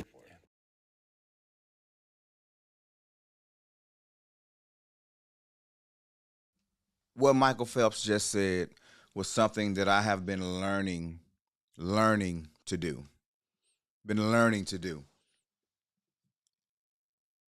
And that's when I started to realize one very important thing. You have to tell yourself stories about your process. You have to tell yourself, you have to paint not just the image, but paint the picture. Now, I'm about to go to I'm going to show you guys my vision. I have a board, I have a wall. This is my vision wall. It is mostly complete. However, there are some things still being added, and I decided that I was going to change up a few things and not paint the whole wall with stuff. I only put the things on this vision board that I want to see within the next 5 years because I didn't want to overwhelm myself with too many different thoughts and competing ideas. So let me go over here, and I'm going to show you exactly what I mean. I'm going to walk you through an example of what I do on a morning to morning basis. So I'm going to start here at the very bottom. You remember that land I was talking about? This is a picture of that 10-acre pond. Now I covered it up, some of it, because I didn't want to see the name, because I didn't want to be setting myself up for failure and somebody see my land and decide they want it. But a 10-acre pond, buildable, it's free space over there that overlooks the pond. I mean, it's all of those things that I really desire. And so when I'm out looking at my land, or when I'm looking at this board, yeah, I said it, my land. When I'm looking at my board, what I truly see is myself. I can smell the air as I'm walking down the trails. I can see my brother and I on a golf cart headed to the pond. I can literally see it. I can smell the air. I see the fish jumping. And I can't help but look around and say, man, I did it. This belongs to us. I did it. And then that boat. You know, nothing fancy. I'm not a big boat guy, but I do want something nice to be on the pond or take to the lake or on a family gathering or something. I can see myself and the kids, myself and my wife, myself and my friends, my family on the boat, just enjoying the day, pumping the music on the open ocean or in the open lake. And then you already know, I've been claiming this one right here. New York Times bestseller. Yep. I can already see the book tours, being on talk shows, radio shows, morning shows, my own platform being interviewed by people about the book and what inspired the book. I already see it in my mind. And then this one, y'all already know. My goal is to be one of the best in the world, actually be the best in the world in that speaking game. Now, if you notice carefully, that is not my body. Those are not my hands and my arm, but that is my head. And I did color in the arms so they look more like mine. But I'm talking to a room full of people. I'm inspiring. I am leading. I am doing something that I'm super passionate about. I'm speaking. And since I started this YouTube channel, I'm looking at that plaque. Passing a million subscribers. Presented to me. Yeah. And if I have that many subscribers, you know how many lives are being changed and impacted? This one, I love this one because I've never been the rah-rah, pump you up guy. I've always been the more reserved, the more logical, the more thought-provoking guy. But I have this side of me that I just want to just rock the crowd. I just want to let go one day. I want to pump the energy like E.T. would do, like a Tony Robbins would do.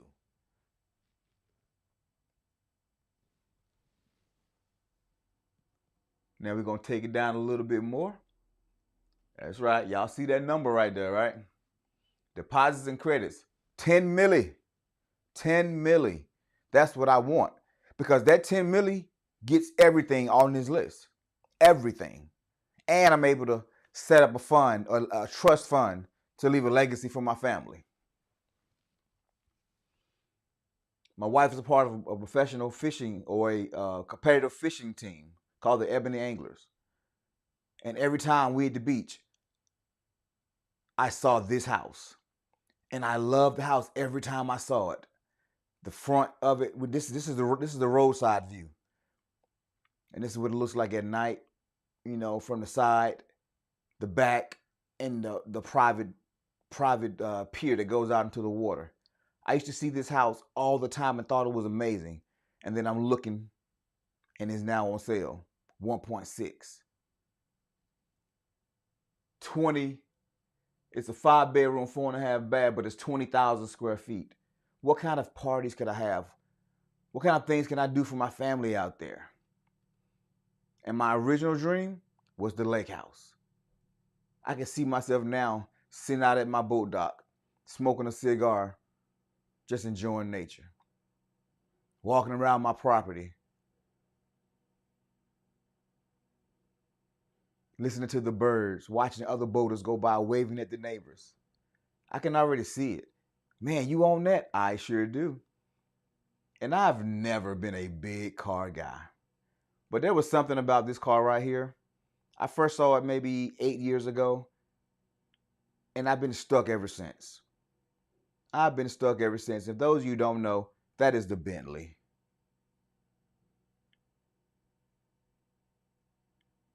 Imagine how good you feel hopping out of riding in one of those, driving one of those. Imagine what that leather smells like. Mm. So my next stop, I'm going to the Bentley dealership. It's one in High Point. I'm gonna go out there and I'm gonna sit in one and test it out. And let's not forget the exotic vacation, Fiji. I can see myself now sitting, laying in those chairs, drinking something sweet with a straw in it, with about 15, 20 friends, saying, bruh, we made it. We used to be in the projects. We used to we used to be in the shotgun houses. Now we here. Then of course, I want to have a view too. I want to have a condo. Somebody's downtown. I'm not sure if I want to be in Charlotte. I want to be in Atlanta. But I want to be in somebody's condo with a view. Excuse me, my condo with a view overlooking the city. And the last thing on my list is Old Betsy. I'm a Chevy guy through and through. And when I see a Chevy Silverado pull up, especially my favorite color is blue. Especially when I see one pull up, I'm telling you, no better feeling in the world for me. No better feeling in the world.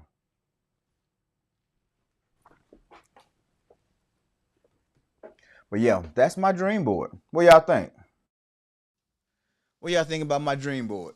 My vision board. My vision wall. What do y'all think about that? Do you have one? Have you set yours up yet? Are you writing your dreams down, your goals down? What are you doing to keep you dialed in? What things do you want that has that burning desire, that feel good with it? Because I promise you, I manifested that sandals trip as a kid. I've manifested so many things along the way that some I can tell you about, some I can't tell you about, and some things are still in process, as you can see. But it is real. And if you don't believe me, just think about all the spiraling we do sometimes when we go through tough times and we get stuck for weeks, sometimes months, sometimes years in these deep depressions because there's this narrative that's in our head and everything we see confirms that narrative. The same is true on the other side of the coin. The same is true. We get frustrated when we don't see things happening. Well, I hope this next clip sounds a little bit better. Let's see. It was so frustrating, and it was a test of my ego, bro. It was a test of my ego. But I would visualize Kanye reaching out. I just knew that it was gonna happen. I didn't know how. And like I was like, I'm gonna make it happen somehow. And it did, bro. And it's like something you gotta trust. You know, imagine you being on a cliff and it's like there's no more cliff there, but you like, hey man, there's an invisible bridge. You know, if you had a guidance next to you, like you had your higher self walking next to you, and you're like, bro, there's nowhere to walk. And he's like, I'm telling you, if you take a step, it's an invisible bridge right in front of you, and that takes a lot of faith to walk on that bridge. Yeah. Yep, that was your boy Big Sean talking about how he manifested meeting Kanye. How he manifested meeting Kanye. It was he was struggling. How he tells the story was his friends, he graduated high school and his friends, they had went off to college, some were going to work, but he wasn't sure. He wasn't set on what he was going to do. He wasn't sure on how his life would actually turn out. But he knew he wanted to rap. But he wasn't getting any traction. He was rapping at every event he could rap at, he was rapping. But nothing was happening for him. And he got stuck in this place. He was frustrated. And then he started seeing Kanye and noticed Kanye was signing artists. And he just started visualizing everything about him meeting Kanye. Kanye calling him out, them shaking hands, him rapping on a track, them creating music together. And then just so happened, one day Kanye happened to be in Detroit. And he came to the radio station, and so he went out there with some of his friends, and his friends, they pressured him and like, hey man, let my man rap for Kanye, let my man rap for Kanye. And the rest is history. And that was another clip in there where he talked about he manifested his home. He dreamed every detail. He envisioned every detail of his house. And so when the house came and he was able to do all of that stuff, he was just like he had forgotten. But it was like he was so dialed in on what he wanted that he did it without even realize he was doing it. Same thing happened with me. As a kid, I'm thinking about this whole sandals vacation that I wanted to go on. Had no idea it would happen 30 years later. No idea. No idea. So I want to go back to something Oprah said. Being afraid that you won't get it decreases your vibration and your chances of actually getting it. But letting the idea bring you joy, that increases the vibration. Letting it bring you joy. Michael Phelps said that his mental game was the difference between first place and second place. He visualized every outcome of that race, but he dialed in on the outcome that he wanted the most. He saw his hand touching the wall first. He saw every turn. He saw what would happen on the podium. He had already seen it in his mind, so that anything that happened, it was no surprise. He wasn't surprised that he won. He'd already seen it too many times. A lot of times, we don't win because we've never seen ourselves win. All we see is ourselves losing or being in a perpetual place of mediocrity, having just enough, being comfortable. We don't see ourselves winning at a higher level in many cases. And we want to change that. I want to change it not just for me, not just for my family, but for your family as well, for the community. I want us to have the exposure to see that this is not just for certain types of people. This is for everybody. It's personal development. One of the things that I'm most excited about right now is therapy. The new wave that's happening right now with therapy.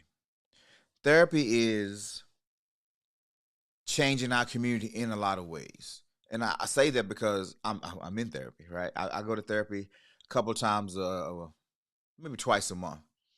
And having somebody to talk to, somebody that's not obligated to tell you what you want to hear, having somebody to bounce ideas off of that's unbiased. Now, some of us have that in our real lives. Some of us have that in a family or a friend. But if you don't have it, I would say therapy is the place that you need to go, especially if you need to unpack some old programming, some old traumas, if you need some help processing those things and why you are getting in your way. Therapy is an amazing thing. I highly recommend it. I highly recommend it. I can't say it enough. And again, it was something that I didn't believe in. Black folks don't go to therapy. What we doing? Telling people my problem?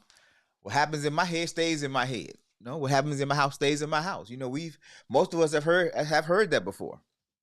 But therapy is an amazing thing to help balance out some of the things that you deal with.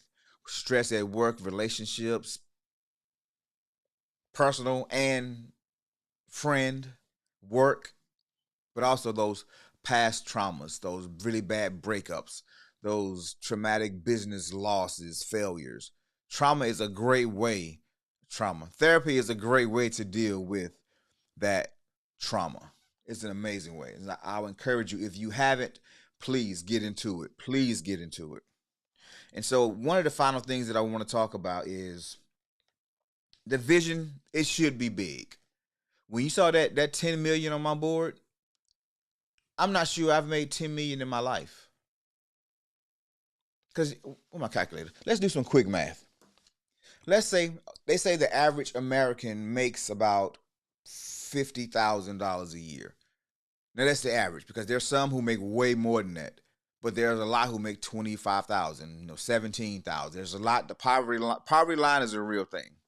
So let's do some quick math. Let's say you have been an adult working for 25 years. Now let's say on average you've made for the whole 25 years times $50,000. You made $50,000 for the last 25 years. That comes to 1.2 million. So you see why that 10 mil number is so big, because I don't think I may have made a little bit more than that in my whole life, maybe closer to 2, but $1 million is a lot of money. Exactly $83,000 a month. If you was just anybody who was just curious, $83,000 a month will net you $1 million a year. 83 and some change will net you $1 million a year. So you see why there's so few millionaires, because very few people make $83,000 a month. Very few. I'm hoping to be one of those real soon. No, I am. I keep saying I'm hoping. My goal, I am going to be one of those. Why? Because I understand there's laws. I understand the secret really isn't a secret. It's just understanding how to put the laws to work for you. So, I have one more video that I want to show you. I'm hoping you can hear it. I apologize. I'm keep having these tech issues, and when I look at it, when I'm kind of putting it together, it looks like it's fine. Maybe there's some kind of barrier here when it comes to this whole YouTube thing. But next time I'll make sure it's super hot and I'll have to turn it down. But this last clip is Michael Phelps' coach talking about how to properly visualize in the state you need to be in before you actually start doing it.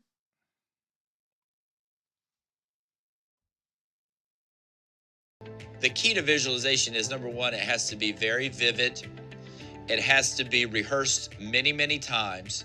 And the reason it works is because the brain cannot distinguish between something that's really vividly visualized and something that's real.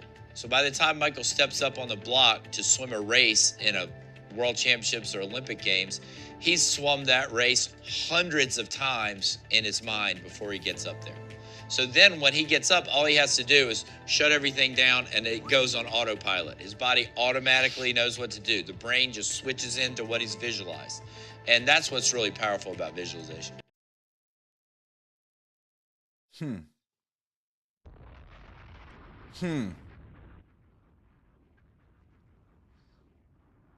If you could not hear it, let me break it down. He said what's so powerful about visualization is once you've seen every aspect of the race, or in Michael Phelps' case, the race, once you've seen it over and over and over again in your mind, your brain cannot distinguish between what's real and what's not. So the brain sends signals to the body to give that result. That is the secret sauce that makes champions. Every high-level athlete will tell you that they visualize. They don't just go outside. They do go outside and they shoot 200 jump shots after 200 free throws after practice. They still get in the gym and they ball. They're making their body do what they want it to do. But then when they go home at night, when they wake up in the morning, they close their eyes and they see themselves doing it in their mind over and over again. This is what separates this guy who used to be the man. He was him in high school. He was him in college. But he get to the NBA, he not him anymore. It's not that those guys are that much better. It's that they understand something. Their will is stronger. Their desire wasn't just to make the league. Their desire was to be great. That's why it's purposeful, and then you have to understand the intention behind doing whatever you are trying to do and understanding what you want. You have to know what you want, because you can't say you want one thing but then do something else. Cognitive dissonance. Your brain won't know what to do with that. But if you can program your subconscious mind by reading books over and over again, getting in a community like this one daily, understanding the lessons, hearing the same thing over and over again. It's the repetition that reinforms the subconscious mind that this is what we need to be doing. Anytime we do something that we're not comfortable doing, or we don't like to do, or it gets us anxious when we do it, the brain says, you know what, let's pull back from that. The brain says, no, you know what, my job is to keep you safe, to keep you happy and comfortable. So we're going to procrastinate on that.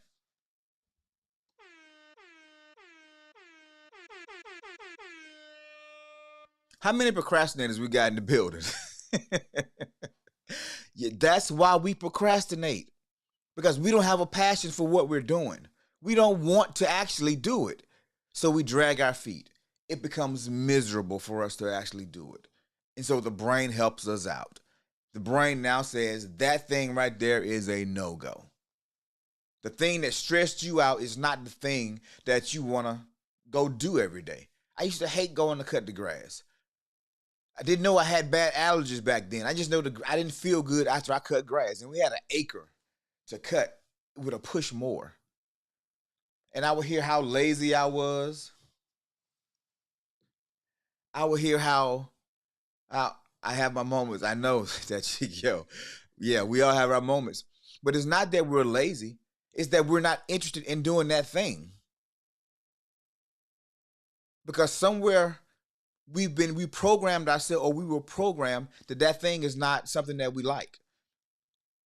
It may have been a food, or it might be an allergy. I mean, it could be anything. For some reason, we don't like it. So what we're saying today is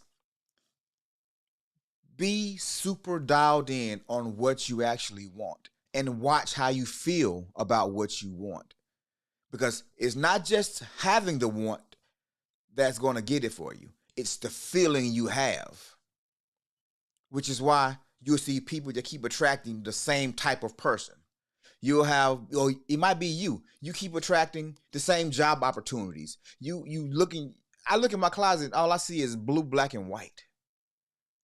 I don't even think about it. Those are my favorite colors. And everything in my closet is blue, black, and white. When I go to find something else, it's a struggle because my subconscious mind knows what I like.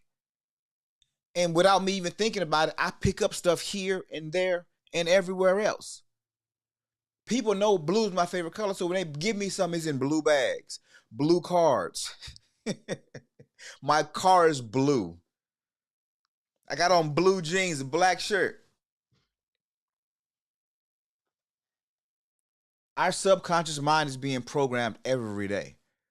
So why not be more intentional about what we're putting in it, especially as it comes to our desires, those things that make us feel a way. It's nothing like, as a man, if I'm feeling a little off, if I'm not really vibing with myself, and I go get that fresh haircut, fellas, talk to me. When you get that fresh cut and that barber spin that chair around and give you that mirror, it's just like, cha-ching. Oh yeah, okay. Ladies, you can't tell me. I've seen it. I've seen it too many times. You go shopping because you're not feeling good, but you put this outfit on. You put these new pumps on. You get this new bag. Oh, you go get your hair done too. It changes the whole mood, right? Yes. That's what your dreams need to do. Now, they probably should make you a little nervous, but not in the fearful way. It's the man. What is that gonna feel like when I hop in that Bentley? And I see that, I can imagine now how soft that leather on them seats are, gripping that steering wheel. I can already see it. I gotta get the scent now, so I gotta go sit in one. I'm gonna go to the dealership probably in the next couple of weeks, but I have to sit in one so I can get that scent because I need to program it here. Because if you can hold it here, you can hold it here. That's what visualization is. That's the process. That's how you go from being just okay to being outstanding. And I know today isn't one of the sexy topics. It isn't one of isn't one of those ones that you're gonna make somebody catch on fire and shout for joy. But it's one of the key components to living a full and happy life. the one of your choosing, of your design. Because when you are truly focusing on what you want and reprogramming and becoming the best person, you tend to stop self-sabotaging. You tend to stop making bad decisions. You tend to stop hanging around people who don't mean you no good. Because you don't have time. It's not even an active thought. But as you are diluting that coffee with the cream, the same thing is happening to your mind. And that's it. Let's get these affirmations in so we can get up out of here, y'all. No, I'm running today because I'm excited about this topic because I've just seen it happen so many times in my life. I am excited.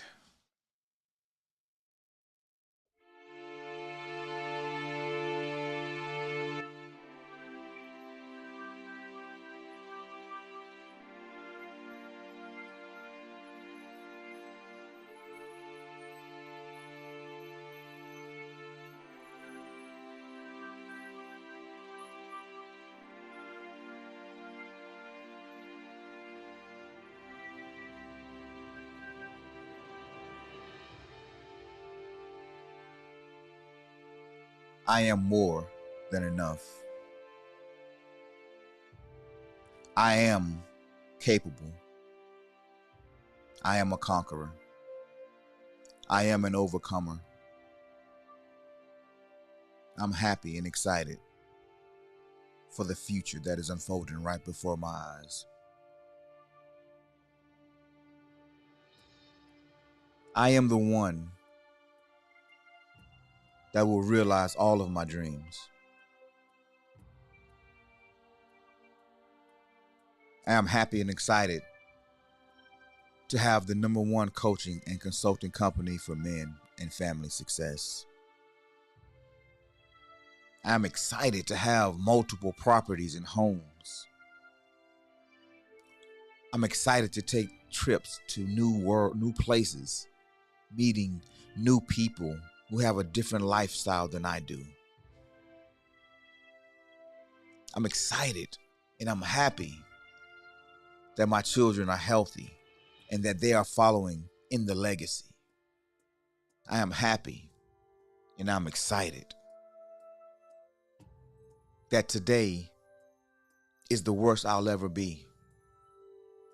I'm excited that every day I get better and better, stronger. I'm more loved. I love harder and more stronger. I am excited for the life that I choose because I get to choose it. I am excited. I am excited because I don't have to settle for what I've settled for before. I am more than enough to realize all of my dreams and goals. I am.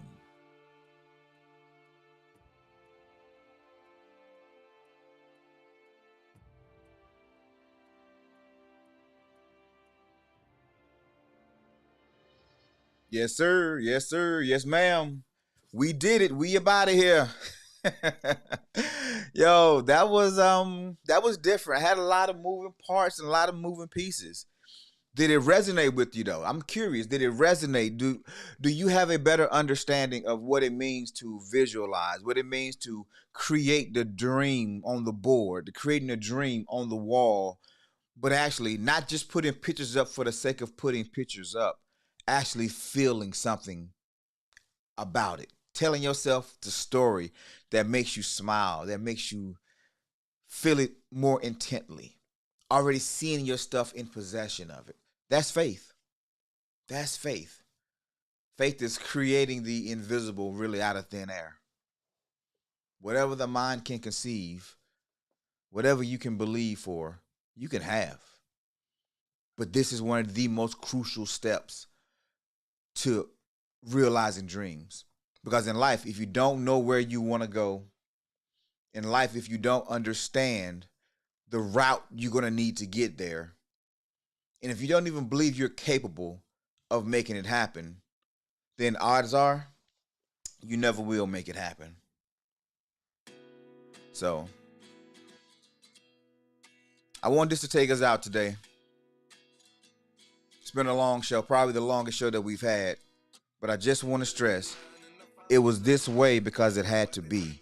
This is the lesson. This is the missing component. It's just like when we started, I would do the gratitudes and the affirmations, and I felt dumb for doing it because I wasn't raised that way. I'm not the rah-rah guy. I'm the quiet, low-key guy that, I was very private.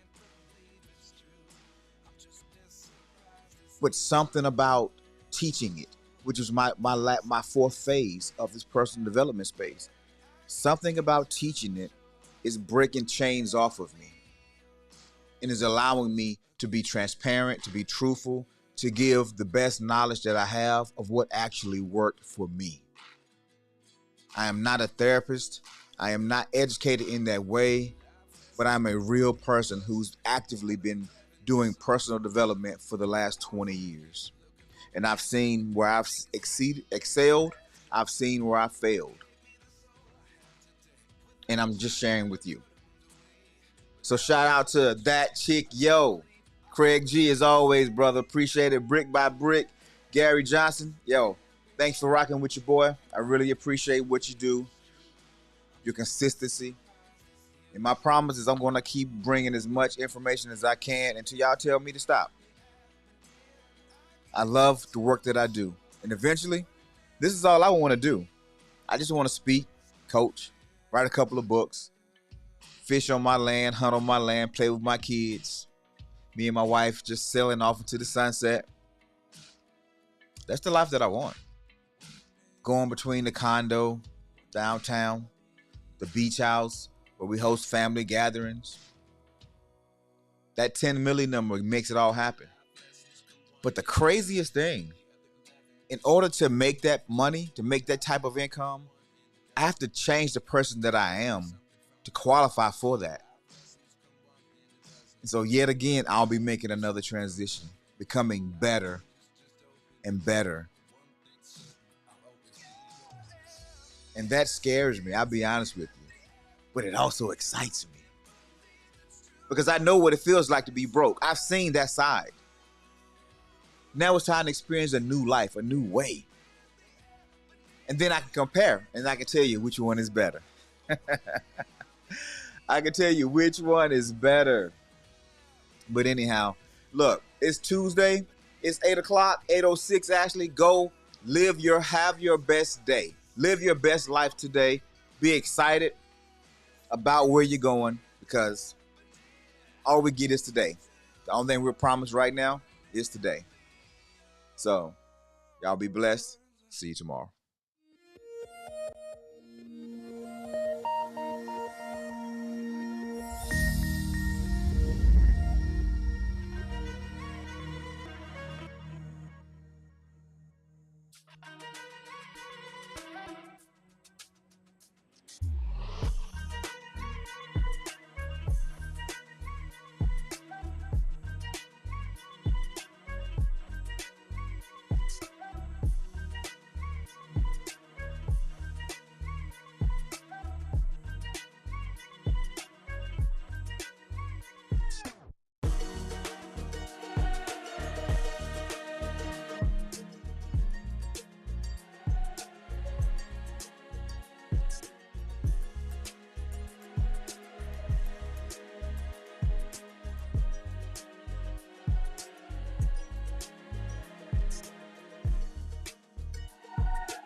I can't believe you never heard of me. I'm a very popular entertainer.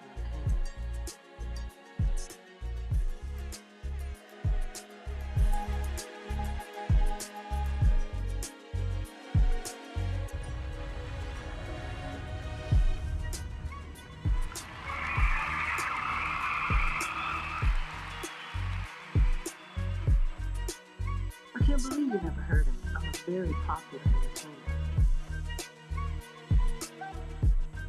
I can't believe you never heard of me. I'm a very popular entertainer. I got the style and profile like never before.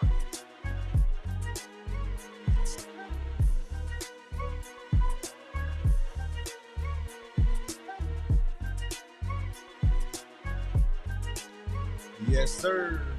Yes, sir. Good morning, everybody. How are you doing? Thursday. Another week almost down. I'm so excited to be here. Glad to see that you are here as well. Got a couple new sound effects y'all probably have already heard. I'm enjoying them. I'm liking them a lot. They're a little different. And I think, I'm not 100% sure, but I think I have a lot of my sound issues kind of worked out now.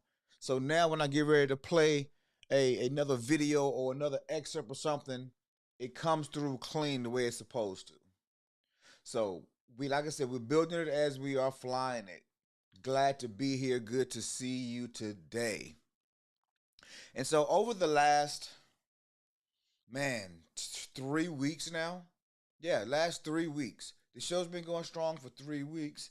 And I'm excited about it. I hope you guys are. Hope you guys are getting something from it and enjoying. I just want to throw that out there. 3 weeks strong. Consistency is a very tough thing in the modern age because there's so many things happening. There are so many distractions and just a personal little check mark for myself there that I've been able to maintain this and I feel good. I'm going strong. I feel like the information matters because there's a lot of secrets and they're not really secrets, but it's just things that people don't know that other people do. Some things are taught in other homes than versus other homes, than some homes, I should say. And so today is going to be, and tomorrow is going to be the culmination of this 3 week journey.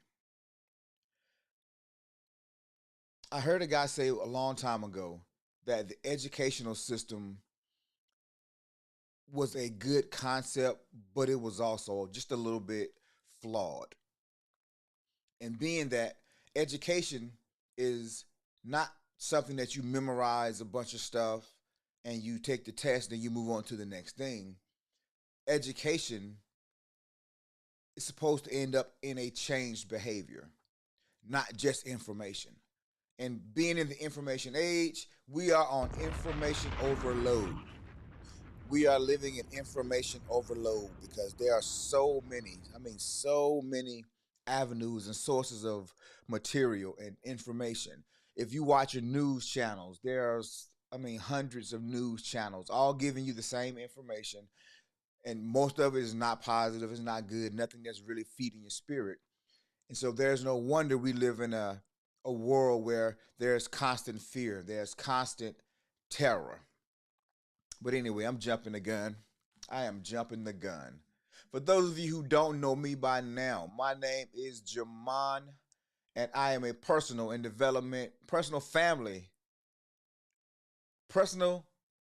coach, family coach. Let me get it right. I'm doing three things at one time. So, um, and I have been doing this personal development journey on my own for about 20 years now.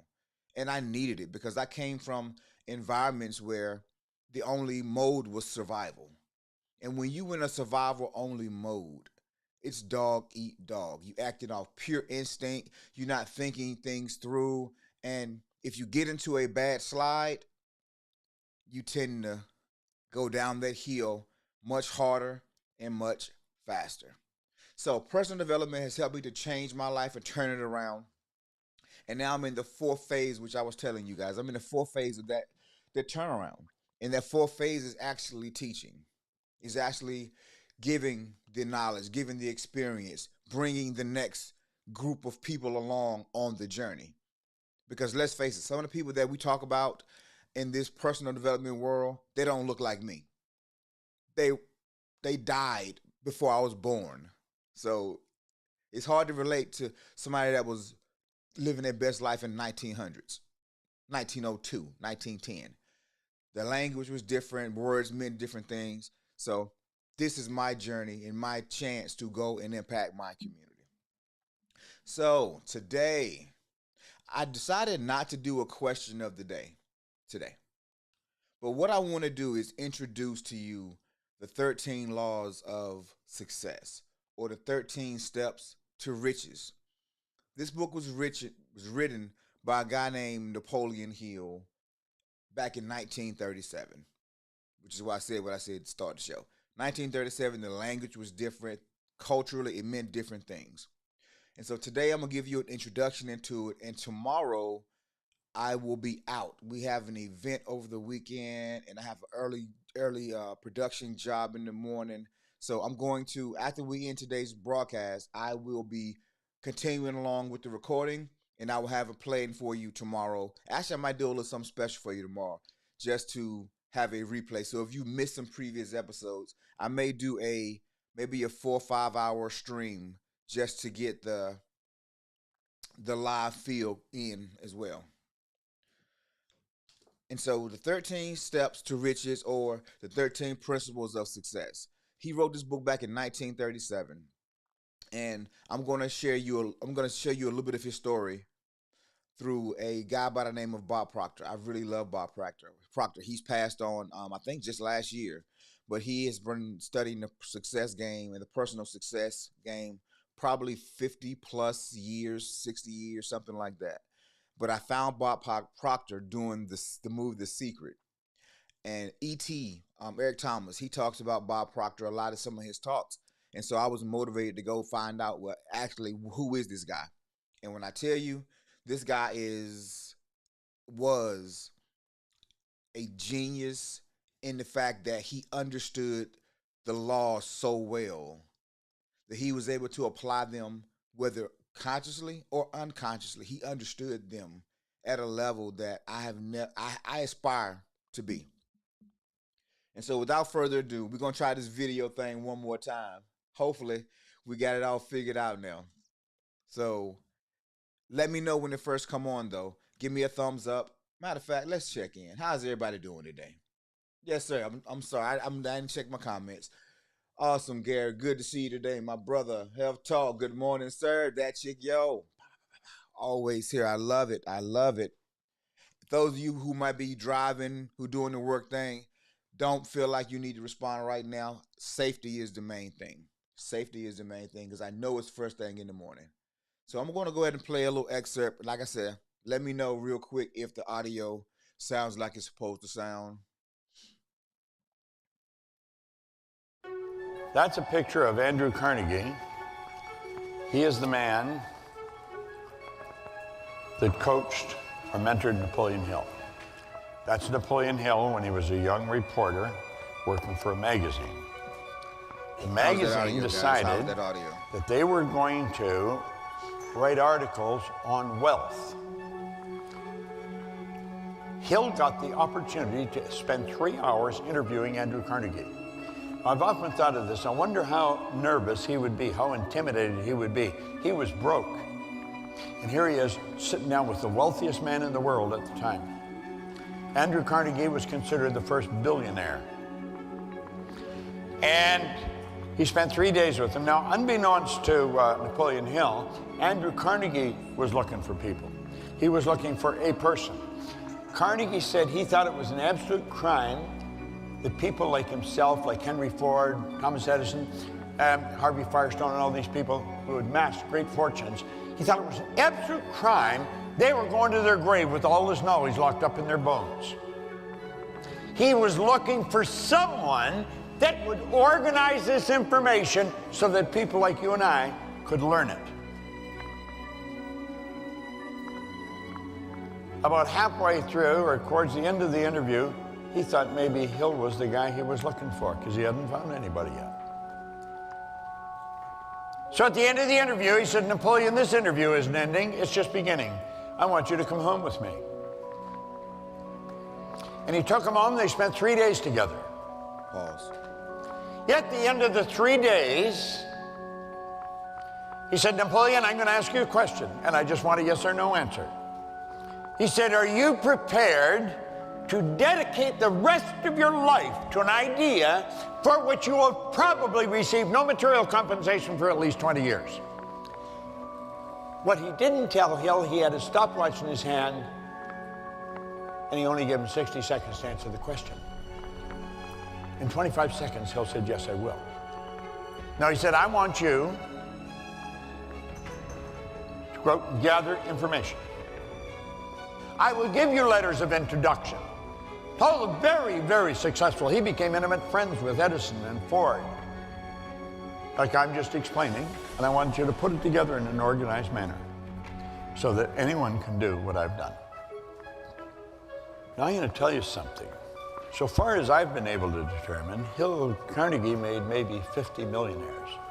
Napoleon Hill's made millions of millionaires.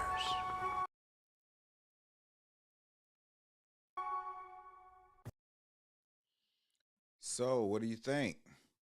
That is who Napoleon Hill was. That's what he did. That's what he did. He was a journalist who had the opportunity to interview the richest man in the world. He had the opportunity to get in the space and rub elbows with someone who was considered to be the richest man in the world. And I see somebody got that smart. Y'all caught my pause, huh? Oh, yes, sir. Appreciate that. See, y'all got that good ear too. Y'all be listening. But yes, Napoleon Hill was a journalist. He wasn't like dead broke, but he wasn't far from broke. Journalists don't make a whole lot of money traditionally. They got to sell ads, and back then, an ad could run you 10 cent. Now it might cost you a couple, 10, 20,000 to run one ad. But back then, it was a much calmer time, much not calmer, but poor financially and economically for everybody in the country. Yes, sir. Rest in peace, Bob Proctor. Rest in peace, Bob Proctor. Bob Proctor he was a G, man. He was a poor guy who came from nothing, and he changed his world. And he's dedicated most of his life to helping other people do the same thing. So Napoleon Hill, I'm going to get back to him real quick. He interviewed him, and the interview went so well that Carnegie was like, hey, I want you to come home with me. Hey, well, if you are interviewing a man and they tell you, hey, I want you to come home with me for 3 days, bro. You going? You going? I'm gonna say pause, bro. Nah, bro. You need to give me some more explanations. You need to clarify your intent, my guy. But like I said, back then, it was a simpler time. Words didn't really quite mean the same thing. Intents were not what they are. So, yeah, every time I hear them, I'm just like, pause, man. Come on, bro. I can't be going to the crib with you like that. But anyway, Carnegie made him the offer. He gave him a minute to decide. Will you dedicate the rest of your life to doing this that you probably won't make any money off of for the next 20 years? How many of y'all, by show of hands, how many of y'all would have took that offer? You might not make any money off doing this for at least 20 years, but I will introduce you to the richest people in the world. I will introduce you to all of my friends. But you got to tell me you're willing to dedicate your life to this mission. He said yes. He said yes. And he did it. And today, he's made hundreds of millionaires. He's transformed hundreds of thousands of people's lives because he did something that was uncommon, but yet very remarkable. And I truly believe we all are here for a purpose. We all are here for a reason. We might not have been conceived with the intention of conception.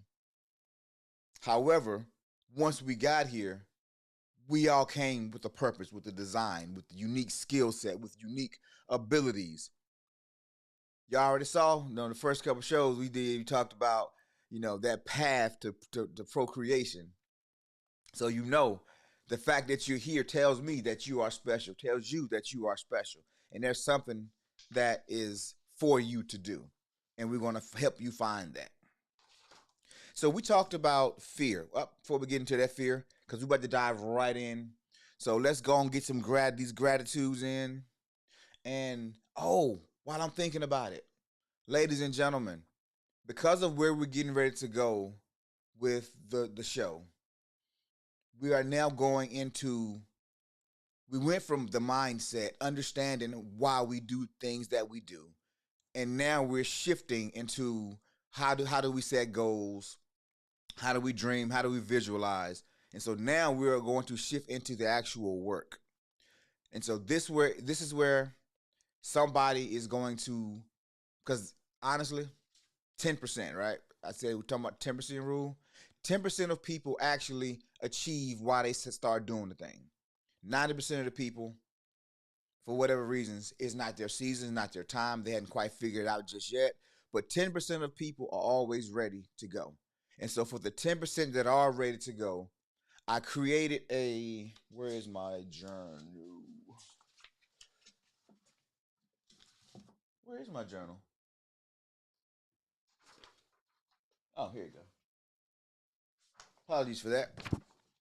I created a gratitude journal. I know you can't really see it well, but I created a gratitude journal because we're not going to do as much of the gratitudes, um, me doing them anymore. We're going to have you guys just kind of saying your own because I've kind of like been following the leader. I've kind of led the discussion, but now it's time for you to do it. And so if you guys are interested in getting your journal, you can go to my website, JamonGloverSpeaks.com/journal. Let me see if I can show that. Yeah, let me show you that. Why am I doing that? All right, yeah, Jamon Glover Speaks / JamonGloverSpeaks.com/journal. And yep, there it is. So with the gratitude journal, you have the today I'm grateful for. You can put that down. Something that inspires me and today's affirmations. You can put all of that right there in the journal. Uh but yeah, that's it. JamonGloverSpeaks.com/journal. Not gonna stay there long, but that's just for the people who are really into the writing because you can do this, however you want to do it, obviously. But I just want to give you an option and say thank you because you guys have inspired me to really dial in on my journal a little bit more than I had been previously, and I'm really writing stuff down, and I'm getting the clarity now. So as we getting ready to go, let's go ahead and start with these gratitudes right now, and we can get right into the next 2 days lesson.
right. How was that?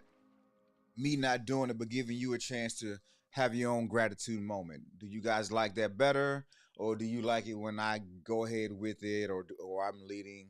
Kind of let me know which flow you like better. As I said, we're building it in the while we're flying the plane. We're actually getting it off the ground. So let me know your thoughts on that, and we'll proceed with today's beginning. So, the 13 principles of success or 13 steps to riches, what some people actually called it. I had started noticing this thing long before I ever heard of it. I I watch a lot of sports. I'm a former athlete, soldier, so I'm around a lot of high energy, high athletic people, ego driven, alpha type personalities. Always been around them. They don't really bother me. Not always impressed by most of them, but it is what it is. There's a type. And the one thing that I've noticed in life that you only have to be a couple steps faster than the slowest person or 10% smarter than the people that's in the current circle that you're in if you want to stand out. Now, if you want to dominate, that's a whole nother conversation. But most people, they flow at this regular, normal, average plane.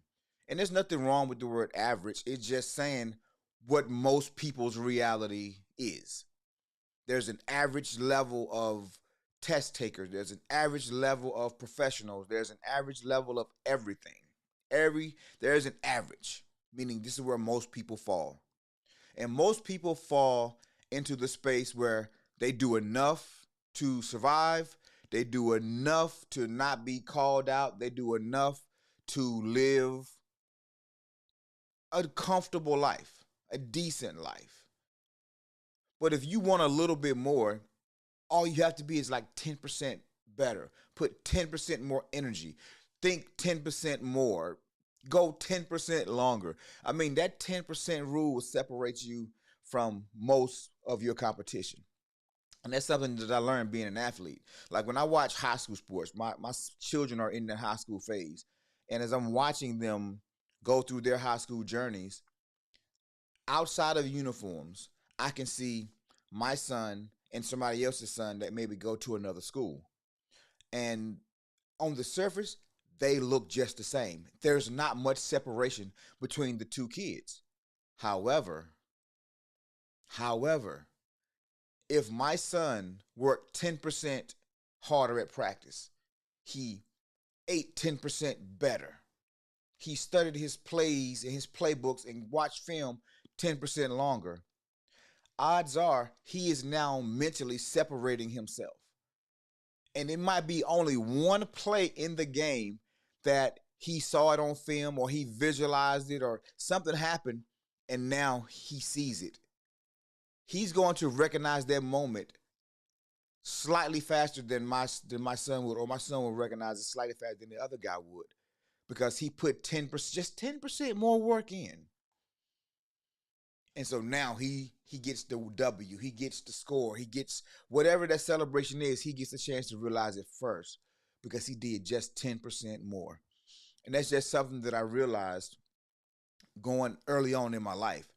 I just need to be better than the man next to me. I need to put in more energy, more work than the person that I'm working with.